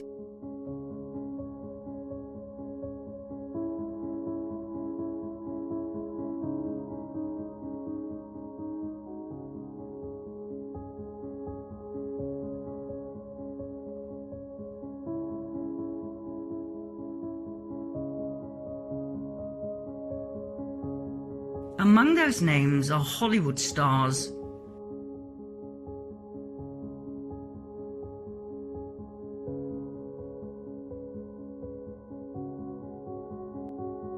Top-level officials.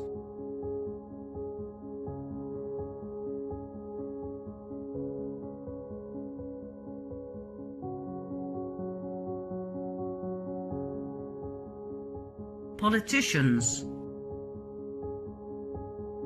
Members of the royal families.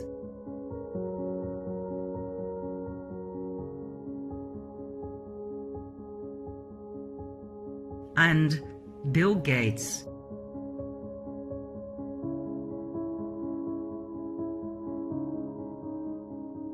So, fact-checkers, maybe the conspiracy theory about Gates buying shares of companies that are deeply into child trafficking or human trafficking in general is not so far-fetched as you might think. I mean, it is easy to debunk a theory, but can you debunk facts? Ridiculously high prices of some products, and names that correspond with missing children. Fact. A Sophus Prize identical to Epstein Island's coordinates. Fact. Epstein being a convicted pedophile and child molester. Fact. That Sophus name corresponding with Ghislaine Maxwell, Epstein's madam and handler. Fact. Ghislaine Maxwell now in jail, where she provided the investigative authorities with a blacklist. Fact. A blacklist with hundreds of names of members of the elite. Fact. Hidden meaning of the name Wayfair. Wave plus fair. Fact.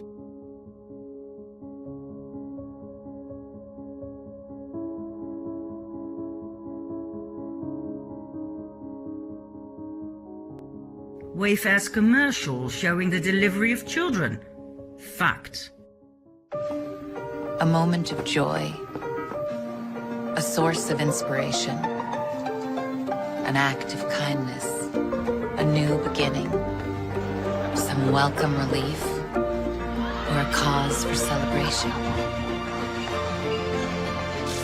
What's inside? Possibilities, what we deliver by delivering. Bill Gates on the passenger list of Epstein's private plane. Fact.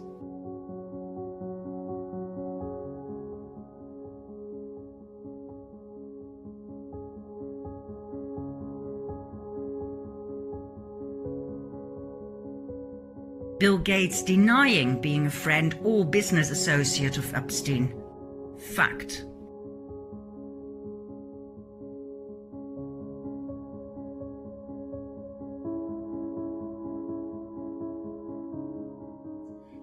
Says, no relationship, nada, nothing. You report these two men met at least 6 times. What does Gates say about that? Well, I believe that there were more, and he and his spokespeople would not say how many in total they actually met. But this included visits to the mansion, seeing each other in Seattle, flying on Epstein's plane, when we all know Bill Gates has his own $40 million plane. And then, as an investigative reporter, why would Gates say, oh, I had no relationship with him, when, of course, he knows what the facts are? So that always sets off red flags for me. He also has one of the largest, most established foundations on his own.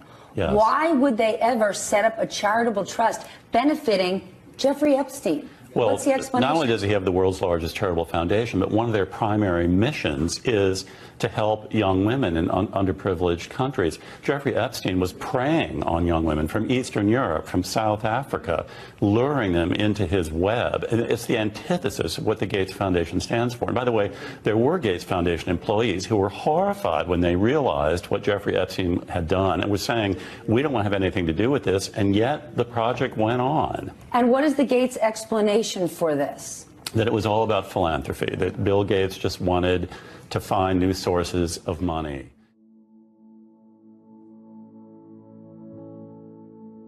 Not very smart, Bill. The evidence is there. It will not go away. Gates and Epstein met on several occasions to discuss philanthropy issues. Let me guess. I'll bet they wanted to do more to protect little girls and young women, right? If this is ever brought before a judge, Gates will be found guilty and spend the rest of his days in Guantanamo Bay. That is, if he doesn't get the death penalty.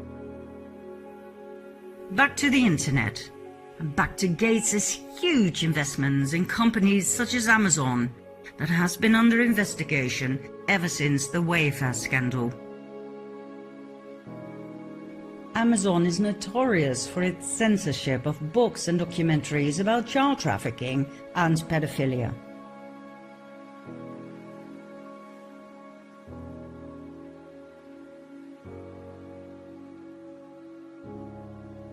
They do sell this kind of items, though.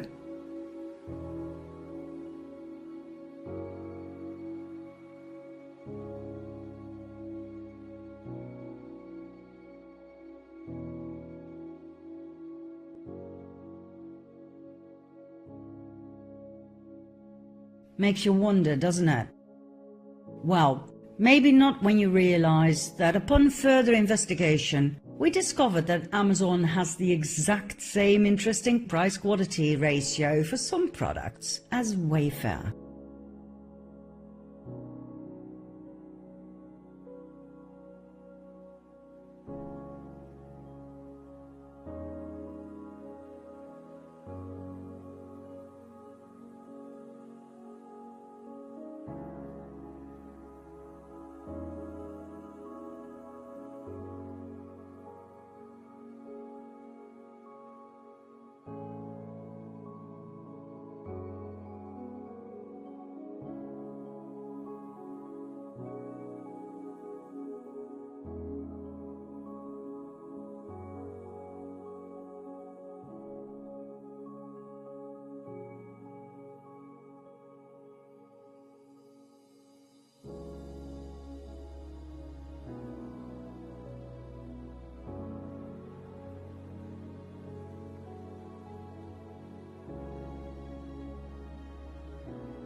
And for our Dutch viewers, so does bol.com.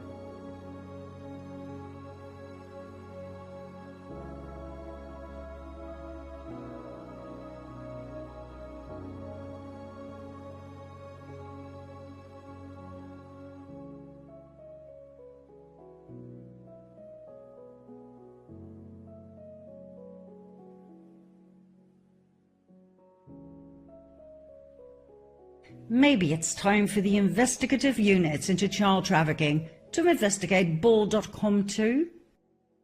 Oh, and Alibaba? Adrenochrome.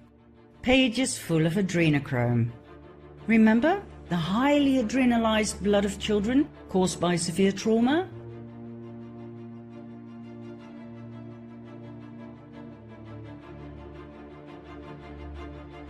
The special wine that gives you eternal life?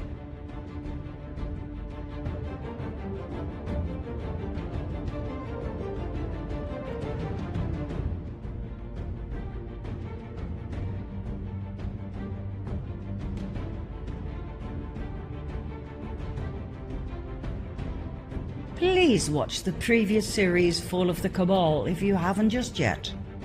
Adrenochrome is connected to Pizzagate, child trafficking, sacrificial abuse, and now Alibaba, and thus Bill Gates.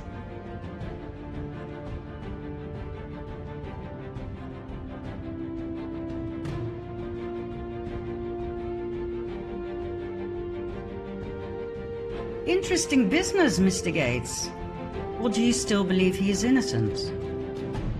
Now, of course, when Alibaba, Amazon, Wayfair and Bol.com were approached about these strange facts, they all claimed it was nothing but glitches in the software. Doesn't exactly explain this, does it?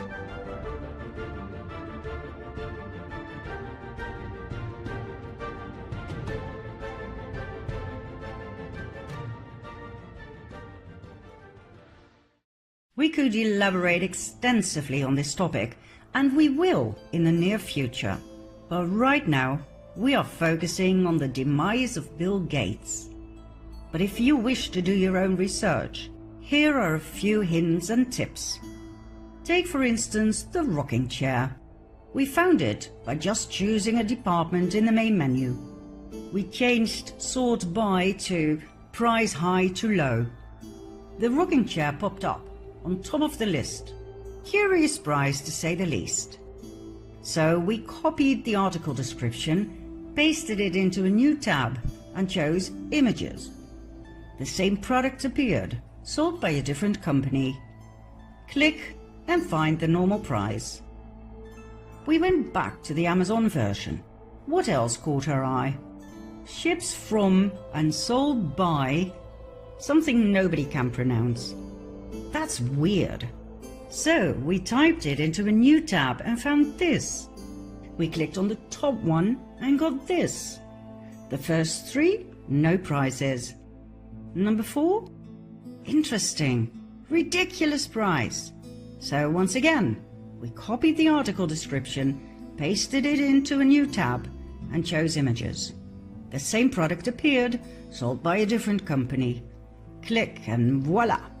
The normal price. We went back to the Amazon version. What else caught our eye? The name of the manufacturer. Click. Once again, strange names. Click. Etc., etc.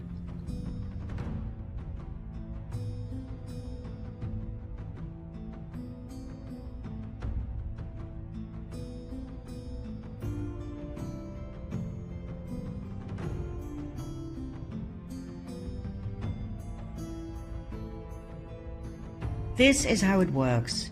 You are led from page to page. It works like a puzzle. They use codes and keys in order to lead you to the end product. And by that time, you are asked for your credit card data and more personal information. That's when we stopped. This is for the FBI to dive into. The same happened, by the way, when we searched for adrenochrome. A few months ago, Alibaba simply took you straight to their offers. But when we tried it again, everything had been deleted. No results.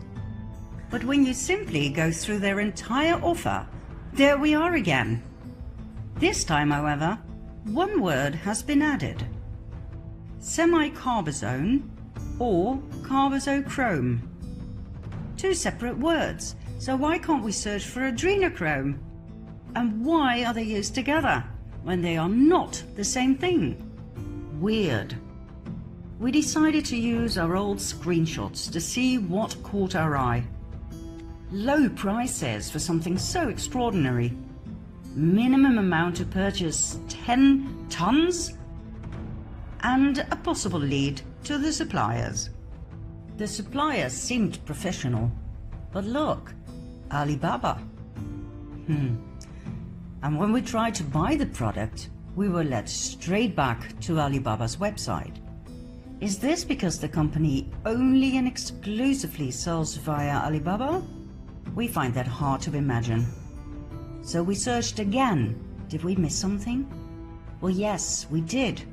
A bit further down is the supplier without the Alibaba link. But that took us to an entirely different company. Same name, different website, and nothing but an empty shell. A smokescreen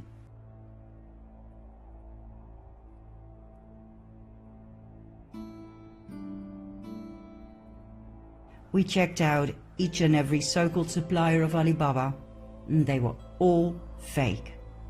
Fake websites, fake addresses, and whatever we clicked, we were led straight back to Alibaba.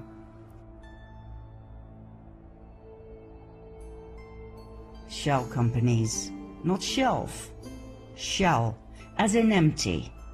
A cover for criminal transactions. A man like Bill Gates knows exactly what he does when he invests millions into these companies. Make no mistake, he is well aware. He didn't visit Epstein's Speedo Island all those times to drink coffee and enjoy the scenery.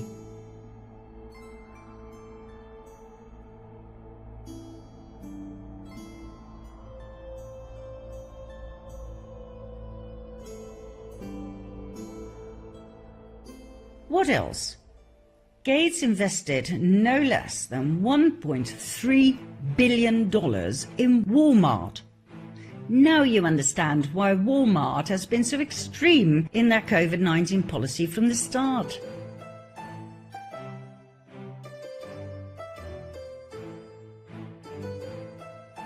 Walmart, by the way, is a highly controversial business. In 2019, it paid $282 million to settle a 7-year bribery investigation by the US government. Let that marinate for a while. First they bribe Mexican and Chinese officials, then they settle a criminal investigation? Isn't that yet another form of bribery? Oh, and then Mr. Gates invested his $1.3 billion in this company, after which all of a sudden Walmart started showing their concern for the well-being of their customers and for people in general. How wonderful! Just like that, it changed from a criminal organization into a benign philanthropic business that pledged to eradicate the COVID killer virus and keep the world safe. In no time, Walmart was ready, supporting COVID-19 testing and administering vaccines.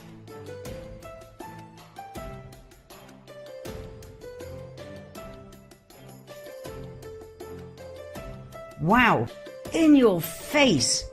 As millions of small and medium businesses went bankrupt due to the COVID hype, Walmart made astronomical profits thanks to Gates' CPR tests, his vaccines, and Walmart's e-commerce that grew 74% in the midst of a pandemic. Oh, and then there's Monsanto, recently bought by Bayer. In 2010, Gates bought 500,000 Monsanto shares, worth $23 million. 8 years later, their worth had gone up to $64 million. Monsanto started off producing Agent Orange, a powerful and highly toxic chemical used during the Vietnam War to eliminate forest cover and to destroy crops. Its horrific side effects were all forms of cancer and birth deformities.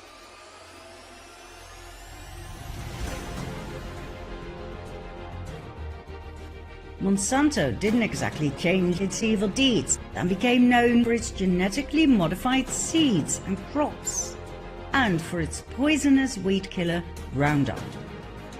Bill Gates openly promotes GMOs as the answer to world hunger. In 2018, Monsanto was bought by Bayer, a chemical giant that produces poison. In other words, our food supply is now largely controlled by the producers of carcinogenic poison. Just in case you didn't hear this, let me repeat it. Our food supply is largely controlled by the producers of carcinogenic poison. Carcinogenic means it causes cancer.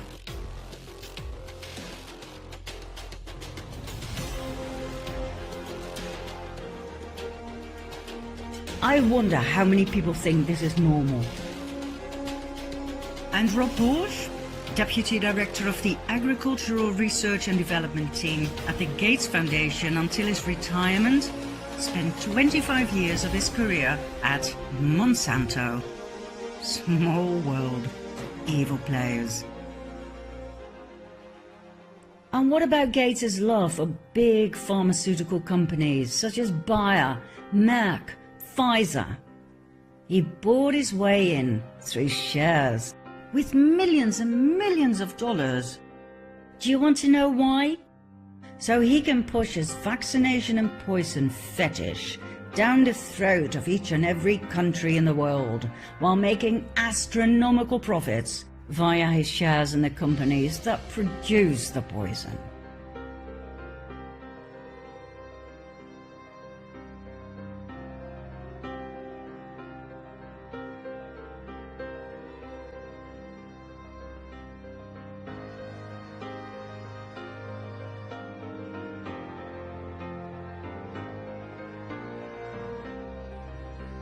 Do you know how that works?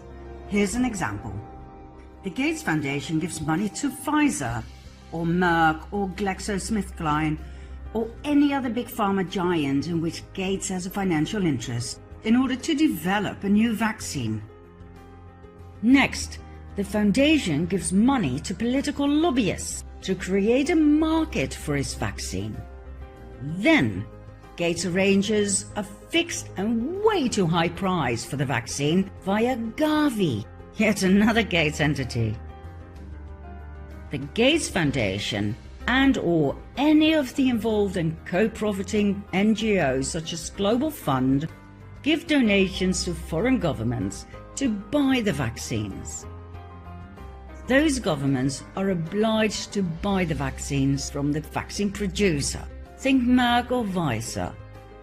Global Fund gets their donation back from USAID. And last but not least, the Bill and Melinda Gates Foundation makes a massive profit and doesn't have to pay a dime of tax.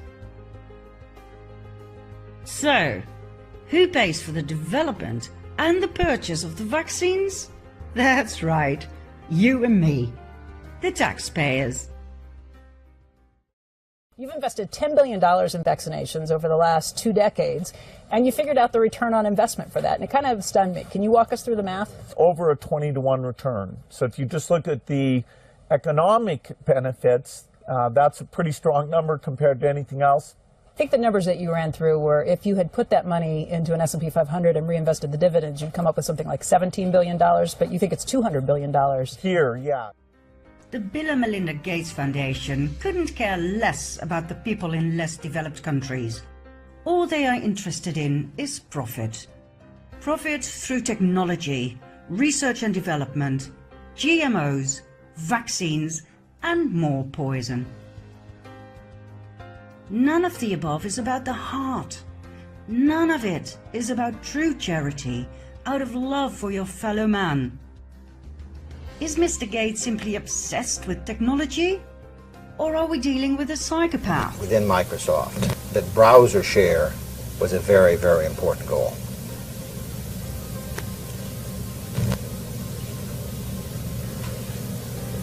Well, you've used several times, the very, very, and I don't know if you're asking specifically about some time where I used the words very, very. Is that the question?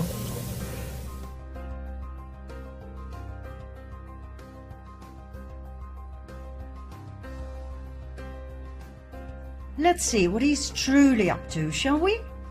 Let's have a look at the effects of his philanthropy in less developed countries. Join us and bear witness to the trails of destruction this man leaves behind in part 11.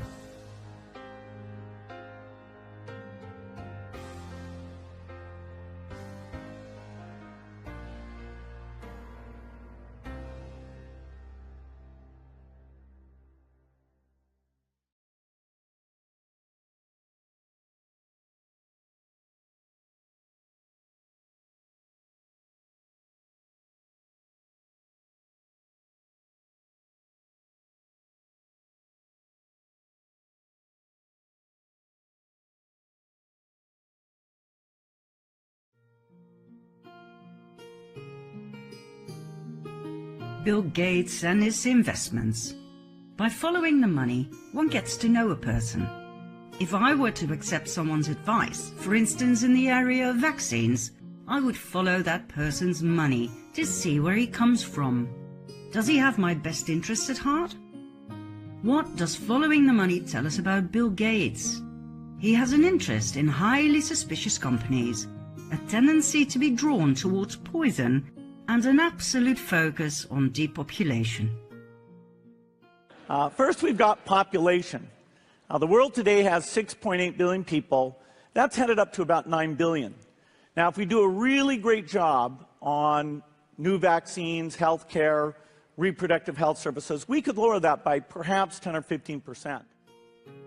Let's face it, a man who openly promotes reducing the world population in order to save the planet, telling the world vaccines can help achieve this goal, then promotes the same vaccines to save lives? Really? Make up your mind, Bill. Do you want to save human lives, or do you want to destroy them? You can't have it both ways. Follow the money, and you will get to know the man behind it. We have seen GMOs, infected mosquitoes, tests on human guinea pigs in less developed countries, bioweapons, child trafficking and abuse on Epstein Island. Not a pretty picture, Bill.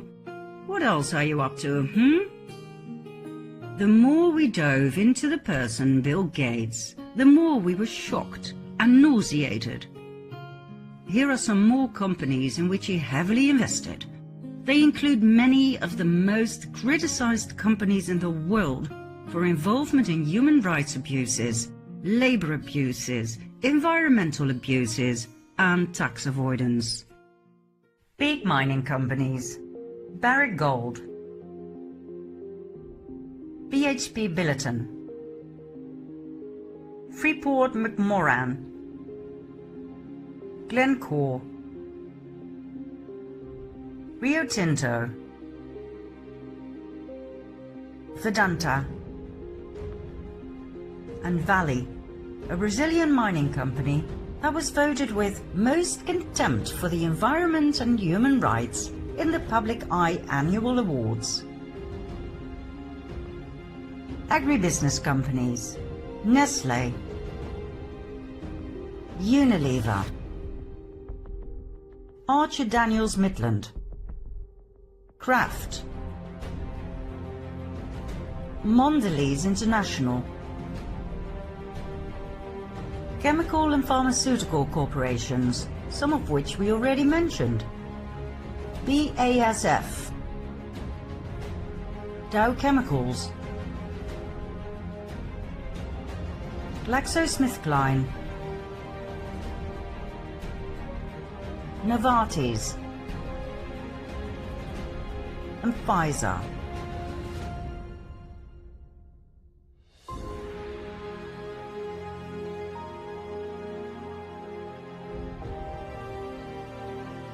Beverage corporations: Coca-Cola, Diageo, PepsiCo, and SAB Miller. Construction companies: Caterpillar, which has long been accused of complicity in human rights abuses in the Palestinian occupied territories. Defence contractors: BAE Systems, the UK's largest defence contractor and arms exporter. Excuse me? Arms? As in weapons? Bill? And we already briefly mentioned his oil-based fertilizers. Well, guess what? The Bill and Melinda Gates Foundation Trust has a financial stake of $1.4 billion in fossil fuel companies such as BP and Anadarko Petroleum that was recently forced to pay a $5 billion environmental cleanup charge.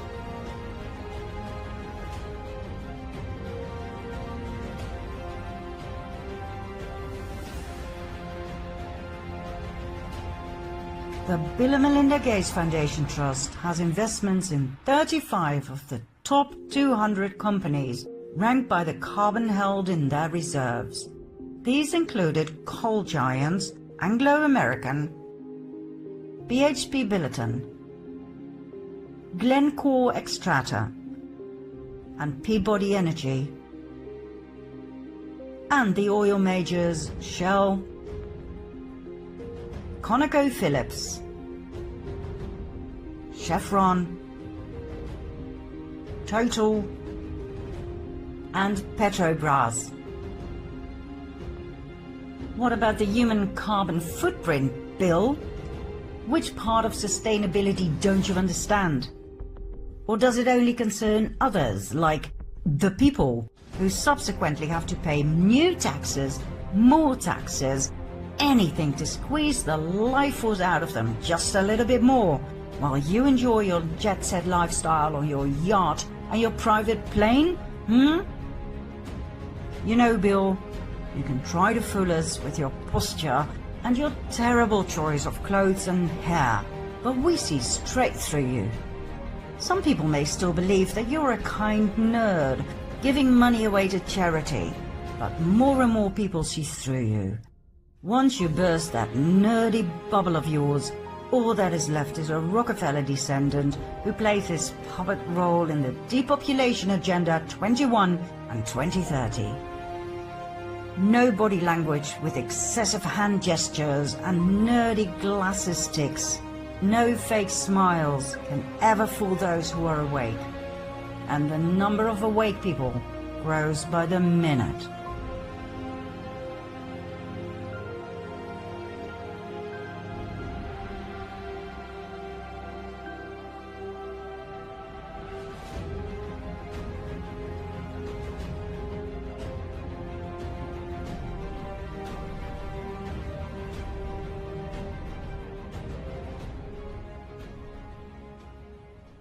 Now, in case you think you know all there is to know about Mr. Gates, he comes up with yet another marvel of a plan to spray millions of tons of dust into the stratosphere to stop global warming. I mean, seriously? Millions of tons of chalk are to be sprinkled up there to create a world-enveloping cloud that reflects sunlight away from us. A cloud to basically cause a worldwide solar eclipse for indefinite time.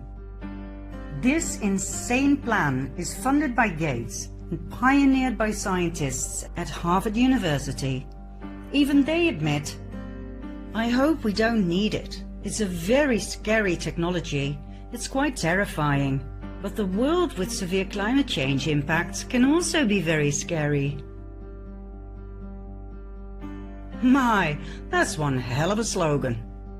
The initial test that was supposed to take place over New Mexico is currently on hold, amid fears that it could trigger a disastrous series of chain reactions, creating climate havoc in the form of serious droughts and hurricanes, and bring death to millions of people around the world. One fear is that spreading dust into the stratosphere may damage the ozone layer that protects us from hazardous ultraviolet radiation that causes cancer. Climatologists are also concerned that the circulation of ocean currents that regulate our weather may be disrupted. This could unleash a global outbreak of events that might devastate farmland, wipe out entire species, and foster disease epidemics. I don't know what's worse, climate change or this plan. Obviously, Bill Gates is more interested in his technological experiments than in the safety of people. Oh, I almost forgot. He's into depopulating the planet. Well, what a marvelous side effect then, right, Bill? There's a few more things about Mr. Charity that we think you should know. In 2000, he set up Gavi, Global Alliance for Vaccines and Immunization, now called Gavi, the Vaccine Alliance.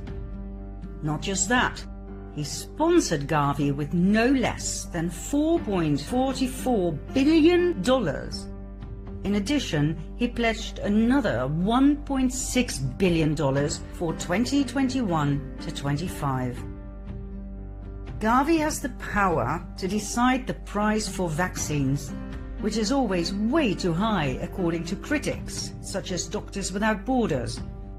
Like we heard Gates say in the previous episode, he has a 20-to-1 return on investment when it comes to vaccines.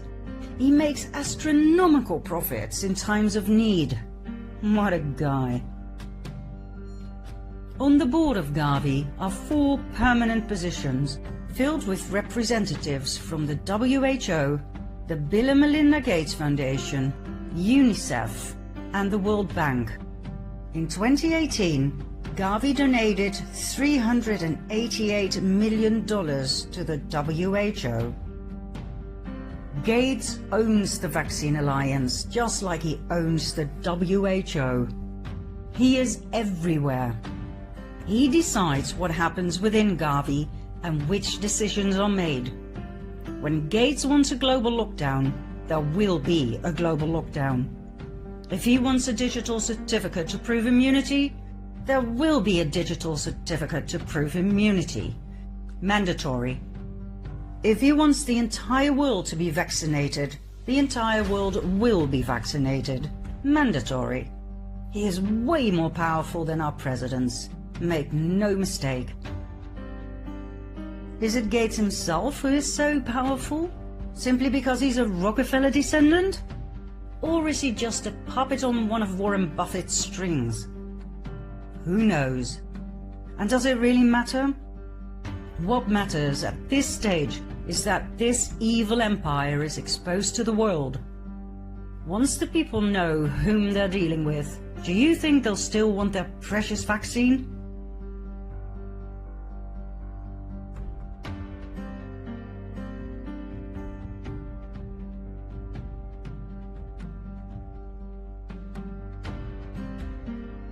In April 2020, President Trump announced stopping the financing of the WHO. Instead, he gave the money to Gavi. Many people were shocked by this action. How could he sponsor Big Pharma? Trump has always been openly opposed against the pharmaceutical industry. Did he try to gain influence in Gavi to temper Gates? Time will tell. The last thing we wish to share with you, before hitting the final nail into Gates' coffin, concerns the influence of the Bill and Melinda Gates Foundation in global agriculture.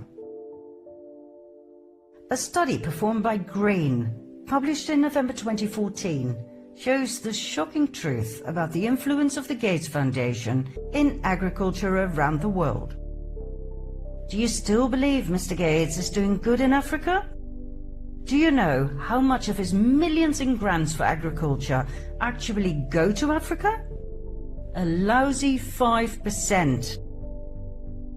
Do you know where all the money ends up? With the CJIAR. International organizations such as the World Bank, UN agencies, etc. AGRA, the Alliance for a Green Revolution in Africa, set up by Gates himself. The African Agricultural Technology Foundation, the AATF, and hundreds of different research, development and policy organizations across the world.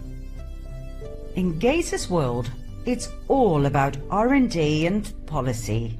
His money does not go to the African farmers, it goes to scientists, to laboratories. Gates' tools, AGRA and the AATF, make sure that the technologies that come rolling out of the labs get into the fields of the African farmers without them having a say in it. Not only that, as if it weren't bad enough, Gates' money for agriculture does not go to Africa where it's badly needed. No, Gates wouldn't be Gates if he didn't favor the rich countries. By far the main recipient country is the US, followed by the UK, Germany, and the Netherlands.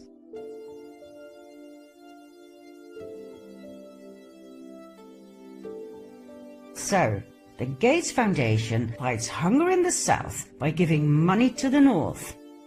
How the hell is that going to work? AGRA. When we hear Alliance for a Green Revolution in Africa, we think irrigation projects, clean water, Green fields. Forget it. Agra's and Gates' promise to double productivity and incomes by 2020 for 30 million small-scale farming households, while reducing food insecurity by half in 20 countries, has failed miserably. Why? Because that was never the aim. 15 years after Gates set up Agra, together with the Rockefeller Foundation, the only one who has been reaping the benefits is Gates himself. The number of Africans suffering extreme hunger has increased by 30% to 131 million people in the 13 countries Agra focuses on. The African biodiversity has been replaced by monoculture, mostly corn, and farmers who failed to switch to corn were fined by their governments. Crop diversity has been sacrificed in the name of technological advance. As a result, farmers have become more and more dependent on help from Agra and their government to survive. Monocropping and the disappearance of nutrient crops such as agave and sweet potatoes have made the farmers most vulnerable to climate change and droughts. It has ruined their diet diversity and it has exhausted their land.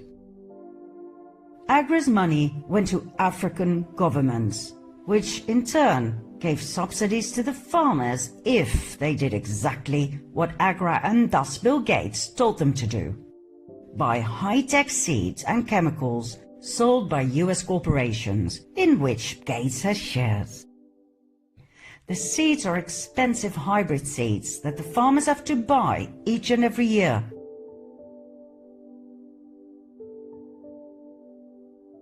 The chemicals are fossil fuel-based petrochemical fertilizers.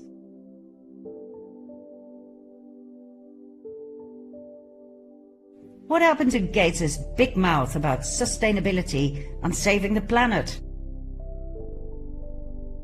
The fertilizers are very expensive.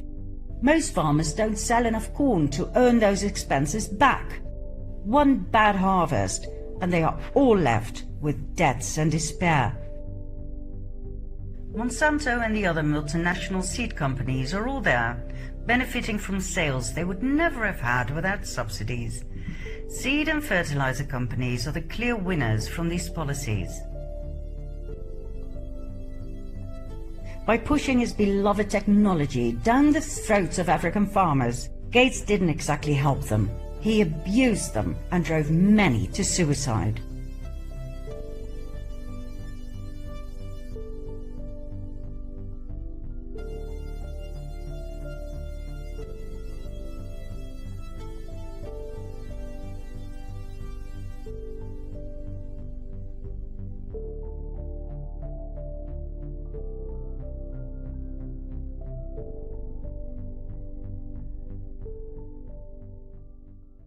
How hard is it to use your money to do truly good by listening to the people's needs for a change? How hard is it to treat them as intelligent and experienced fellow men instead of a bunch of retards who don't know what's good for them? How denigrating is that? Why aim for 80% of the population being vaccinated when everybody knows that diseases are spread by bad hygiene and polluted water? Why not simply provide clean water and proper hygiene? That would have been so much more effective and it wouldn't have cost so much money. Before we move on, let's redefine philanthropy once and for all, shall we? Robert Newman said it so well in an article in 2012. Philanthropy is the enemy of justice.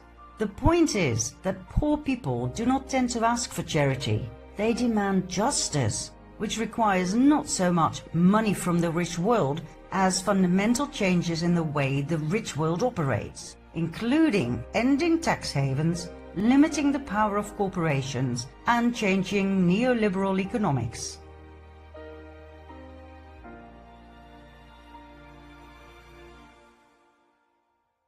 Philanthropy is not pushing your agenda down other people's throats. It is not giving funds, means or material to people who didn't ask for it.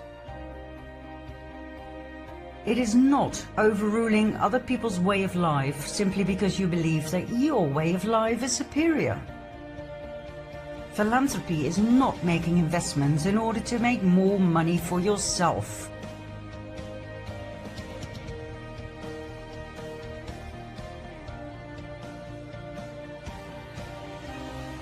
Philanthropy is the opposite of what is described in Agenda 21 and 2030. It is not helping dictators stay in command so they can continue to control and suppress their people, to wage war upon them, to have their precious minerals stolen, and to keep them hungry and terrified. Philanthropy is not stealing other people's children and selling them as sex slaves.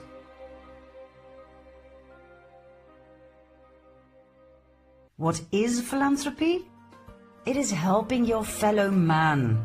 It is sharing simply because you care. It is giving to the poor, but only if they ask for it, and only in a way that is truly helpful and respectful for them, not for you. Philanthropy is giving, sharing from an unconditional starting point, not because you want something in return. Philanthropy comes from the heart, not from reason nor technology. It is giving, sharing, because you truly want to make this world a better place. Bill Gates has other priorities than doing good. He has spread his tentacles of power into every corner of the world. Do you think you've seen it all? Well, let me be quiet for a while so you can fully grasp the extent to which Gates is indeed omnipresent.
Do you see the whole picture yet?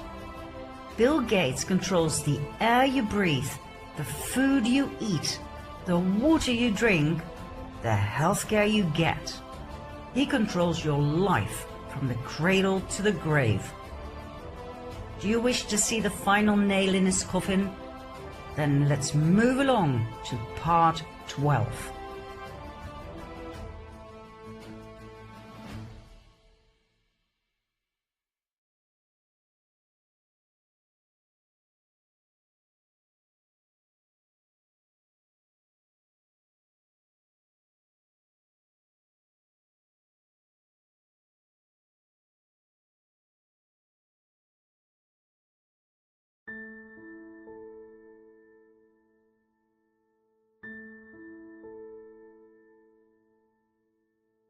We have spent 4 episodes on Bill Gates, our self-proclaimed philanthropist. You might ask yourself, could there possibly be any more evil coming out of this man's mind? The answer is yes. We discovered even more darkness to share with you. And we promise, after this episode, we are done with him and we will never mention his name again. Now, we briefly mentioned something big at the end of the previous episode. Gates' involvement in what we call gene drive technology, also referred to as extinction technology. We are literally talking technology to make entire species or races go extinct. According to researchers, the Bill and Melinda Gates Foundation and DARPA are the world's largest funders of gene drive research.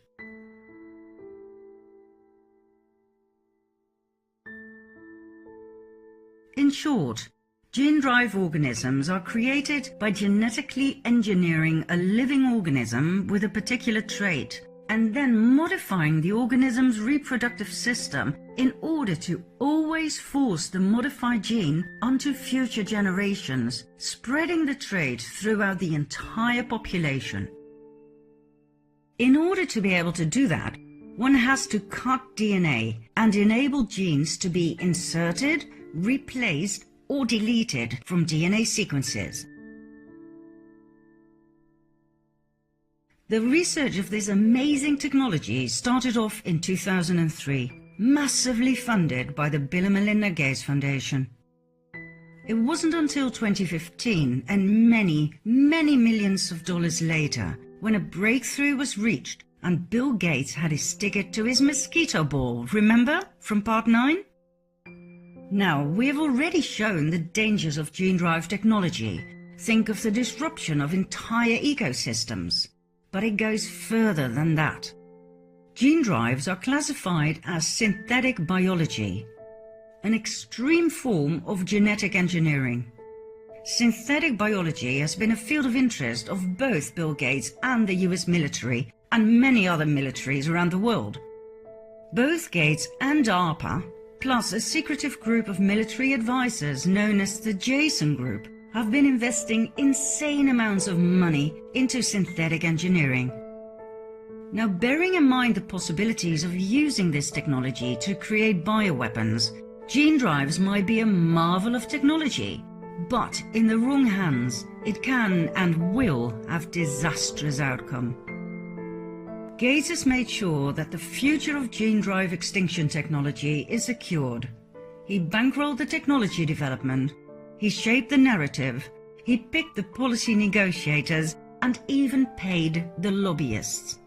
Just to give you an idea of how powerful this man is, in early 2015, the National Academies of Sciences, Engineering and Medicine announced that they would have a major inquiry into gene drives. The study did not explore just the science of gene drives, but also aimed to frame issues around policy, ethics, risk assessment, governance, and public engagement around gene drives. It was sponsored by DARPA and the Bill and Melinda Gates Foundation through the National Institutes of Health and the Foundation for the National Institutes of Health. Several panel members were recipients of Gates funds. the Bill and Melinda Gates Foundation also channeled money into the MIT Media Lab to promote gene drive technology. This Media Lab, by the way, came into the news when it was revealed it had received donations from none other than convicted child rapist Jeffrey Epstein. In 2019, the Media Lab got $2 million from Gates through Epstein.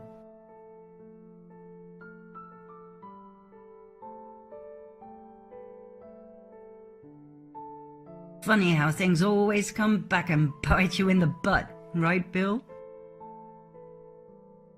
Synthetic biology has become a multi-billion-dollar industry. Investment firms estimate that the industry will be worth $85 billion by 2030. That's an awful lot of money. We're talking about an industry that creates synthetic ingredients for the food industry, medicines, and lab-grown food products. In other words, it creates something artificially that does not exist in the natural world. Now, once again, that can either be a blessing or a curse, depending on whose hands it ends up in. As we have seen, synthetic biology is all about changing DNA into the so-called perfect mode, which could be absolutely brilliant. It could mean the end of disease. Our DNA could be programmed to fight AIDS, for instance, or even hereditary diseases, such as autoimmune diseases or certain types of cancer. They could be eliminated for good. Can you imagine the absolutely wonderful breakthrough in medical science?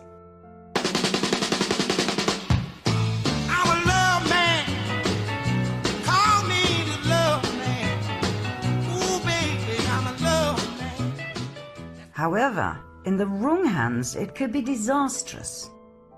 First of all, it would be a very expensive way forward, meaning only the very rich people would be able to buy good health, good genes, while the ordinary people would have to wait for traditional medical treatment.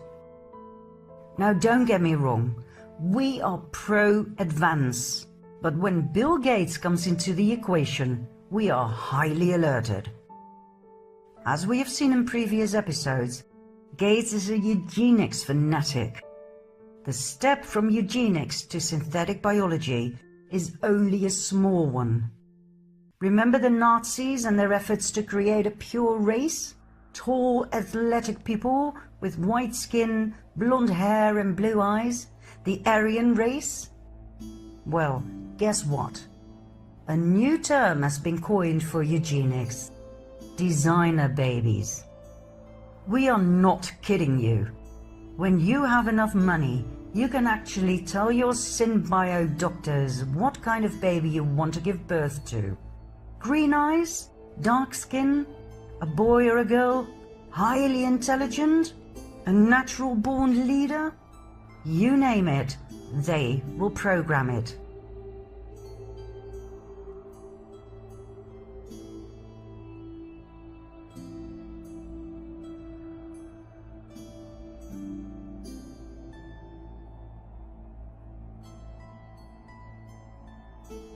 Fuse cells in a petri dish, which will then be placed in your womb, or in an artificial womb, yet another marvel of technology from the Netherlands.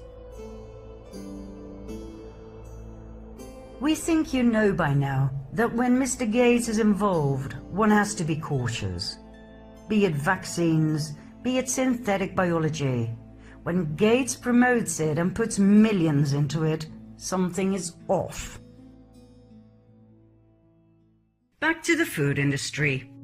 Gates' latest investments include Impossible Foods and Beyond Meat, that make processed meat-like burgers from a synthetic biology-derived blood substitute. Sounds marvelous, doesn't it? I mean, we've been vegetarians for decades out of sheer love for animals, and we would welcome any new and tasty veggie burger. But from the hands of Bill Gates? Seriously? When a man who is an enthused depopulation advocate starts producing our food, not a good thing. Let's have a closer look, shall we? After all, more and more viewers are concerned about the welfare of the planet and the animals that live on it. Beyond Meat was founded in 2009 in California, but the first burgers didn't hit the market until 2012. In less than 3 years, the company went straight to the stock market, where its shares exploded 840% during its first 3 months being listed. Investment firms said they had never seen anything like it.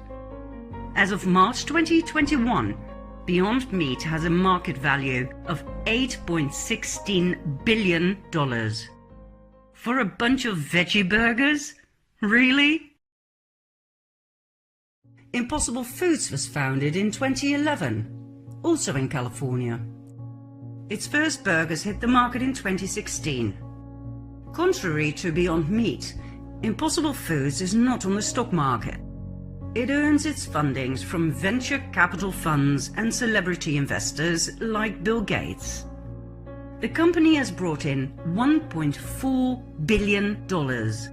Its current value is estimated at $4 billion. As we were editing this episode, news arrived that Impossible Foods is ready to move forward to the stock market with an estimated value of $10 billion.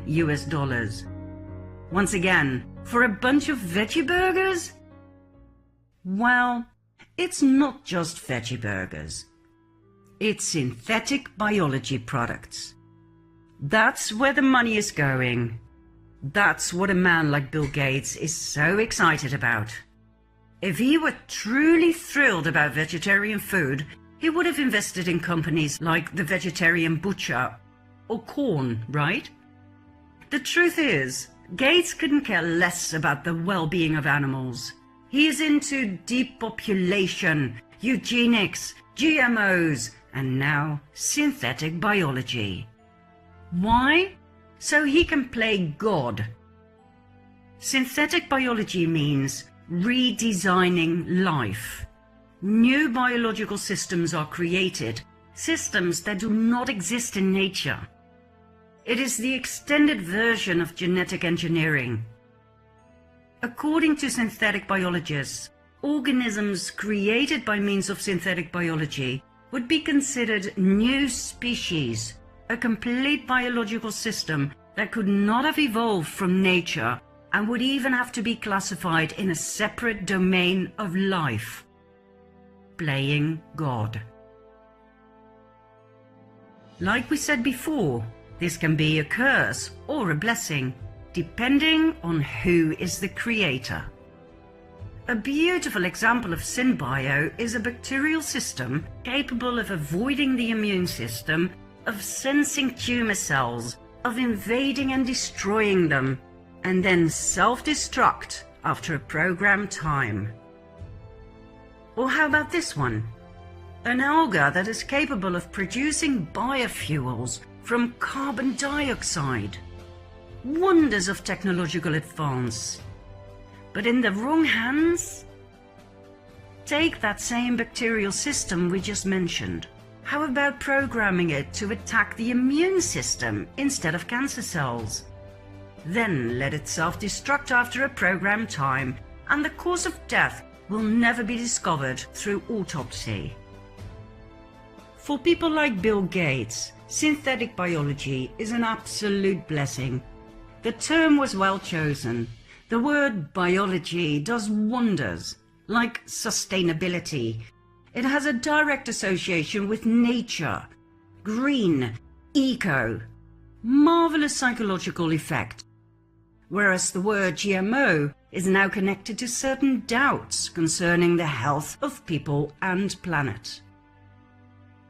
Furthermore, definitions of synthetic biology are still changing, and when it comes to, for instance, FDA approval, it's all about definitions. Right now, believe it or not, manufacturers of products that are based on synbio do not legally have to disclose this. They do not have to label their products GMO, as the definition of SynBio is slightly different, even though it is much more extreme than GMO.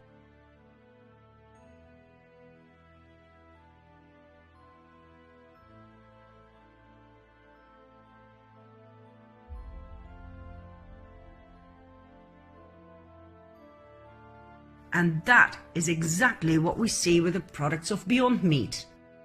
Its founder, Ethan Brown, doesn't mention SynBio in interviews. It cannot be found on the company's website and/or its packaging.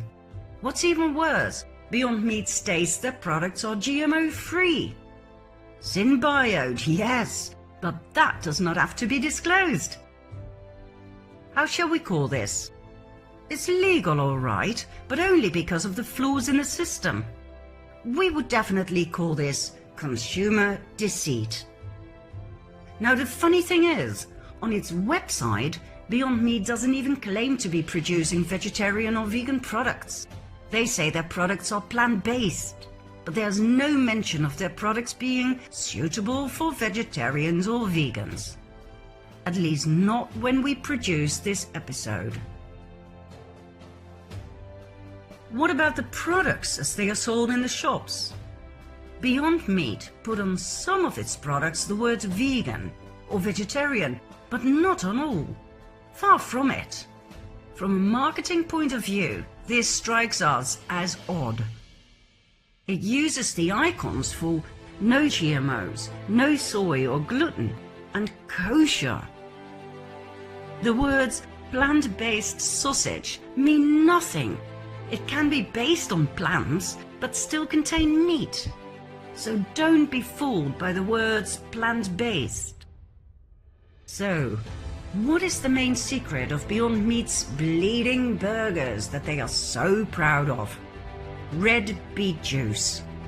Believe it or not, after years of developing vegetarian burgers by many other companies, nobody came up with the idea to use red beet juice to mimic the bleeding of meat? Are you kidding me? That's not exactly rocket science, is it? You want to know why it was never discovered before? Because it doesn't work. Try it.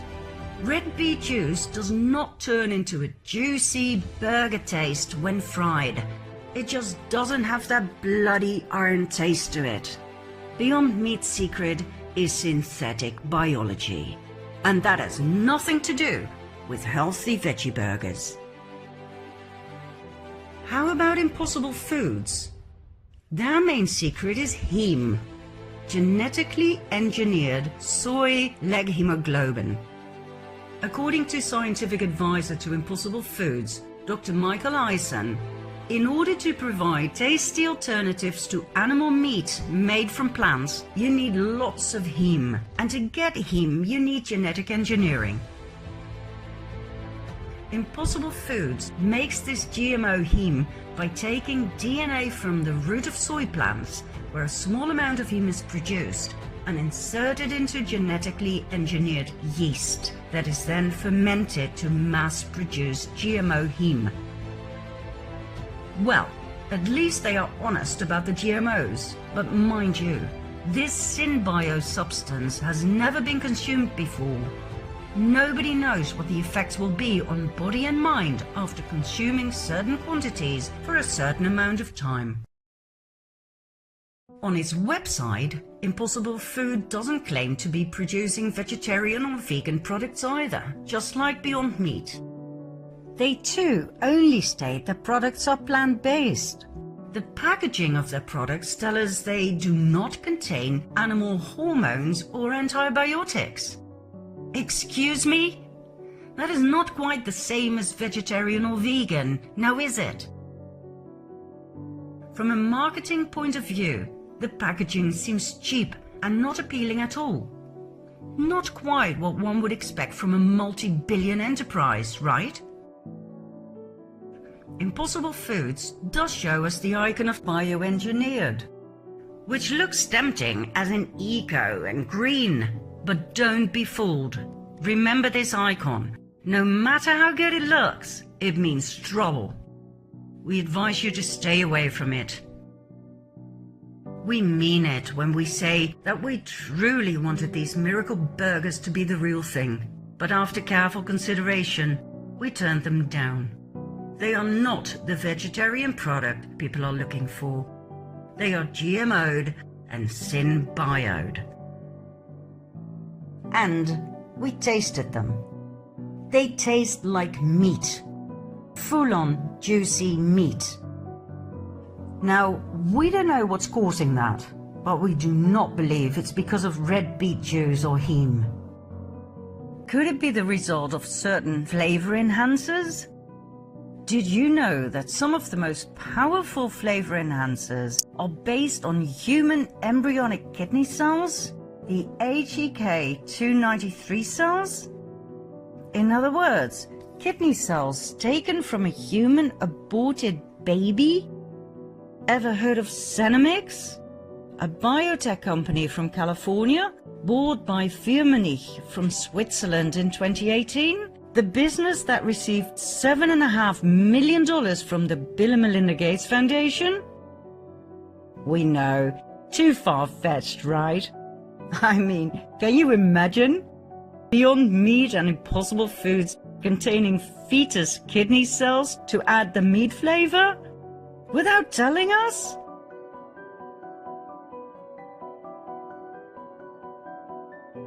I mean, we know that a lot of products contain these human embryonic kidney 293 cells to increase their taste. But come on, fake veggie burgers? Nah, we're pretty sure that the fact that the location of the production facility of Impossible Foods in Oakland, California, being right across the street from Planned Parenthood, is just a creepy coincidence. Just like the fact that the production facility of Beyond Meat is only a few minutes' drive from 3 Planned Parenthood clinics. Just a creepy coincidence. Although, in 2018, Beyond Meat partnered up with Zandbergen, world's finest meat from the Netherlands. That's right, originally a butcher and now an importer of frozen meat from across the world. Zandbergen states it is proud to be working with Beyond Meat that has replaced meat protein by plant protein. Synthetic biology, all right. Creating new species, remember? Replacing meat protein by plant protein doesn't exactly make it vegetarian, now does it? Oh, and guess what? Beyond Meat's manufacturing facility in the Netherlands is only 7 minutes away from an abortion facility, the Emma Clinic, in the city of Enschede. Bearing in mind the Netherlands only has 15 abortion facilities, what are the odds? Gates now believes the wealthiest countries should switch to eating 100% synthetic beef in order to help combat climate change. Of course, climate change. If you can't blame it on COVID, blame it on climate change. Now the poor countries cannot afford synthetic meat, so they can continue eating real meat. But that will have to be GMO'd, of course.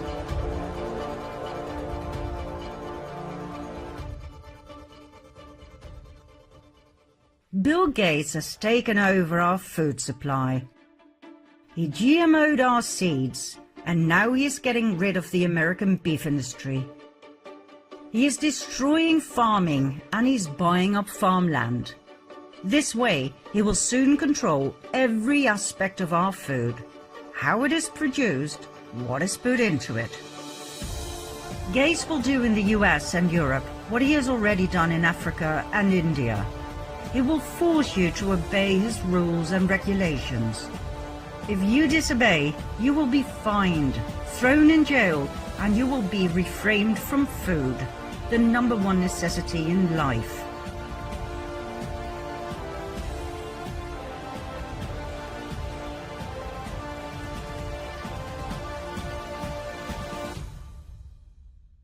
Gates has found yet another way to subjugate us completely and utterly to his whims and wishes.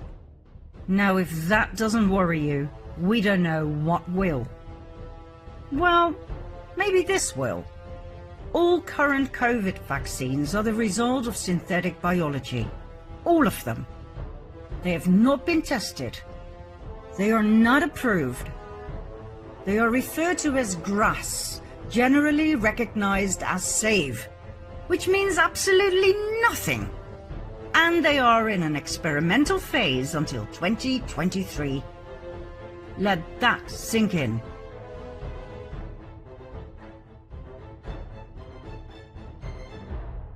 You are part of a massive medical experiment. By injecting a synbio product into your body, you could be changed into one of Gates' products, a symbiote, genetically modified product. After everything we have shown you in the previous episodes about Bill Gates, exactly how safe does that make you feel? Now, during the very first seconds of this episode, we promised you that this would be the last one about Gates. And that was truly our intention. I mean, we are so fed up with him, you have no idea. But as we are approaching the critical half hour, we're afraid there's just a few more things about him that will put things into perspective in a way you've probably not seen before.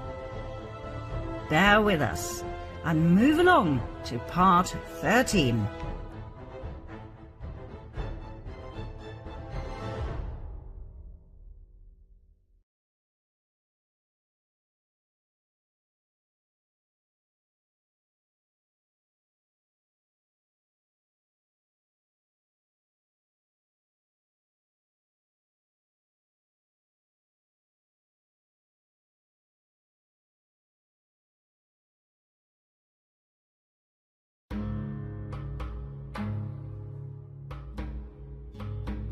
Believe us, we really wanted to stop talking about Bill Gates. But do you know how he actually does it? How is it possible that he presents himself as the world's greatest philanthropist, giving away billions of dollars each year, yet ending up getting richer and richer and richer? Did you know that in the end, it's we, the taxpayers, that pay for all his projects? Do you realize that in fact, we pay for our own depopulation? Let's see how Gates pulls it off, shall we? Remember the Bill and Melinda Gates Foundation is a tax-exempt entity? Remember 501c3 and c4? The only tax they have to pay in the US is a couple of excise duties. In 2017, this was $9. In 2018, it was $383. According to Forbes, Bill Gates enjoys the biggest and best tax break of all time. The American government has missed out on $15 to $20 billion because of this regulation. Let's put things into perspective here, shall we? Gates is richer than 45 countries together.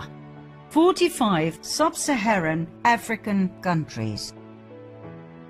1% of the world's population owns half of the world's wealth.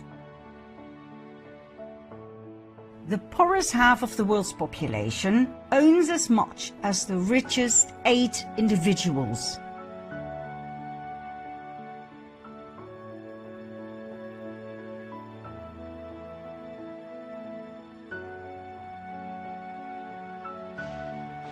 Those 8 individuals doubled or even tripled their wealth during the COVID crisis.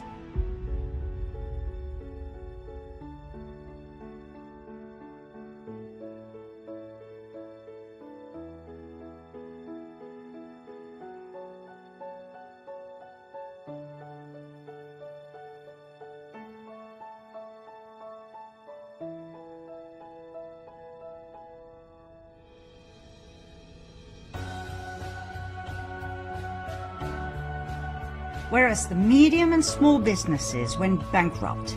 They increased their wealth ruthlessly. All of this is possible by a global economic system that was set in motion by the cabal and that is corrupt to the core. Isn't it time to focus on that and on redistributing the wealth of this 1%?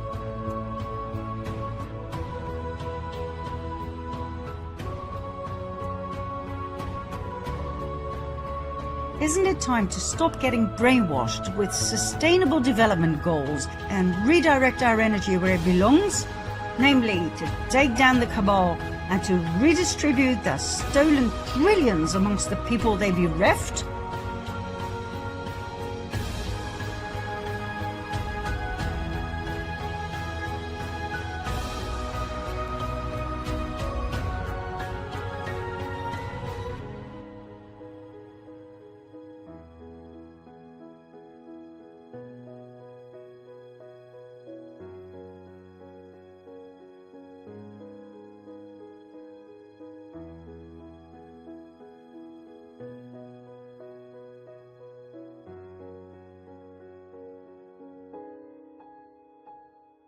Don't you think this will, in the blink of an eye, end poverty, hunger, and inequality forever?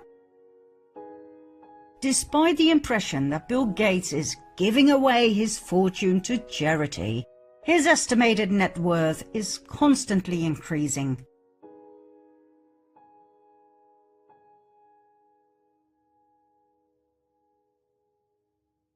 His foundation is only accountable to itself, which mainly means Bill and Melinda Gates personally. The only 3 trustees are Bill and Melinda Gates and Warren Buffett. As a private foundation, the Bill and Melinda Gates Foundation is obliged only to report its high-level financial figures to the US government to retain its tax-exempt status. The Bill and Melinda Gates Foundation has influence without accountability. Please let that sink in.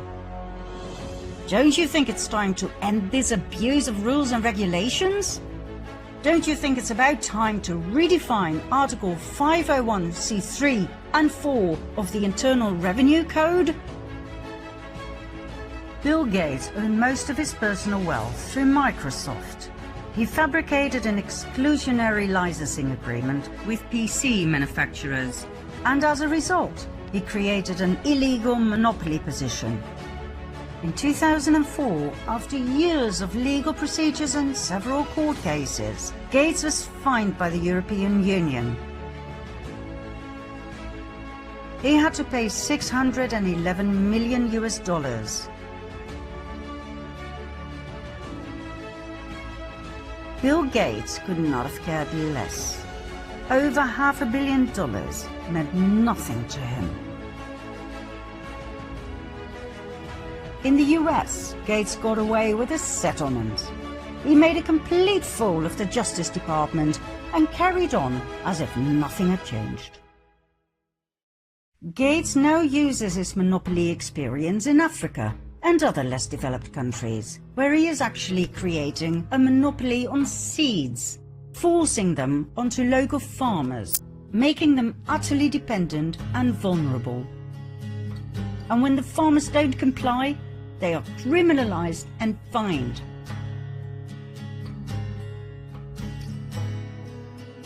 A 250,000 desperate Indian farmers committed suicide. Others sold their children trying to survive.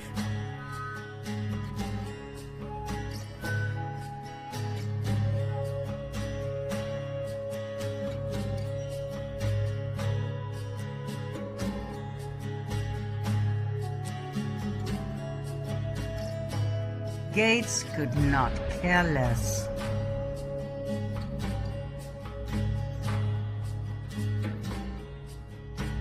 Why wasn't any of this ever in the news? How come we didn't know about this? The answer is simple. Money buys everything, especially broadcasting time.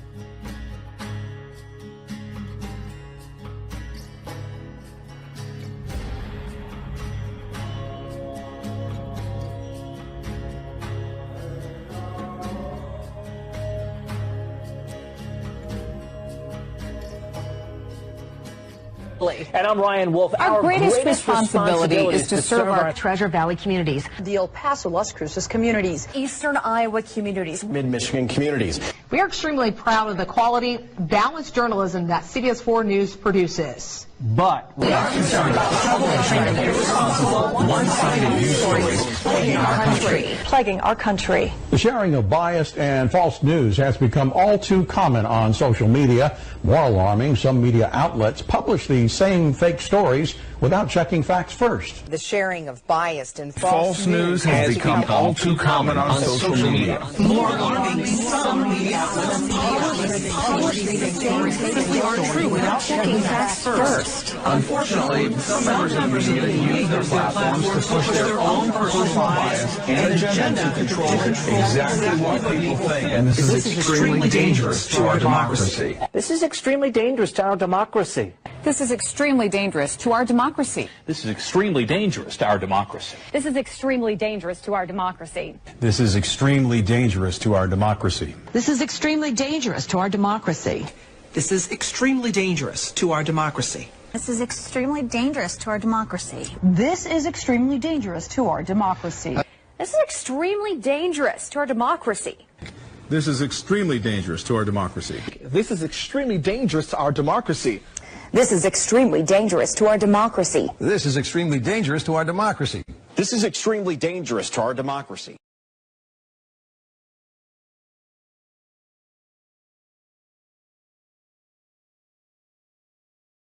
To be truly effective, vaccines, treatments, and diagnostics must be affordable and accessible to all.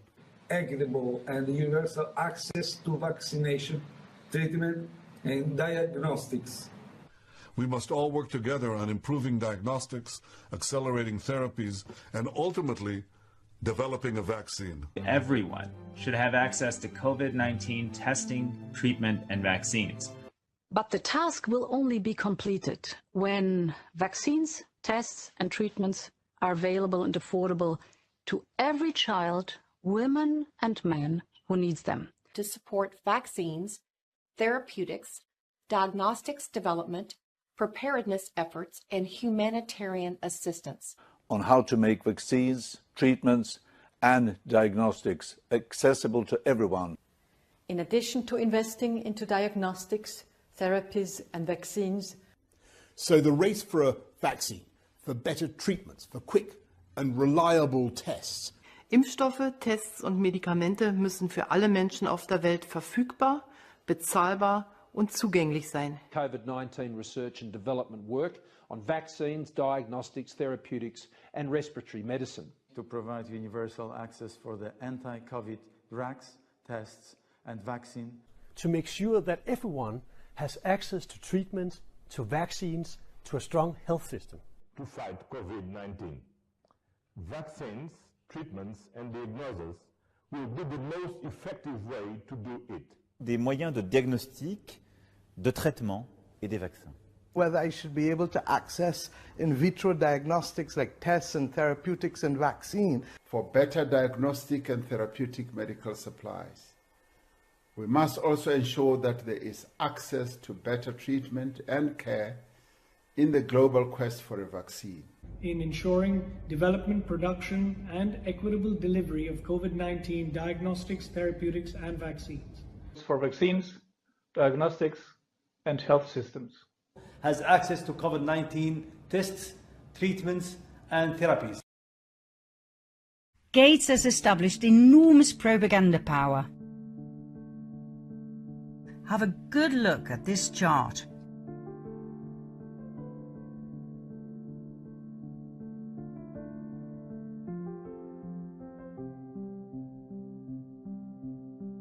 Apart from its donations to the mainstream radio and TV channels, the Gates Foundation has invested millions of dollars in training programs for journalists.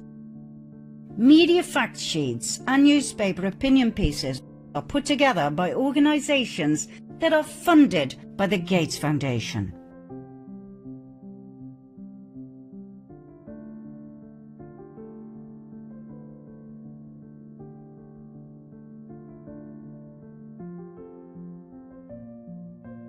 Scientific journals get Gates's money to publish research and articles. So what do you think is in them?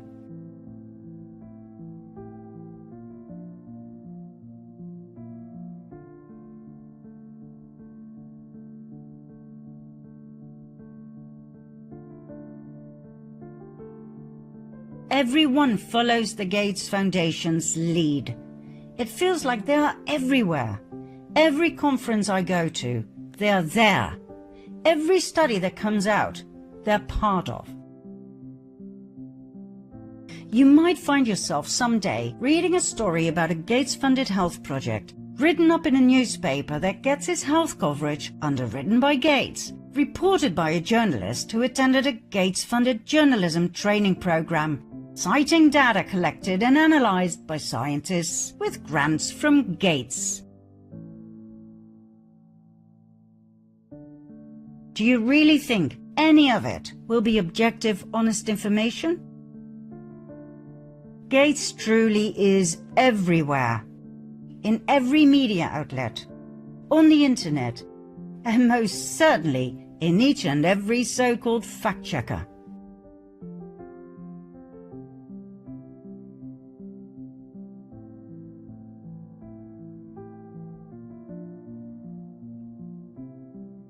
Even when we wrote this script, various critical articles that we read were taken down from the internet the very next day. That's how far this goes. That's how scared they are. When Baxter Dimitri wrote an article for Defend Democracy Press about something Gates's former doctor had said to colleagues at a conference in Seattle, hell broke loose. These are the doctor's words. I don't know if he had his children vaccinated as adults, but I can tell you he point blank refused to vaccinate them as children.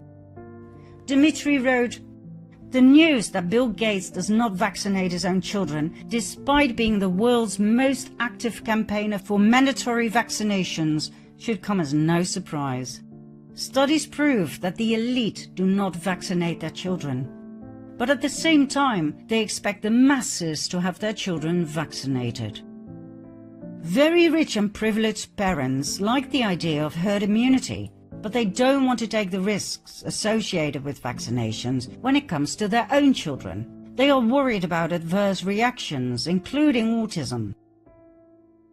The studies Dimitri referred to were from 2015 and were still online when we produced this documentary. I wonder for how much longer. One study was published in CNN Health, the other one in the American Journal of Public Health. And guess what? When you consult any of the fact-checkers, you will see that they all fervently deny that the dear doctor ever uttered those words. They will deny anything and everything until the bitter end. After all, one does not bite the hand that feeds you. Right now, as we are editing this episode, thousands of people are getting sick after having their COVID shot. Women are reporting disrupted menstruation cycles. Others suffer miscarriages or have stillborns. People are getting paralyzed due to blood clots in their veins. Some die of a brain hemorrhage, a pulmonary embolism, or cardiac arrest. And once again, no mainstream media coverage.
on, baby.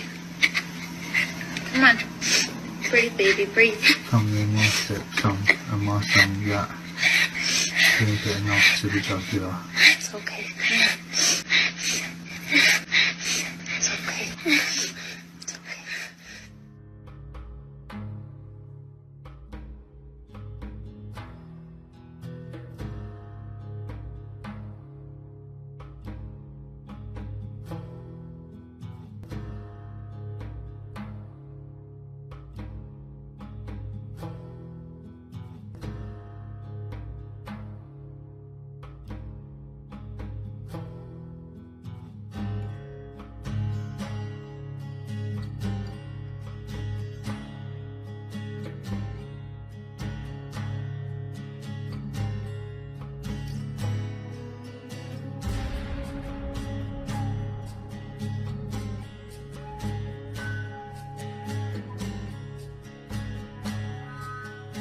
We are not going any deeper into the COVID thing in this series.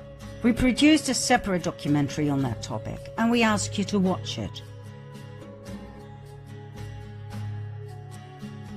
All that is left to say is that Gates' vaccine manufacturers are exempt from liability, which means you cannot take them to court if anything goes wrong. If your health, your life, or that of your loved ones are destroyed by the consequences of this experimental vaccine, there will be nothing you can do. Bill Gates and his many big pharma companies are untouchable by law. We can cut a long story short.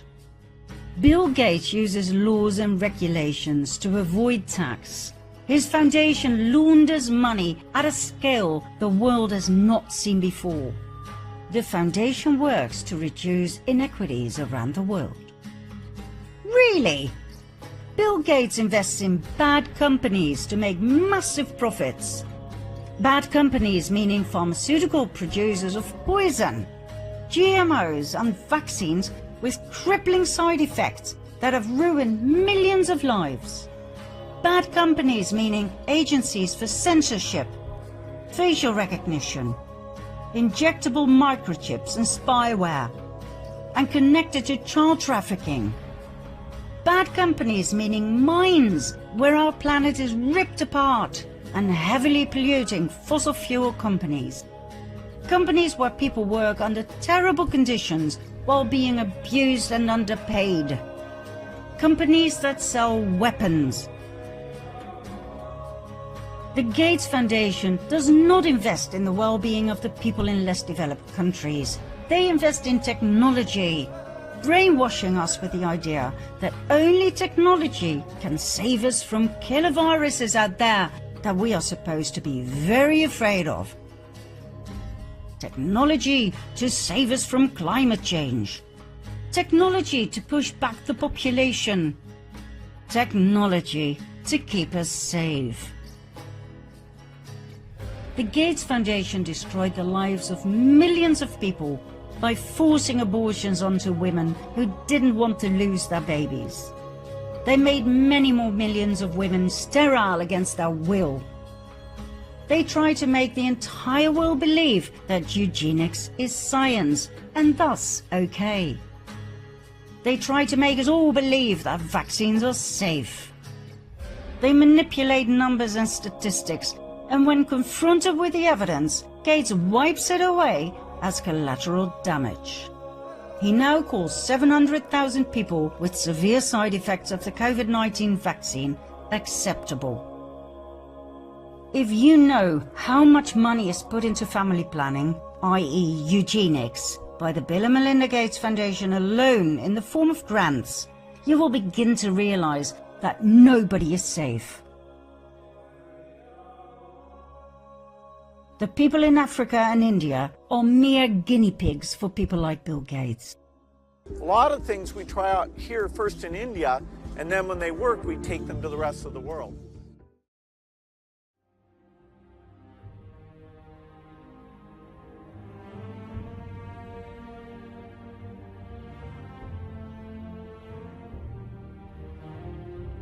The rest of the world will follow, whether you like it or not. Just look around. It's happening right now.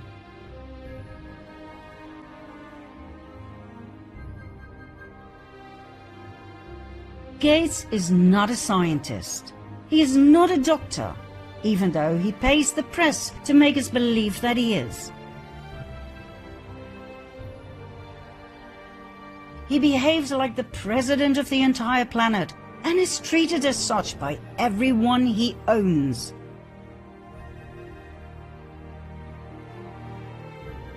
The fact that nobody elected him doesn't seem to bother him.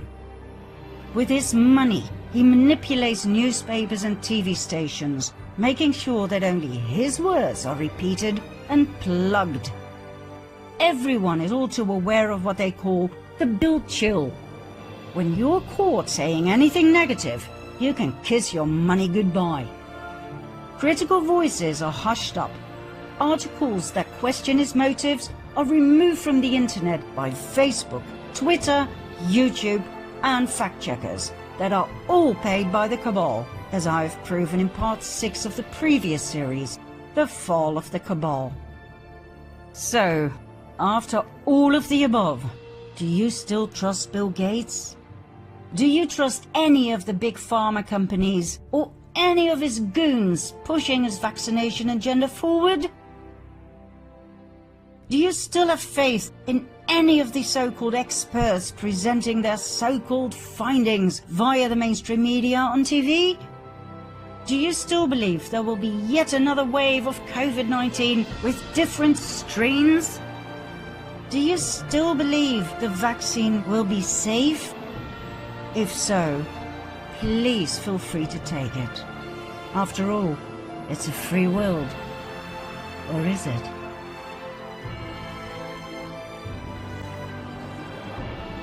Let's see what the depopulation agenda really means in our daily life in part 14.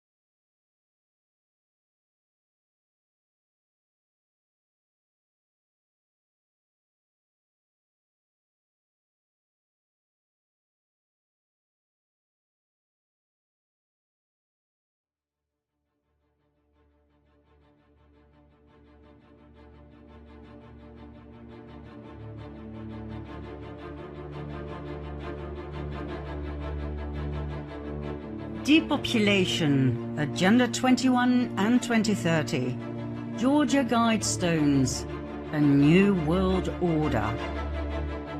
Is it really this bad? Can people be so evil as to wipe us out as soon as they get a chance? Well, yes. We've already seen the position of the UN towards a New World Order. Let's listen to some of our world leaders and see if they believe in this New World Order, shall we?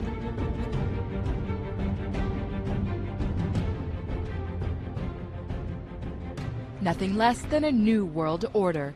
This is the pledge of the world's most powerful leaders, representing 90% of the global economy. What is at stake is more than one small country. It is a big idea. A new world order. We have before us the opportunity to forge for ourselves and for future generations a new world order. A world where the rule of law, not the law of the jungle, governs the conduct of nations. The affirmative task we have now is to actually create a new world order. We're seeing a new world order now being built. And I don't think America can retreat from that. The integration of national economies into a global economy, So we're going to keep on pushing hard to shape an international order Sometimes I'm criticized in my own country for professing a belief in international norms and multilateral institutions, but I am convinced that in the long run, giving up some freedom of action, binding ourselves to international rules, over the long term enhances our security. Dat we ons samen sterk maken voor een wereldorde die weer een tijd mee kan. Voor onszelf en voor het collectief. Today is the beginning of a global mobilization effort to rally our forces behind this Great Reset initiative. We need a Great Reset. We can actively contribute together to building the 21st century world order. Wenn man eine wirkliche Weltordnung haben will, eine globale politische Ordnung, dann wird man nicht umhin kommen, an einigen Stellen auch Souveränität, Rechte an andere abzugeben. De internationale inbedding heeft ons land veel gebracht. Het goed functioneren van de naoorlogse multilaterale wereldorde en de internationale stabiliteit zijn cruciaal voor onze rechtsstaat en voor de kracht van onze economie. Pieces are in flux. Soon they will settle again. Before they do, let us reorder this world around us. In this period, when really a new world order can be created, it's a great opportunity. There's a need for a new world order, but it has different characteristics in different parts of the world. And the challenge is how to build a world order for the first time in history on a global basis. President Obama and British Prime Minister Gordon today calling for a new world order to tackle our global economic crisis. And the President outlined his vision of a new world order in which the US would participate fully.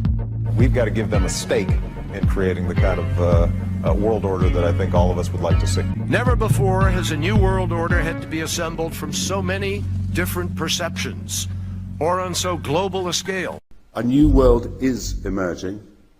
It is a new world order with significantly different and radically new challenges. And I strongly believe India will be a central actor in the new world order. After 1989, President Bush said, and it's a phrase that I often use myself, that we needed a new world order.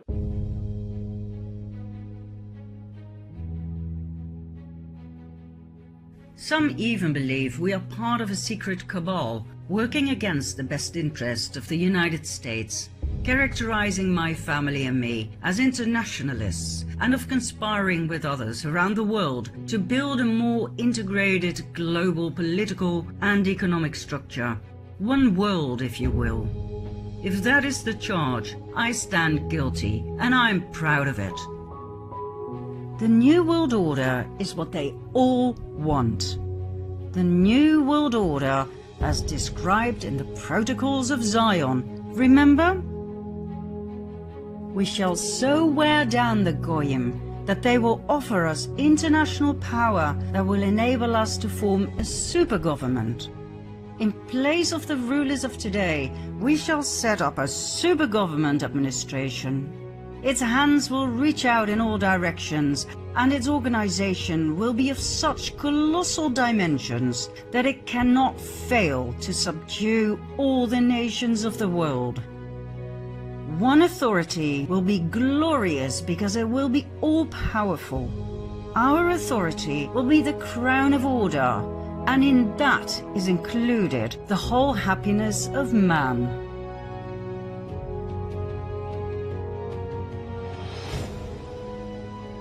We have seen in part 4 that the New World Order's main focus is complete world dominance. Population control, better known as depopulation, is the UN's tool to annihilate the majority of the masses so that no more than 500 million people are left on the face of the earth. A neat number, easy to control, dominate, and subjugate. What we have shown you so far when it comes to depopulation is not all. Believe it or not, there are more ways to depopulate the planet. The cabal has given this topic a lot of careful consideration and planning. Now, before we talk you into a depression, please do realize the following. First of all, this evil is nothing new. It has been here for many, many centuries. All we do is expose it so we can deal with it and get rid of it, okay?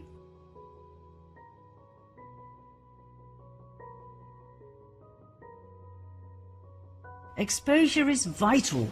It is their worst nightmare. Once you know what you're dealing with, you can act and take back your own sovereignty. Secondly, those who know us and our work know that we never end on a negative note. The scripts we write, the presentations we give, always end on a positive note. There is always an unexpected twist at the end. So please bear with us. We promise you, you will love what's coming. So, let's expose the maggots once and for all, shall we? How are we, the people, being attacked in the name of population control? Wars, natural disasters, famine and drought, plagues and diseases, vaccinations, family planning, chemtrails, GMOs, and additives in food, water, beauty care and cleaning products. Wars speak for themselves. As we've seen, they have always been caused by the cabal as a divide and conquer strategy and as a way to make massive amounts of money. Wars don't just start, they are instigated by design. Always. Who makes the money? The cabal. Who does the suffering? We, the people.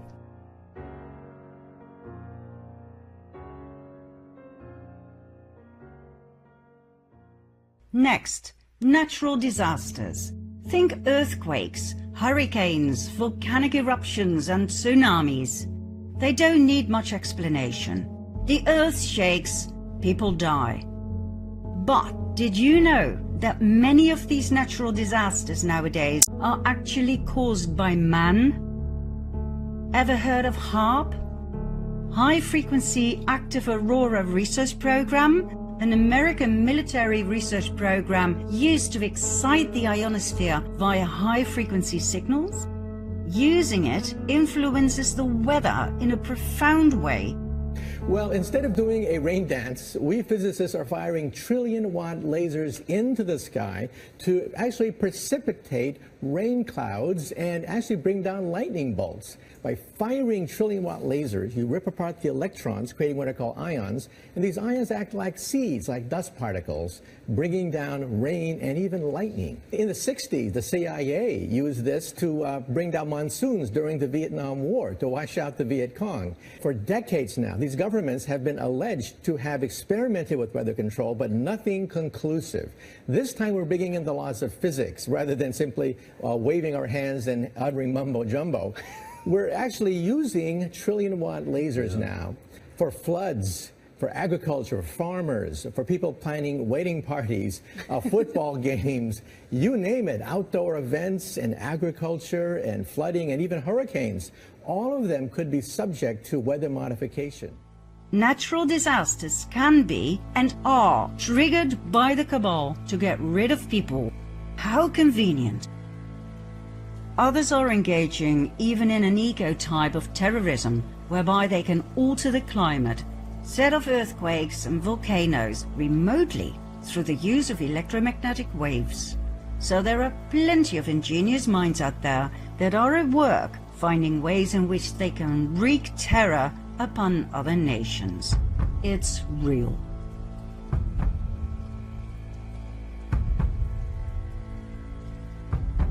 Next, depopulation through famine and drought. This too can be triggered by HAARP. Control the weather and you control the yield of crop and the water supply. Create hunger and thirst and you have the people right where you want them. Needy, vulnerable and scared. Then, fast depopulation through plagues and diseases. Take for instance the bubonic plague, the Black Death, that killed God knows how many millions of people across the world in the Middle Ages. What a delightful way to lose millions of people in one go. No bullets needed, no bombs, just plagues. Another plague that turned out to be highly convenient was the Spanish flu. More people died of the Spanish flu than of bullets during the First World War. Between 1918 and 20, an estimate of 50 million people died. 1/3 of the entire world population was infected. It is believed to be the greatest pandemic the world has ever experienced, worse even than the medieval Black Death.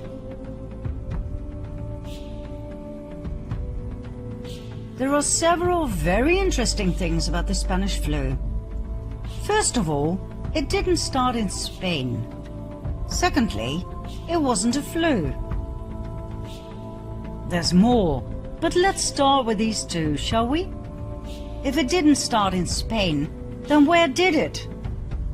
In the US. If it wasn't a flu virus, what was it? It was a bacteria that caused severe and in most cases lethal pneumonia. According to a 2008 National Institute of Health paper, bacterial pneumonia was the killer in a minimum of 92.7% of the autopsies reviewed. So why do we call it the Spanish flu? As a decoy, a smokescreen to hide the truth. Why? Because the truth is so hideous. Most people prefer to hear a convenient lie. The first cases of bacterial pneumonia in 1918 trace back to a military base in Fort Riley, Kansas. Long story short, during the first half of 1918, an experimental bacterial meningitis vaccine cultured in horses by the Rockefeller Institute for Medical Research in New York, now the Rockefeller University, was injected into soldiers at Fort Riley. The so-called Spanish flu was a vaccine experiment gone horribly wrong. Well, that's what we, the people, would say. The cabal would refer to it differently. They would call it an experiment with the best outcome ever. Millions of American soldiers were vaccinated with this experimental serum. 2 million of them went overseas. They fought under poor sanitary conditions, so the bacteria spread like wildfire wherever they went. The story was then spread that these soldiers would come home with all sorts of European diseases, so the American population was vaccinated as well. On top of everything else, the vaccines were distributed all over Europe. Only the vaccinated died. Healthy men and women in the prime of their lives died, not the elderly, as would have been the case if it were a flu virus. Who was in charge of that distribution and mass vaccination program? The Rockefeller Institute. Who was the main scientist in charge? Dr. Frederick Gates. According to Gates, they injected random dosages of an experimental bacterial meningitis vaccine into soldiers. Those who survived became cloud adults, meaning they spread the bacteria to others, even the non-vaccinated. In modern COVID days, we would call it shedding. The vaccinated infecting the non-vaccinated. What an amazing coincidence, right? Frederick Gates then, Bill Gates now. Rockefeller Initiative then, Rockefeller Initiative now. Disease developed in Fort Riley, US then. Disease developed in Wuhan, China now. Closed down societies then. Closed down societies now. cloud adults then, shedding now. All for our own good, our own safety, back then and now.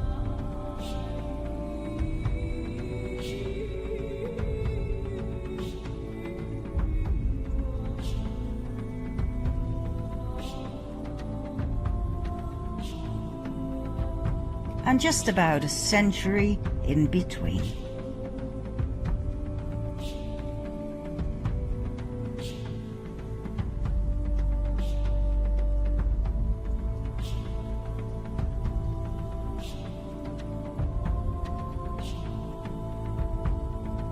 So, back to depopulation through plagues and diseases. The problem with plagues is that they don't occur much, certainly not in these modern times of hygiene. But not to worry, the Cabal is quite creative and always comes up with a solution to every problem. If there is no plague available, you create one.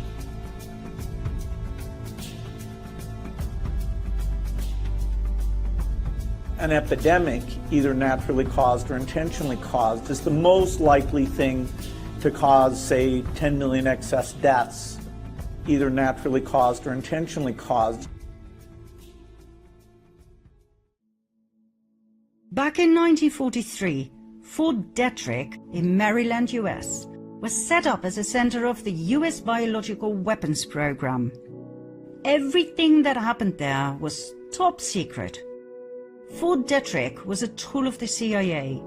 It was a dark pit of the most inhumane experiments in the area of mind control and killer viruses.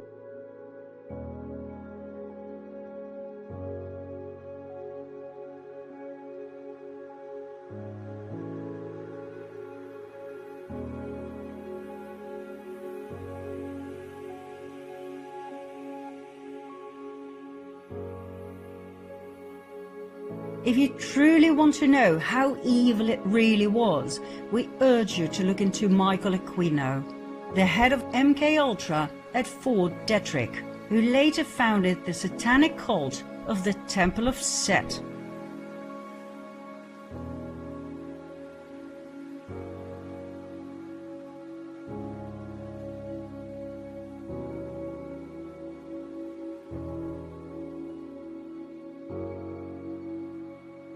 In 1968, Fort Detrick hosted yet another secret project, the Special Virus Cancer Program.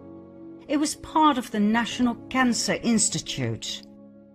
The scientists wanted to learn how to use viruses to make cancer and to force normal cells to become cancerous by subjecting them to viruses.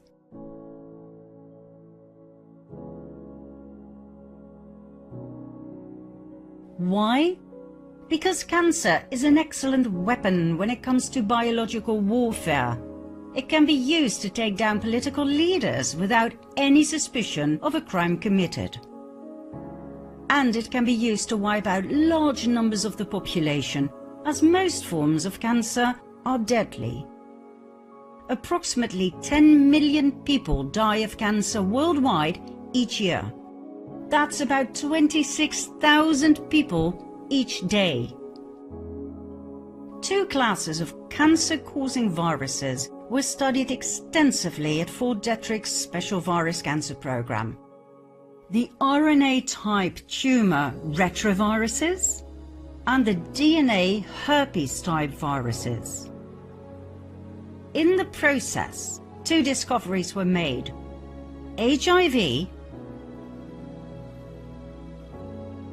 and KS, Kaposi sarcoma. Kaposi sarcoma is widely known as the gay cancer that often accompanied AIDS when the first cases broke out in gay men in Manhattan, New York City in 1979. As a matter of fact, Manhattan was the center of the first AIDS outbreak, not Africa. It wasn't until 1982 that AIDS broke out in Africa. Still, we are supposed to believe that AIDS originated in Africa and that it jumped from apes, primates, to humans. Not only that, we are supposed to believe that back in 1979 it jumped from African apes to only white gay men in Manhattan. As did the human herpes 8 virus that causes all forms of Kaposi sarcoma, the gay cancer.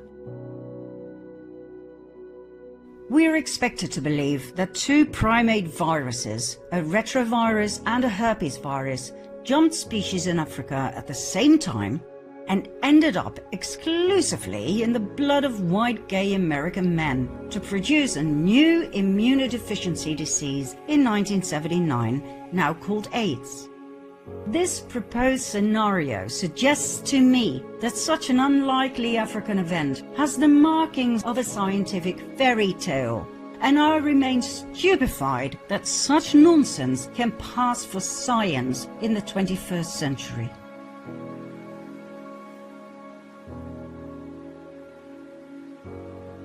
So, what else happened in Manhattan in 1979? The experimental hepatitis B vaccination program. For 2 years until 1981, the year the AIDS epidemic became official, gay men were vaccinated with this experimental vaccine, not only in Manhattan, but also in cities like Los Angeles and San Francisco. What a coincidence that these 3 cities became the 3 big epicenters of the AIDS epidemic. Now, we realize that there will be a lot of opposition and denial when it comes to the man-made origin of HIV and AIDS. We suggest you study the work of professionals such as Dr. Leonard Horowitz, Dr. Robert Strecker, Professor Robert Lee, and the above-mentioned Dr. Alan Cantwell. Back to Fort Detrick and its horrid experiments. Meet Robert Charles Gallo, a biomedical researcher best known for his role in the discovery of HIV and subsequently the invention of the HIV test kit. He was head of the Laboratory of Tumor Cell Biology at the National Cancer Institute. Gallo didn't actually discover HIV, he stole the discovery, held by his partner in crime, Dr. Fauci. Whom did they steal it from? Dr. Frank Rossetti.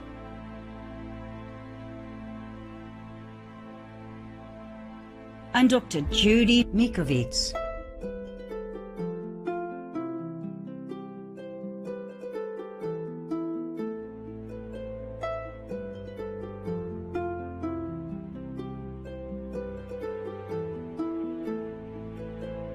Mikovits worked under the direction of Rossetti.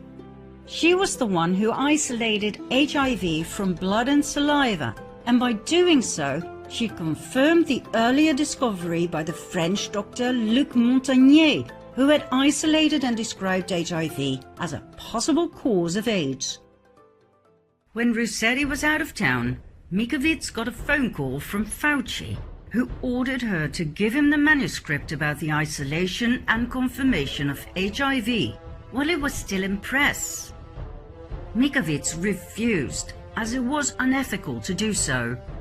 The paper was still confidential. Fauci then threatened to fire her for insubordination. Mikovits still refused. When Rossetti returned a few weeks later, he gave Fauci the manuscript. Fauci then deliberately delayed the publication of the manuscript so that his partner in crime, Dr. Frank Gallo, could steal the content and write a competing paper, submit it, and get it into press before Rossetti and Mikovits could do so. On May 4, 1984, Dr. Gallo published his now famous papers containing the findings of Rossetti and Mikovits, but under his name. This delayed the development of testing and spread the HIV epidemic through the world, killing millions.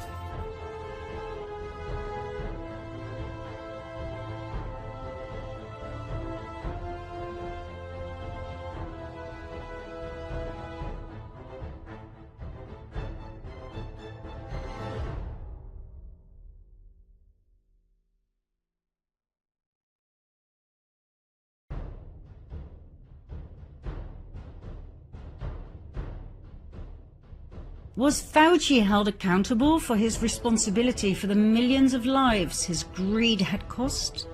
On the contrary.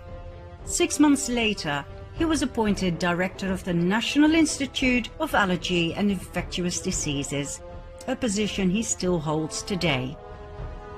Well, not much longer, we suspect, as Dr. Fauci is now heavily under fire for his involvement in the Wuhan outbreak of the COVID-19 virus.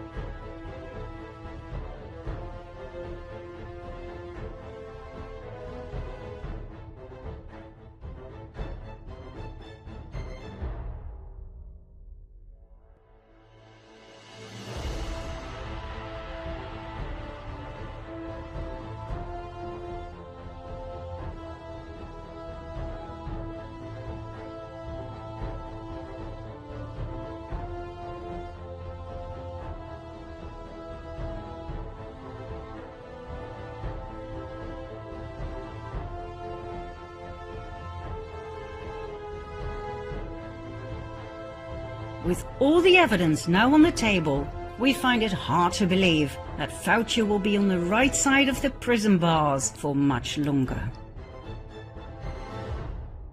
Back to Dr. Gallo. Gallo worked with Litton Industry and its subsidiary Bionetics. Litton Industry is a defense contractor and supplier of biological weapons. Bionetics managed America's Biological Weapons Testing Center at Fort Detrick and ran the entire National Cancer Institute with its special virus cancer program. Bionetics supplied the lab animals, including monkeys and chimpanzees, cancer viruses and vaccine culture media for cancer investigators and pharmaceutical manufacturers throughout the 1960s and 70s. Litton and Bionetics created and spread AIDS and many other deadly viruses. Subsequently, Bionetics supplied Merck with experimental viruses for vaccine studies. Now, that sounds rather clinical, doesn't it? But here's what really happened. They used children as guinea pigs in Africa and at the Willowbrook State School on Staten Island in New York. Children! Have you ever used orphans to study an experimental vaccine? Yes. Have you ever used babies of mothers in prison to study an experimental vaccine? Yes. Have you ever used individuals under colonial rule to study an experimental vaccine? Yes. Did you do so in the Belgian Congo? Yes.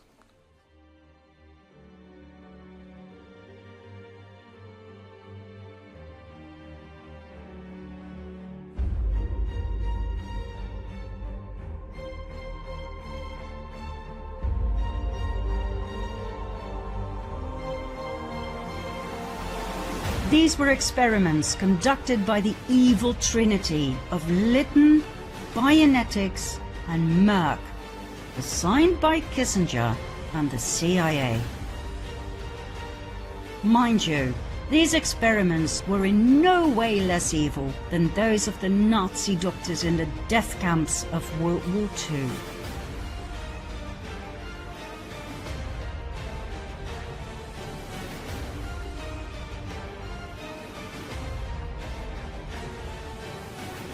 In this school from hell, mentally retarded children were injected with vaccines containing all kinds of killer viruses, including cancer viruses. Virus research experiments at Bionetics caused new types of cancer, such as leukemia, lymphoma, and sarcoma, diseases they had never seen before. In 1970, the Defense Department ordered these viruses, including other immune-suppressing viruses. That's right, the Defense Department bought cancer-inducing viruses that had been invented, created by Bionetics and tested on children.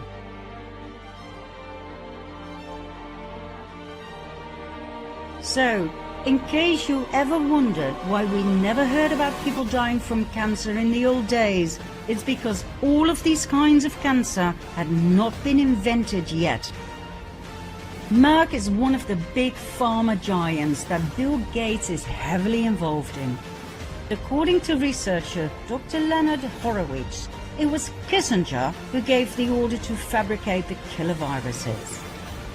Merck's vaccines triggered AIDS. At the same time, Kissinger prepared his infamous National Security Memorandum 200. That's right, the Kissinger Report, calling for massive Third World depopulation. Remember from Part 6? The devastating side effects of the hepatitis B vaccine, like HIV, AIDS and cancer, must have been an absolute triumph in the eyes of the cabal, wanting to depopulate the planet. It didn't take long before the next target of their annihilation program was massively vaccinated: the black people of the African continent. We all know how that ended. Over 32 million people died a slow and horrible death by this brand new disease called AIDS. We promised to tell you more about the other depopulation tools: vaccinations, family planning, chemtrails, GMOs and additives in food, water, beauty care and cleaning products. But as we've gone beyond the time limit of our episodes, we invite you to join us to Part 15.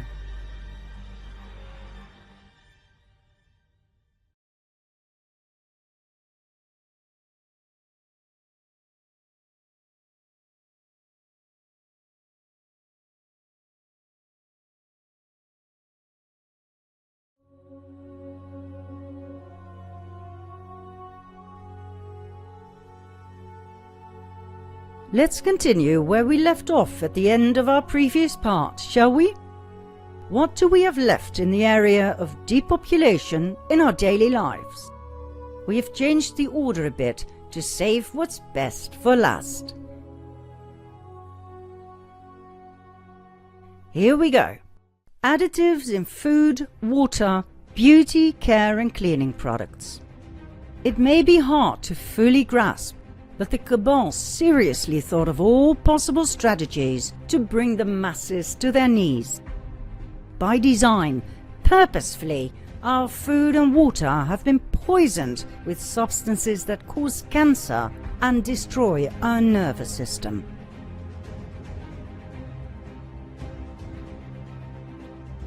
"75% of the adverse reactions to food additives, which have been reported to the FDA, are connected with aspartame. Those reactions include headaches, migraines, dizziness, convulsions, nausea, muscle spasms, weight gain, rashes, depression, fatigue, irritability, vision complications, panic attacks, memory loss, and joint pains. It is considered that some chronic diseases can be triggered or even aggravated when using aspartame. For instance, brain tumors, multiple sclerosis, epilepsy, Parkinson's disease, Alzheimer's disease, birth defects, diabetes, and many more. If you wish to know more about the unsuspected approval by the FDA, the role of Donald Rumsfeld, and the ownership by Monsanto, please do your own research. It's quite easy to uncover the truth, especially with these three leads. More and more products turn out to be magnetic. Why? Can that be healthy? What on earth happened to those products? I mean, we ingest that. Does anybody know what it does to our body and mind?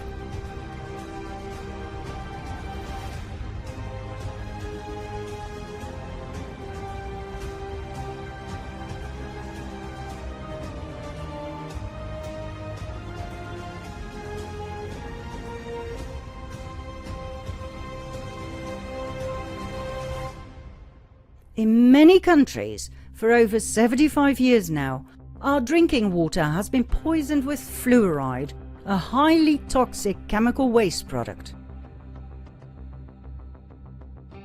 Apart from being carcinogenic, fluoride has detrimental effects on the brain, the thyroid, and the immune system. Furthermore, fluoride is known for its destructive calcifying effects on the pineal gland. As the pineal gland is known to enhance intuitive awareness in people, one can easily understand why the cabal wants it closed, not open. Toothpaste. 95% of all branches still contain fluoride. Even today, the CDC will tell you fluoride is highly beneficial. Dentists still recommend parents additional fluoride treatment for their children. Yet, at the same time, toothpaste tubes read this warning sign. Keep out of the reach of children under 6 years of age. In case of accidental ingestion, seek professional assistance or contact a poison control center immediately. More than 80% of the cases of fluoride toxicity are reported in children below the age of 6. This is caused by the flavors added to children's toothpaste, which leads to voluntary swallowing of the toothpaste. Children under 6 years of age should not use more toothpaste than the size of a pea. Yet, this is what is shown in every commercial. If a 2-year-old swallows 2 tubes of children's toothpaste, nicely flavored, its chances of survival are extremely low.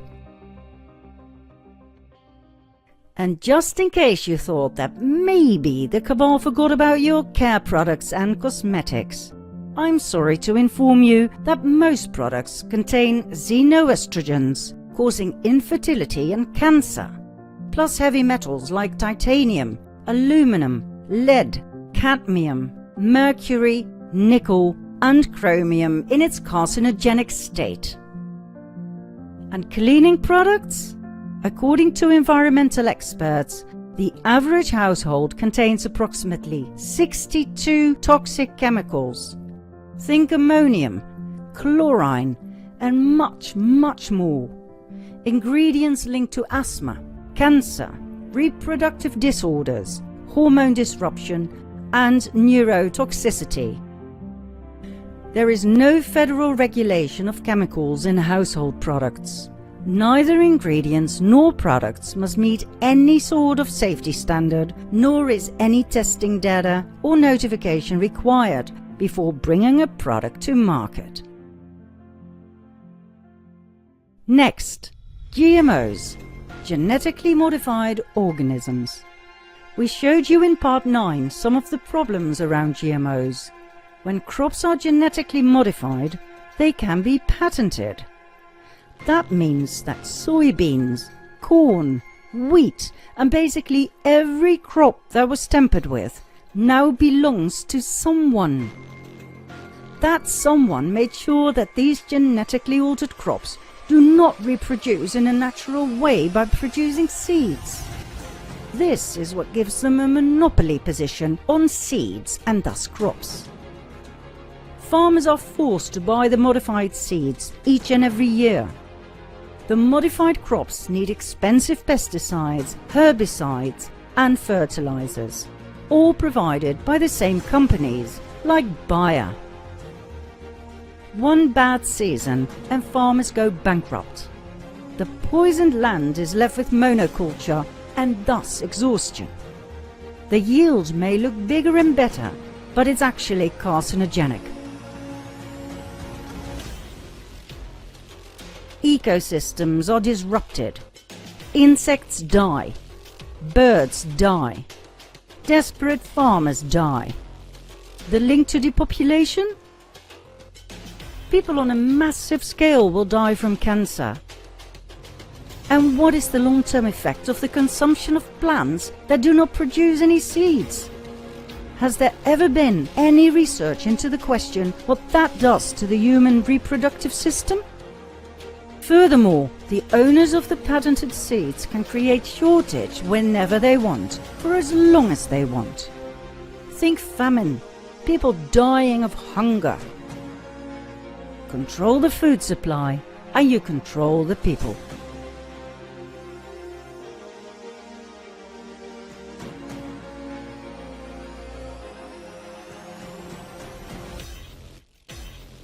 Next, family planning.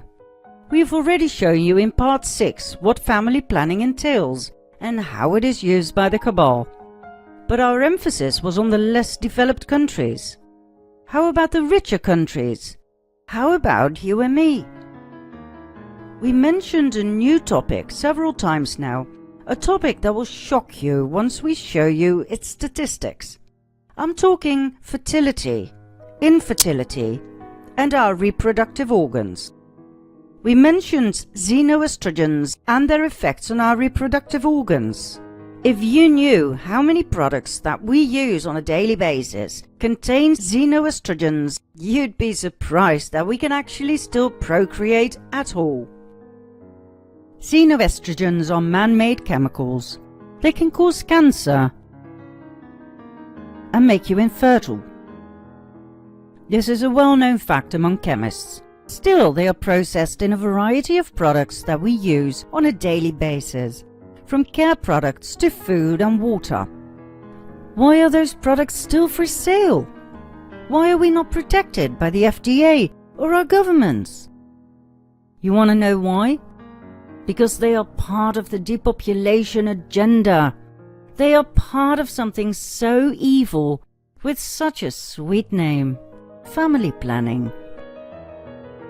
These chemical compounds can be found in commercial meat and dairy products, in anything that contains pesticides or insecticides residues, in artificial food additives, fast food packaging, tap water, processed foods, dryer sheets, plastic bottles, soft plastic used for baking, pacifiers, diapers, baby wipes, makeup, shampoos, conditioners, deodorants, mattresses and foam furniture, vinyl shower curtains, paper plates, plastic toys, air fresheners, scented candles, birth control pills, menstrual products, sunscreens, fleece clothing and blankets, even the ink on your receipts. They are everywhere. Xenoestrogens entering the skin, for instance by using care products, go directly to tissue without passing through the liver for detoxification. So they are 100% absorbed by the body and can be 10 times more potent than those consumed orally, for instance through meals. Still, plastic-wrapped foods heated in the microwave contain some of the highest xenoestrogen levels. Remember that next time you heat your baby food in the microwave. Okay, you want statistics on infertility? To give you a general idea, 1 in 6 British couples have problems conceiving. The latest scientific studies have shown that in most cases, problems around conceiving find their origin in men, not just women. Since the 1970s, the sperm count in Western countries has dropped by 59%.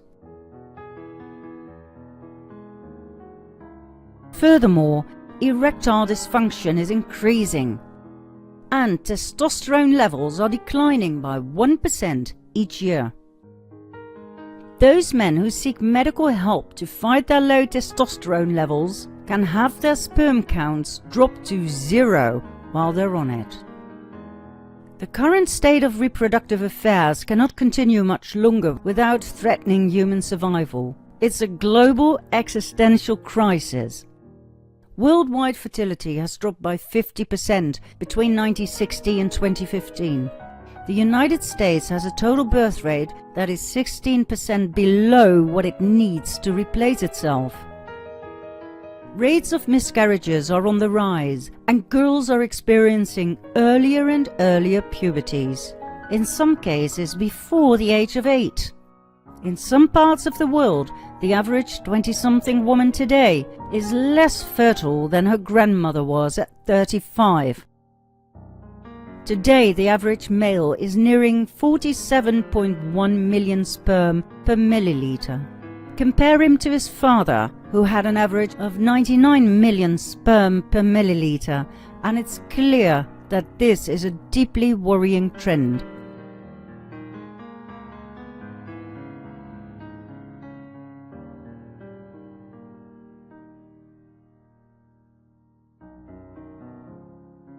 It's no wonder that the assisted reproductive technology market is worth about $26 billion and is calculated to grow with yet another 10 billion in the next 5 years.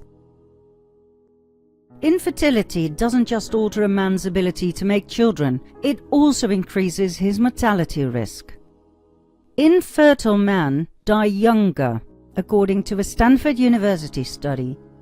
Men with sperm concentration lower than 15 million per milliliter have a 50% greater chance of being hospitalized for any medical reason at all, and poor fertility has been linked with higher rates of heart disease and cancers.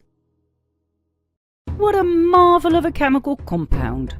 You can put it in just about everything and it will slowly kill off the useless eaters.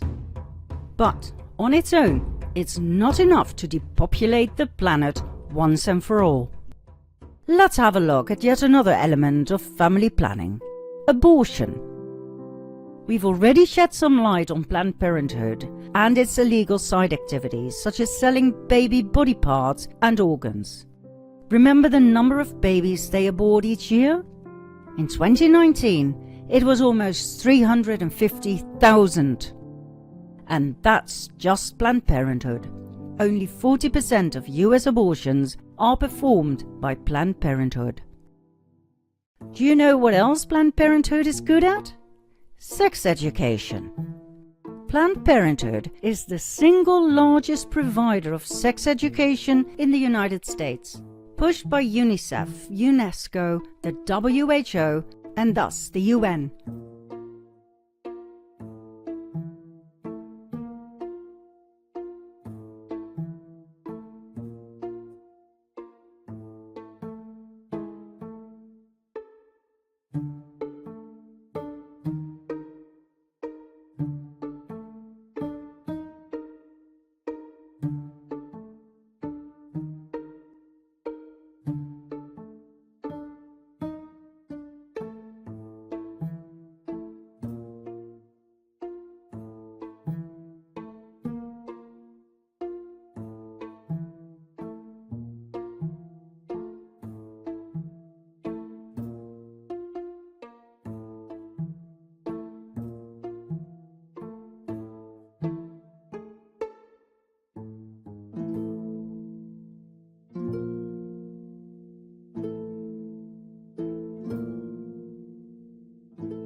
They arranged that children in kindergarten, or even younger than that, are now taught how to masturbate and how to sexually please each other. 5-year-olds know more about anal sex than you and me.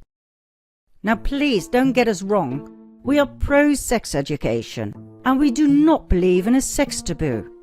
After all, we are Dutch. But I mean, 5-year-old kids? Really? Children that young have no interest in sex yet. It's not natural. Planned Parenthood teaches very young children that sex is natural, wonderful, that it's all about equality and everything is permitted. Sure, they talk about consent, but do you really believe a 6-year-old or a 10-year-old knows anything about consent? Do you know what we're looking at here? We're looking at a license for pedophilia. Sex with a 10-year-old is called rape.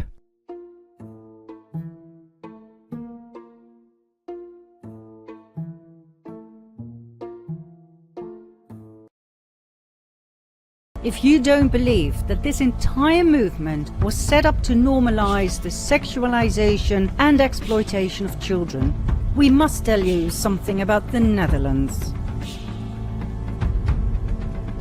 We have an official political party for pedophiles, set up in 2006 and tolerated by the government. They have their own manual in which one can read how to gain a child's trust, how to sexually abuse it, and how to get away with it. When concerned citizens took the matter to court, the judge's verdict stated that the manual contained nothing unlawful, as texts about child abuse and child pornography are not prohibited by law. Pictures, yes, but not texts. Therefore, the manual was officially acknowledged by the government in 2019. Under pressure from the Dutch people, Grapperhaus promised he would change the law and prohibit the manual. But, as we speak, nothing has changed. The pedo-political party plus their manual are still acknowledged by Dutch law. The party's treasurer Van den Berg stated that rearing is also about introducing children to sex. Sounds familiar, doesn't it? That's precisely what Planned Parenthood keeps saying, instigated and financed by the UN. The entire LGBTQ movement was set up by the cabal, taken over by Antifa, Black Lives Matter, and thus financed by Soros. Not to advocate equality, but to sexualize and exploit children, to destabilize the family and create confusion. We are pro-equality. We are pro-gay rights. As a matter of fact, we want equal rights for every human being. To us it doesn't matter whether you're straight, gay, lesbian, bisexual, transgender or queer. But leave the children out of it. It is not okay if drag queens include children in their shows, or when they read stories to young children in schools.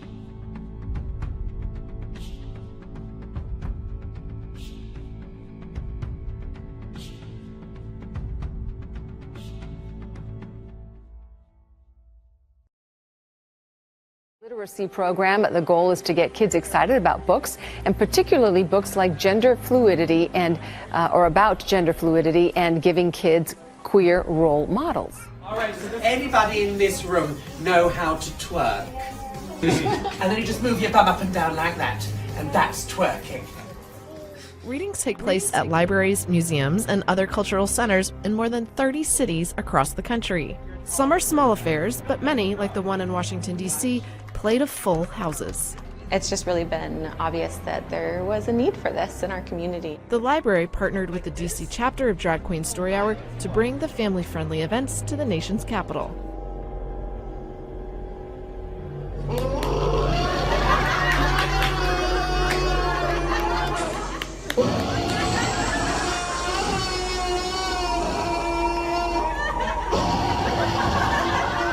We are grooming the new generation of Americans.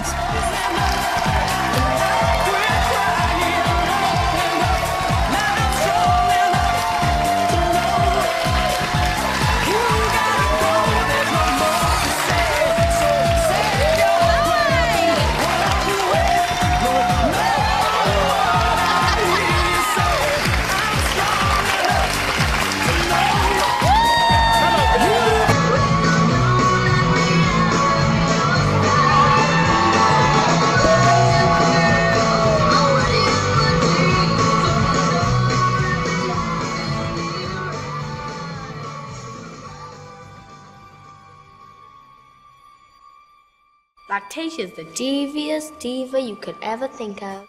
Hello, my name is Nemes. I am 9 years old, and I am a drag princess named Lactatia.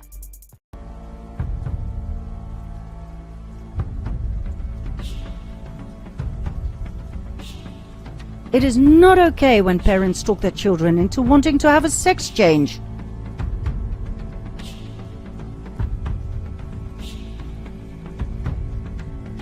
In countries like Australia and Canada, you can go to prison when you try to discourage your child from having a sex change. That's right. When your little girl comes home one day and tells you she wants a sex change, don't you dare ask her to wait a few more years until she's absolutely certain. You can get up to 10 years behind bars.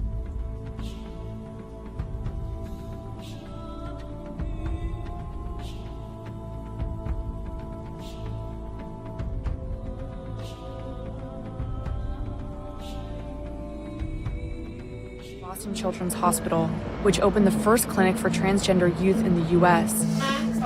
Since 2007, they've treated hundreds of children and teens. In the past couple of years, our volume has just about doubled.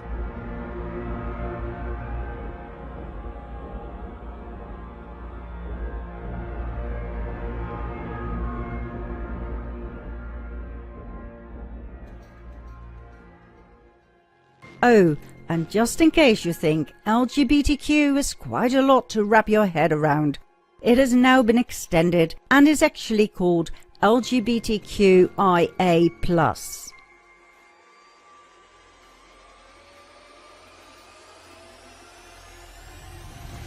This is now taught in schools.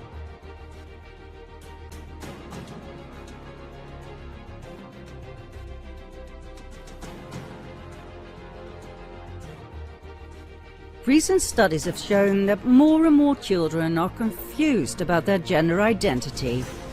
Why are we not surprised?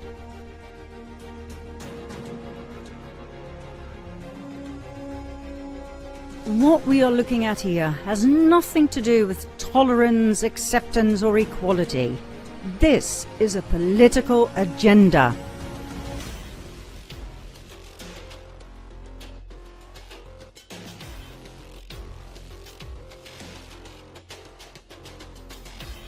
See the bigger picture?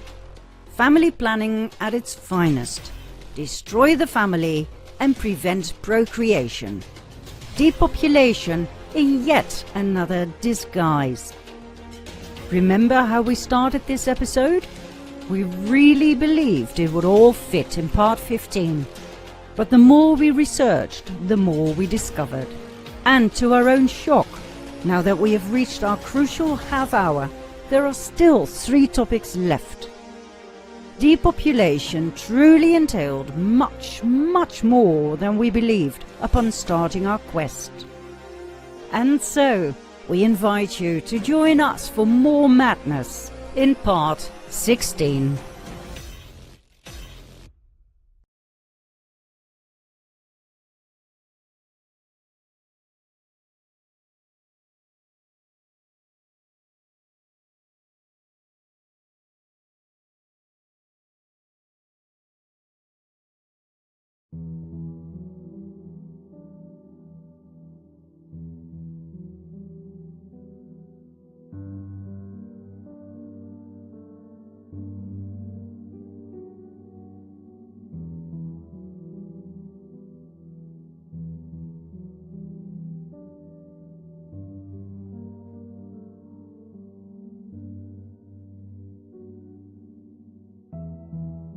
In the previous 2 parts, number 14 and 15, we spoke about depopulation tools.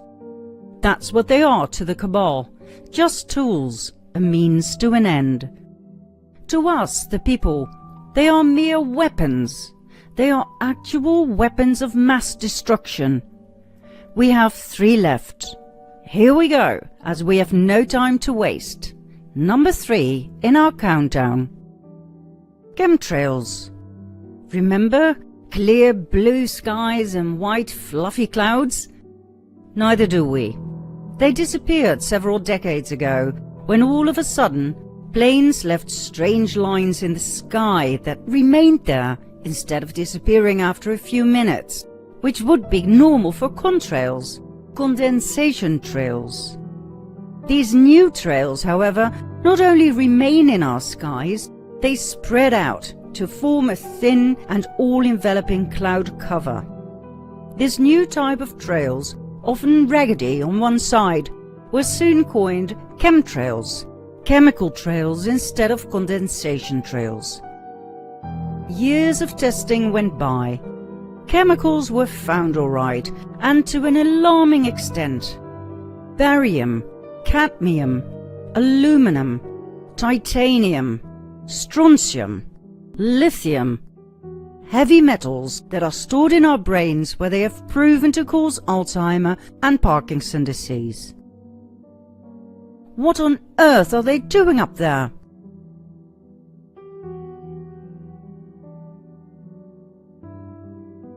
People reported getting sick, having headaches, burning eyes, and feeling exhausted.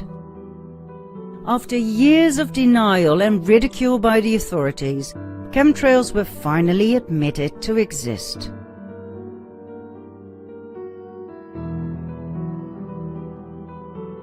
Not only that, we were told they were sprayed on us for our own good, to protect us from global warming.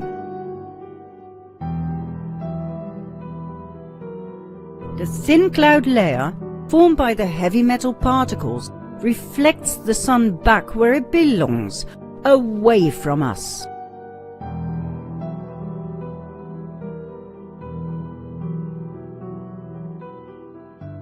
Another example is the array of technologies, often referred to collectively as geoengineering, that potentially could help reverse the warming effects of global climate change. One that has gained my personal attention is stratospheric aerosol injection, or SAI, a method of seeding the stratosphere with particles that can help reflect the sun's heat.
The organized lack of sunlight causes vitamin D deficiency, which can cause weakened muscles and bones, depression, inflammations, high blood pressure, exhaustion, neurological and autoimmune problems. But hey, it's for your own good. Next, number 2 in our depopulation countdown, electrosmog.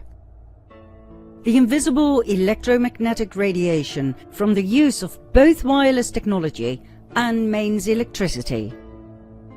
Every single day we are bombarded with electromagnetic fields. Most people don't have a clue what the effects are. Others can feel the electromagnetic radiation to the point where they get sick and barely function. Are they drama queens overreacting to something that isn't tangible? Well, no. Just because one cannot see, smell, hear, taste or touch something doesn't mean it doesn't exist. It can exist, and it can even be lethal. Take for instance carbon monoxide. Why do you think miners used to bring a canary down the mines? If it dropped dead, there was carbon monoxide, highly poisonous and potentially lethal. The miners climbed back to the surface as fast as they could.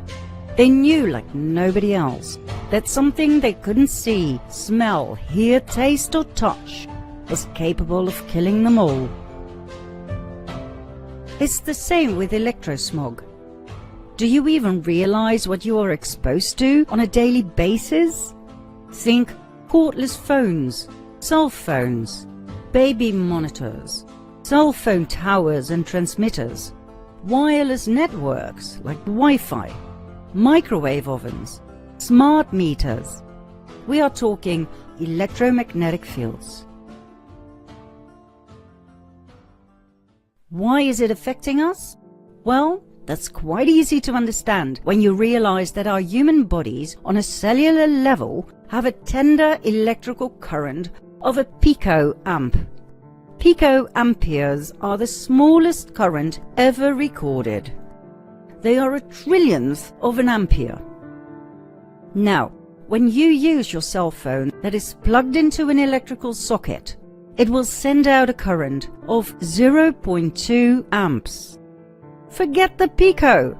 This is 200 billion times stronger than what our bodies are used to in their natural state.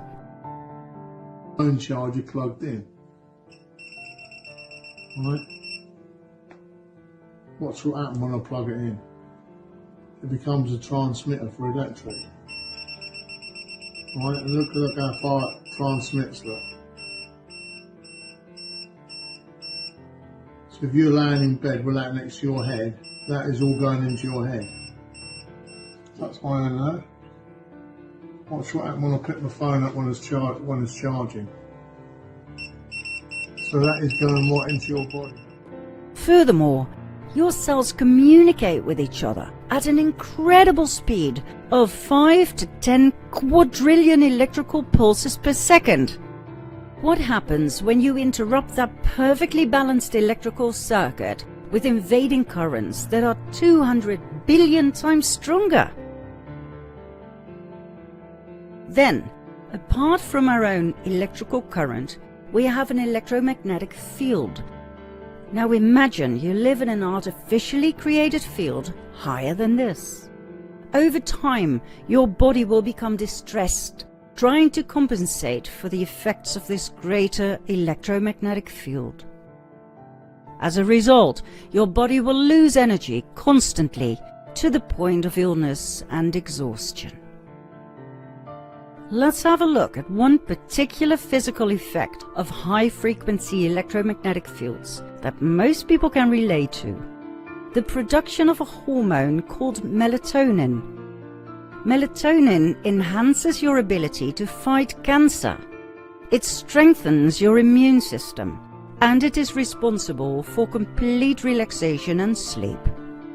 In order for you to achieve deep sleep, your brain frequency needs to be less than 4 Hz. But electromagnetic frequencies in and around your house consistently interfere with this. As a result, your melatonin production decreases with up to 50%.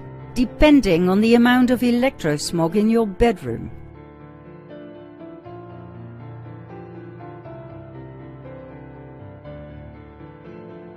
If you want to get up in the morning feeling great and fully rested and refreshed, you really need your melatonin. There's something else you need to know about this hormone. It is produced at night by the pineal gland in your brain. Remember what we said in the previous episode about the pineal gland? That the cabal really wants it damaged because it activates a greater awareness? Well, this is the second reason why the cabal hates full-functioning pineal glands in the heads of their useless eaters. It is so much harder to control and oppress healthy and energetic people than exhausted, unhealthy ones. So, disrupt deep sleep and you got the people where you want them. Tired, weary, unstable, and thus unable to think clearly and to see how they are being abused, manipulated, and controlled. Too tired to see through all the lies and to fight back. Decreased melatonin levels aren't the only effects of high-frequency electrosmog. More than 2,000 epidemiological studies have proven that it causes infertility, blood clots causing thrombosis, pulmonary embolisms, heart attacks, and strokes, oxidative stress, damage to the blood-brain barrier, exposing the brain to foreign pathogens like viruses, altered electrical brain activity, and increased behavioral problems in children. Think ADD, ADHD, and autism. Alzheimer's disease. Damage to the central nervous system, causing, for instance, MS and ALS. Cell mutations and DNA damage. Chronic inflammation, weakened immune response, allergies, depression, and cancer. In 2011, the World Health Organization and the International Agency for Research on Cancer classified electromagnetic fields as possibly carcinogenic to humans, based on an increased risk for glioma, a malignant type of brain cancer associated with wireless phone use. Now, of course, you don't get cancer or any of the above overnight. This weapon builds up, bit by bit, day after day, night after night.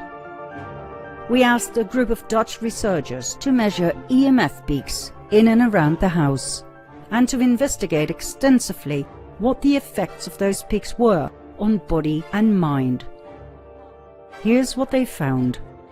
First of all, the peaks mostly took place at night, when people are asleep, unaware of what they are exposed to. Secondly, to our surprise, most radiation was measured indoors, not outside and close to the towers, meaning the radiation spreads and intensifies in the electrical circuit of your home. All of your electrical equipment, think laptops, phones, TVs, lamps, electric blankets, coffee machines, fridges, ovens, everything working on LED lights, even the night light in your children's bedroom. Everything radiates EMF like crazy, day and night, especially when plugged in, especially during those nightly peaks, when everybody sleeps and doesn't notice a thing. Until they get up, that is.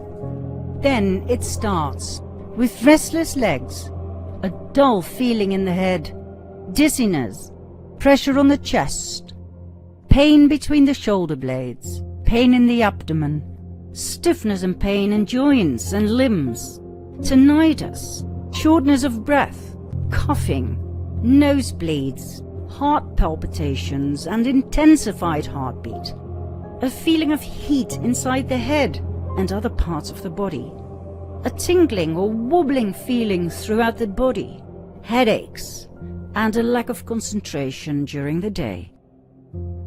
A lot of those symptoms can be explained by the fact that your oxygen levels drop to a low directly after the electrosmog peaks. When your cells don't get enough oxygen, the results are detrimental for body and mind.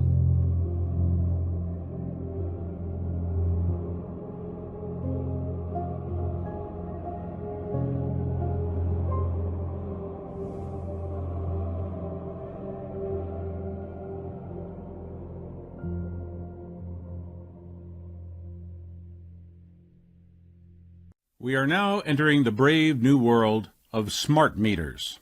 That means your electric meter will do so much more than just show how much electricity you use.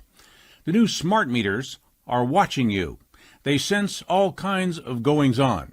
They see when you turn something on or off. They see how many watts your electric toothbrush pulls. They send the record of that little event over wireless networks, bouncing through your neighbor's smart meters, all the way to the power company where they keep record of all your electric consumption volumes and patterns every minute of every day and store that data forever on computers that you'll never get to see. That data shows when you are at home, shows when you're sleeping, shows when you're on vacation, when you have visitors, when you use a lamp, a power tool, some extra computers, and if you look like you're running a business out of your home. It even senses when you bootleg energy off the grid. Your smart meter data shows a vivid profile of your personal living patterns and whether or not you were at home on the night of the murder. This is not electrical metering. This is personal surveillance. This is a search without a warrant every day. This is your personal private life going straight out through your electric meter to the power company, to the government, to the police, to the insurance company, to anyone who cuts a deal with your power company to look at your life under a microscope. Sorry, it's actually worse than that.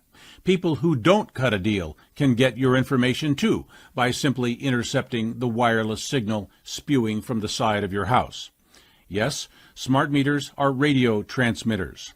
Here's how you tell. This one is a 1-watt radio station licensed by the FCC. On this all-news radio station, every detail of your electrical life is shooting off to some institutional data center somewhere.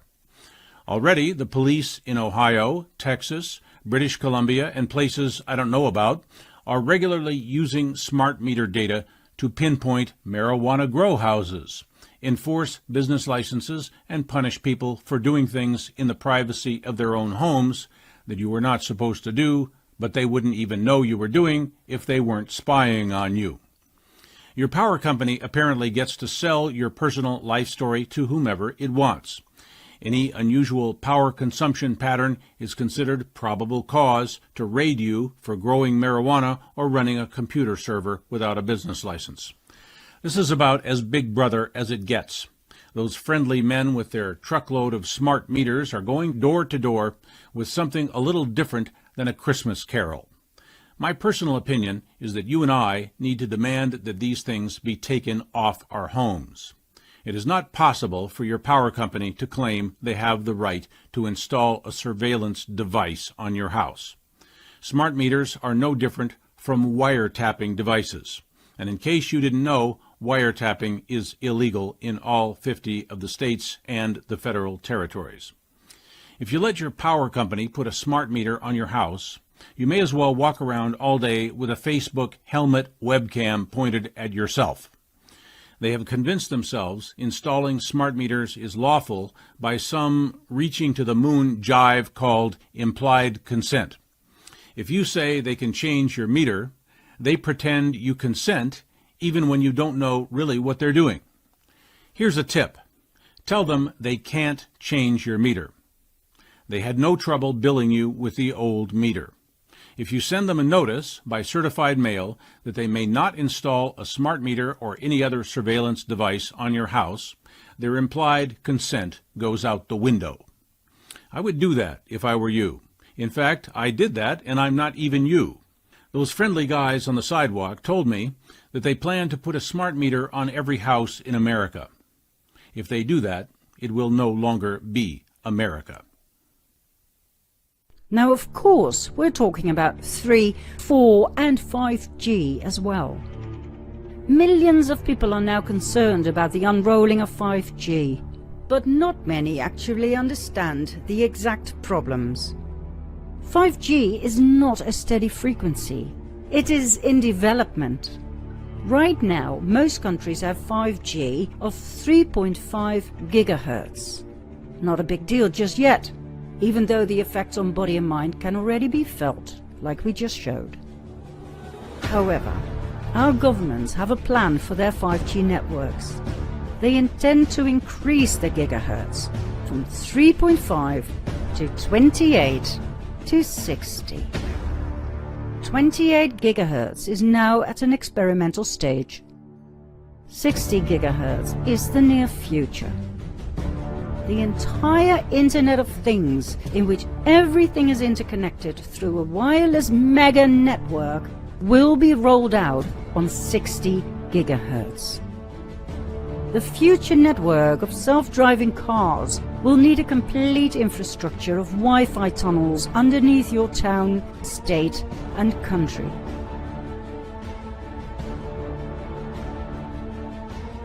Every 200 meters, on every street light, under every manhole cover, there will be Wi-Fi hotspots for 60 gigahertz radiation.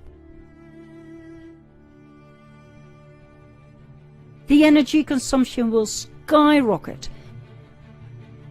Millions of trees will be cut in order to maintain undisturbed data communication.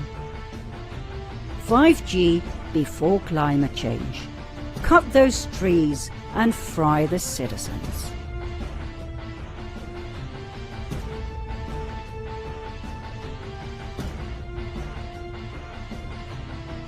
For the last few years, and especially during the COVID lockdowns, countless 5G masts and transmitters have been placed on buildings, on high voltage masts and streetlights. The unrolling takes place in a highly undemocratic way, mostly in the middle of the night. Citizens have no voice. Masts and transmitters can be placed on the roof of your building without your consent. No guarantees of safety and security have been given to the people who live in those buildings or in the direct vicinity. According to experts, the problems surrounding 5G can be compared to those of the famous frog that was about to be cooked. Have you ever heard of this biological experiment? The frog doesn't notice a thing at first.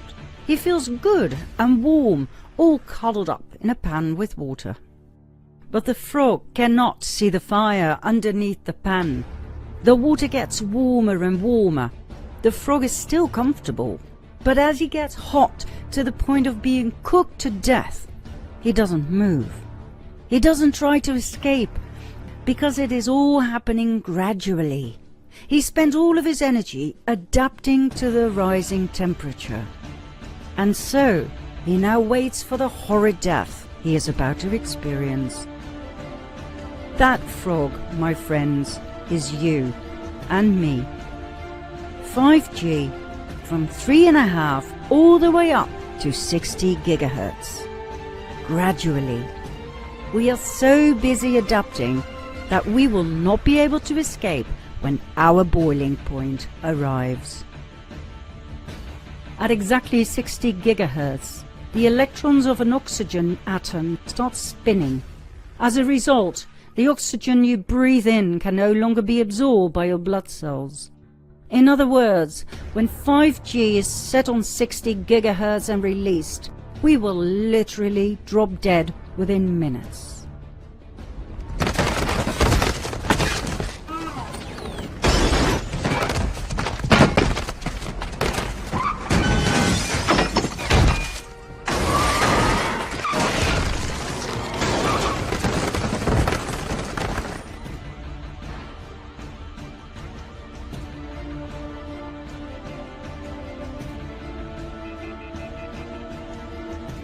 Hard to take this all in, isn't it?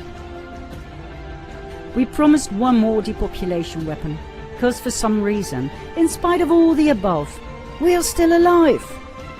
Incredible when you think about it, isn't it? So, buckle up. Number 1 in our depopulation countdown in part 17.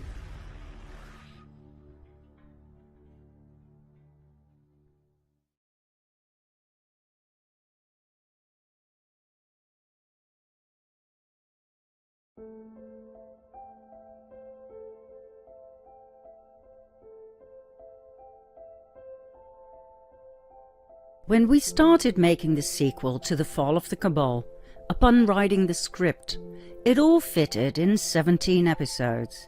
But the more we studied, the more we discovered. And as time went by, the world changed before our very eyes. A pandemic, lockdowns, a new normal reshaped societies and the world at large. The old divide and conquer strategy of the Cabal and the rollout of the protocols of Zion had sped up several notches, making George Orwell's 1984 look pale in comparison to our modern-day world. There's no way all of this will fit in 17 parts. Not with these current developments. How many more episodes will we create? We have absolutely no idea at this point. Let's just keep moving and see where things will lead us, shall we? We'll stick to our motto, no time to waste. Let's continue with number 1 in our depopulation countdown, vaccinations. Remember from part 14, there's one very important sentence regarding the so-called Spanish flu pandemic? Only the vaccinated died. This utterly shocking outcome of this vaccination trial, financed and executed by the Rockefeller Foundation, was the beginning of a massive depopulation program that 1 century later would become the ultimately perfected weapon to kill off millions of people. There is so much to say about this topic, but we'll try to keep it short. We'll give you 9 did you knows? Things we think you should know when it comes to vaccines. Please do your own research and check everything we present to you, okay? Here we go. Did you know that most diseases had already disappeared due to better hygiene when the various vaccination programs started?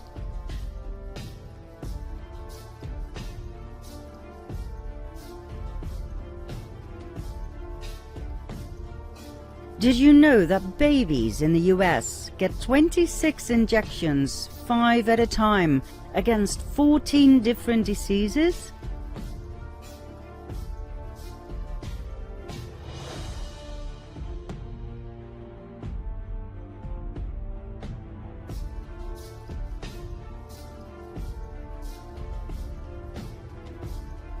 Before they have reached the age of 18, they receive 14 more jabs, COVID not included. And did you know that of all those vaccination cocktails, no studies were ever performed by the medical establishment on their possible side effects? Not one? Did you know that the number of people with autism grows exponentially each year? It is estimated that this year more children will be diagnosed with autism than with AIDS, cancer and diabetes combined. It affects 1 in 54 children. The medical establishment strongly rejects a possible connection between autism and vaccinations. But how on earth can you wipe away a case like this? Every day in our life was a party.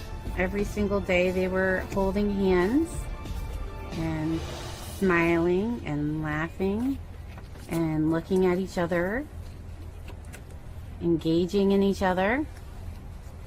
On June 25th, 2007, we brought him in for the pneumococcal shot.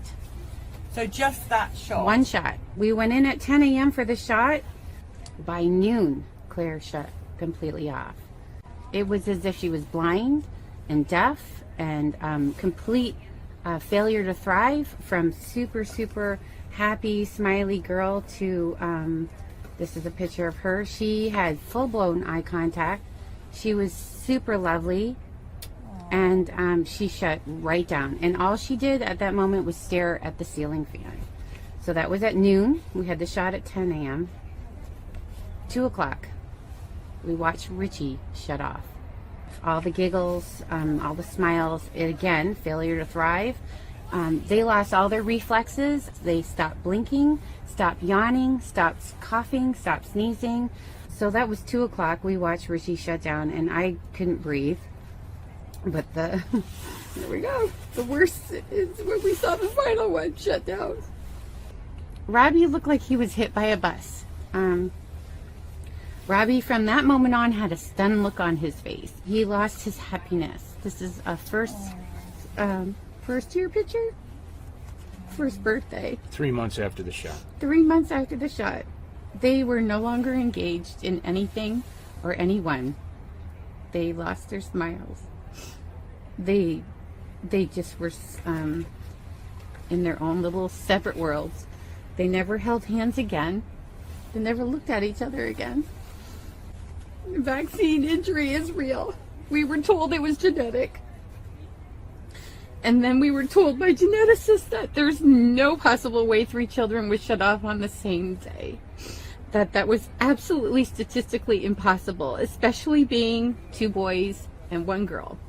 So we were also told we could not sue anyone. We were told we signed for that shot. No doctors could be sued. No vaccine manufacturers could be sued.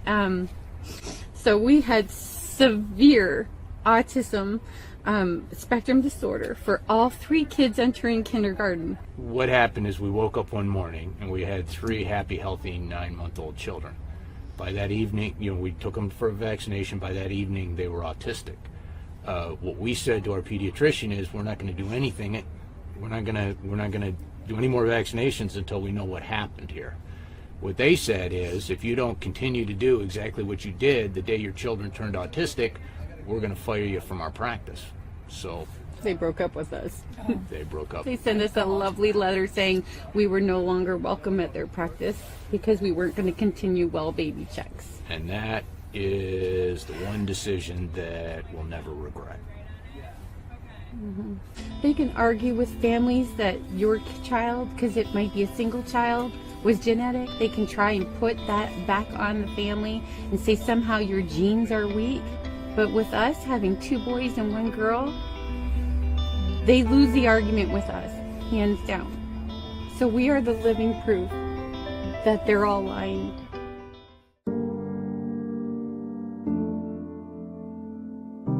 Did you know that there is no autism amongst the Amish communities? Their vaccination rates are very low to non-existent. Coincidence?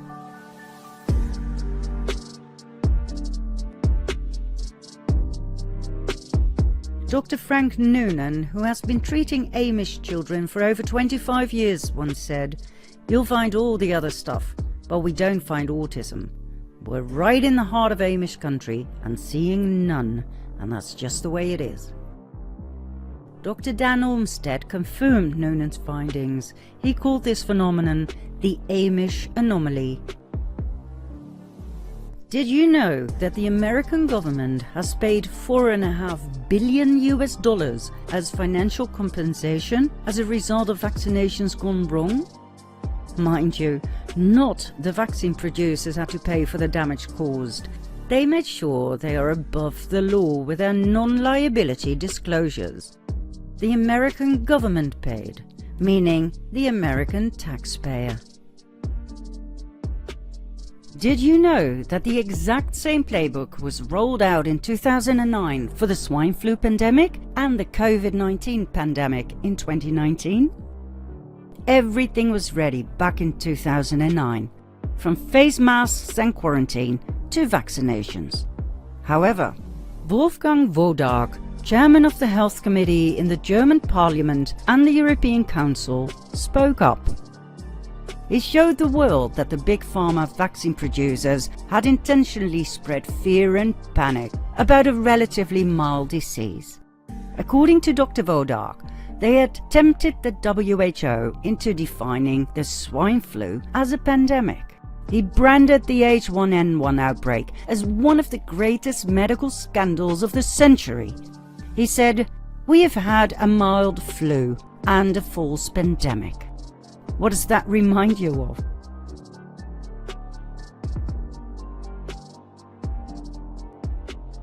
Is this why the COVID pandemic was necessary? Because Dr. Wodak disrupted their narrative? You might ask yourself, where was Dr. Wodak in the COVID crisis? Oh, he was there all right. He spoke up, time and again, as we've shown you in our COVID documentary.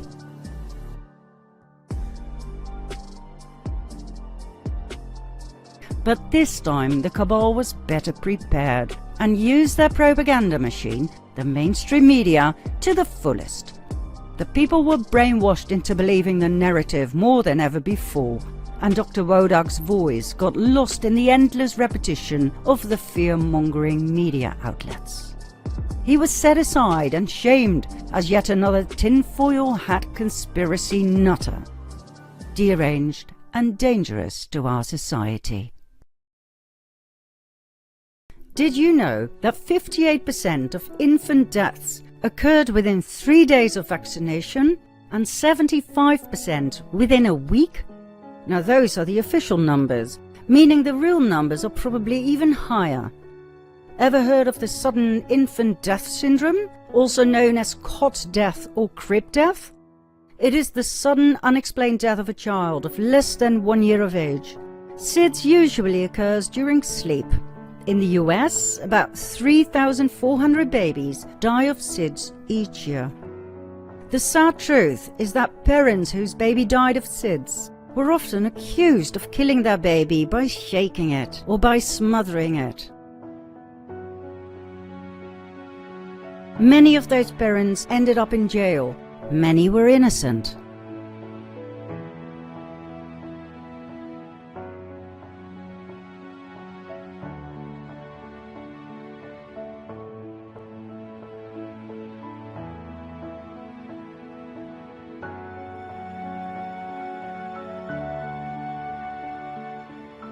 Can you imagine the horror?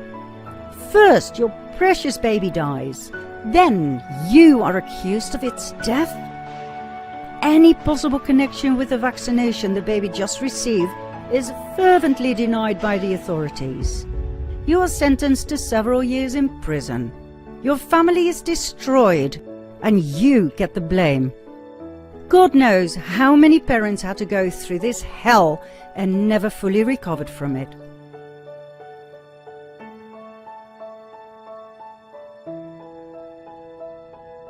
When you hear what's actually in those vaccines, you will understand that the correlation between SIDS and vaccinations is not based on coincidence, as the CDC wants us to believe.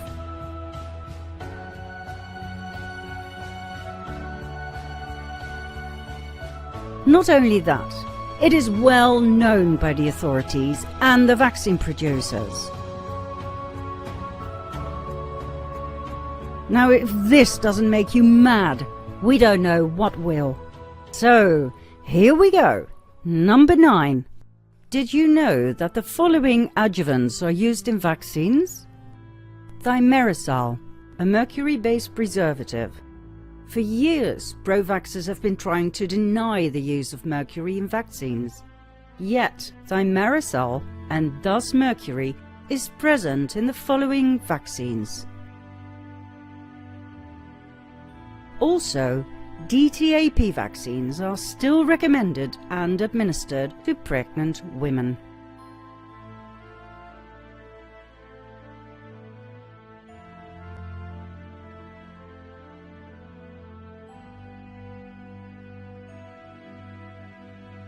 This slide is actually just a summary. This is the official list of risks. Feel free to pause. May be fatal if swallowed, inhaled, or in contact with skin. Can anybody please explain to us why we inject this poison into children? Then, our second vaccine ingredient, formaldehyde, an embalming fluid, present in the vaccines against.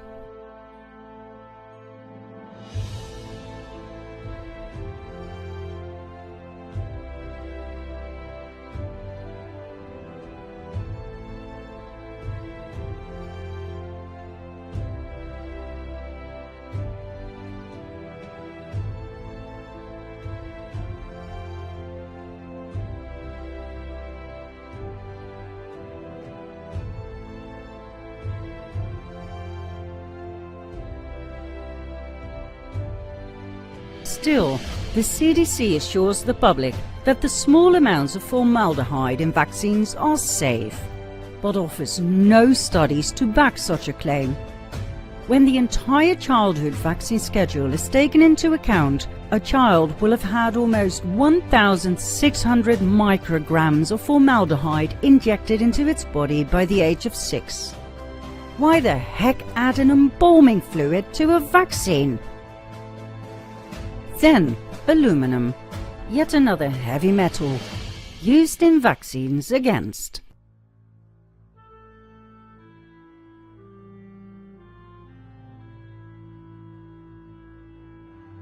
On day 1 of life, infants received 17 times more aluminum than would be allowed if doses were adjusted per body weight, which they are not.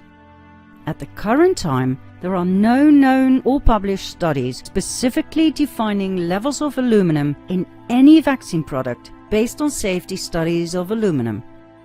According to the FDA's guidelines, 850 micrograms of aluminum is what is deemed safe for an adult. However, the amounts of aluminum a tiny infant receives drastically surpasses the safety levels. Following the current vaccination schedule, an infant gets 1,225 micrograms of aluminum by 2 months of age, and 4,925 micrograms by 18 months. Furthermore, a safe level of aluminum has never been established for infants and children.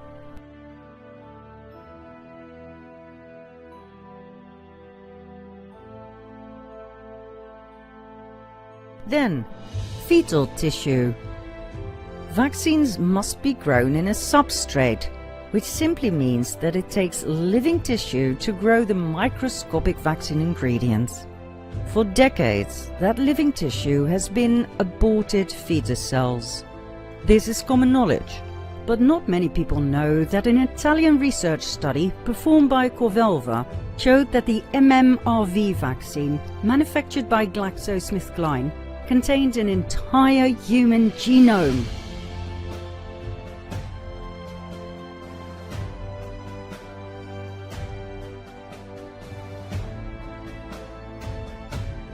Now, the maximum limit of fetal DNA in vaccinations is set on 10 nanograms. This MMRV vaccine, however, went 325 times over that limit. This is both insane and outrageous. These so-called fetal cells are only used to grow viruses. Excuse used by vaccine manufacturers has turned out to be a plain lie. More studies have shown that vaccines contain unacceptably high levels of fetal DNA fragment contaminants.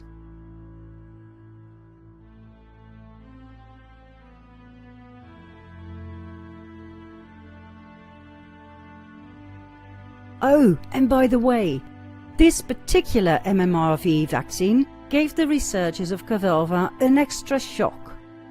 Not only did they find an entire human genome, they also discovered as good as no rubella virus, which should have been there. Instead, they found an alarming amount of bacteria and viruses that should not have been there, some of which carcinogenic. And on top of that, they discovered fungi, yeast, and worms. That's right. The stuff we inject into little babies contain retroviruses of humans and birds, other viruses of monkeys and horses, immunodeficiency viruses of humans and monkeys, in other words, fragments of HIV and platyhelminthes worms. But hey, vaccines are safe. Then, cancer cells. Vaccines contain cancer cells for the exact same reason they contain fetus tissue. Cancer cells too are excellent nutrient mediums. They have the capacity to speed up the growth of whatever grows on them. But, just like we just saw with the fetal tissue, it goes further than that. There have been quite a few scandals in the past about full-on cancer cells in, for instance, polio vaccines, that of course were efficiently swept under the carpet by the mainstream media.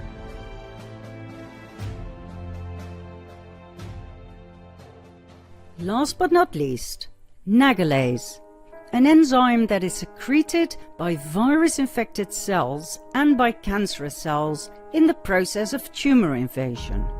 Please take a moment to let that sink in. Let me repeat. An enzyme that is secreted by virus-infected cells and by cancerous cells in the process of tumor invasion. How on earth can that be good?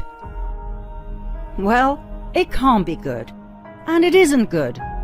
Nagalase prevents the body from producing its best friend, the natural immune booster called globulin component macrophage activating factor.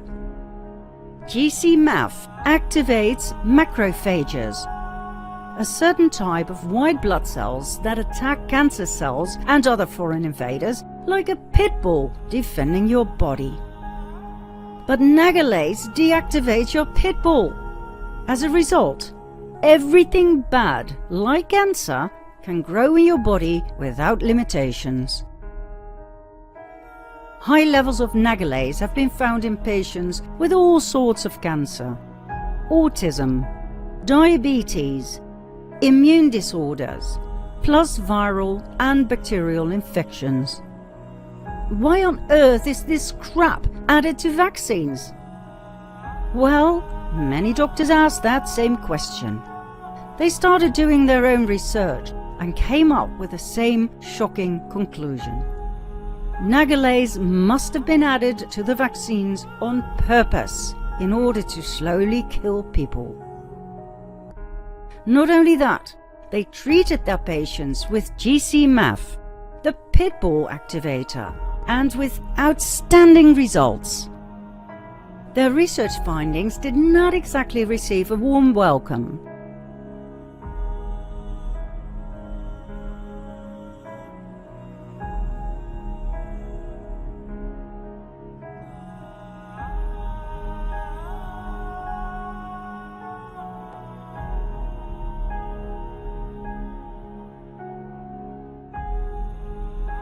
More than 100 American doctors who investigated nagalase in relation to cancer and autism ended up dead, murdered, suicided.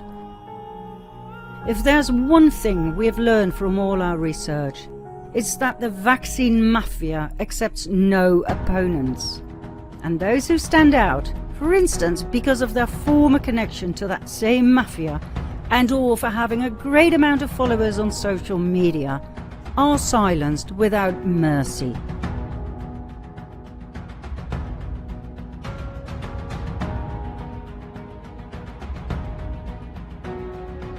Hard to digest, isn't it?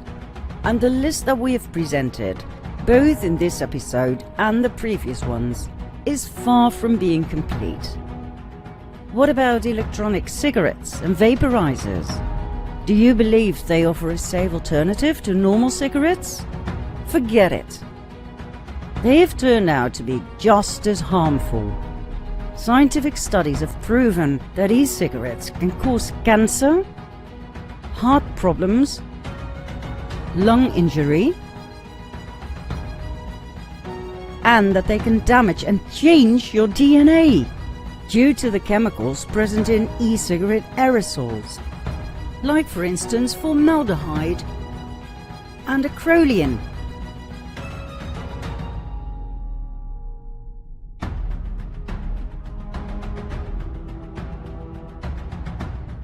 And what about LED lights? Pushed and sold as energy-saving delights. Yet, the blue light in LED light bulbs radiates ultraviolet light that damages the retina of your eyes. It suppresses the production of melatonin by a factor of 5, causing sleep and mood problems. And it affects the cancer-fighting abilities of your body, remember? Did they tell you that at the store where you bought them, after your government had prohibited the sales of the good old-fashioned light bulb? And did you know that every big pharma product is based on crude oil? Every pill you swallow?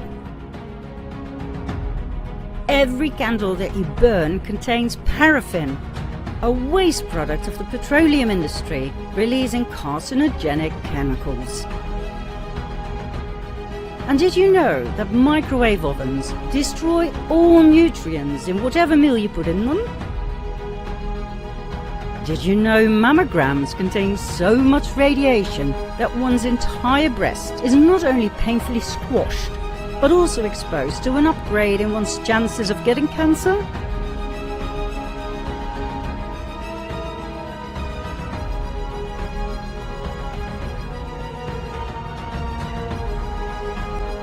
We could go on and on and on. Everything was done by design. There are no coincidences here. The cabal's deep desire to get rid of the vast majority of us has been worked out in detail in every branch of society, in every aspect of our lives. Whether we die fast through wars and disease, or slow by poisoning us, doesn't matter, as long as we're gone by 2050. Max 500 million may survive to serve as obedient slaves in a new world order under the King of Kings. So, how are they going to finish us off? The ultimately perfected weapon to kill off millions of people in one go has already been activated. Do you want to know just how bad it is and what you can do about it? Then follow me to part 18.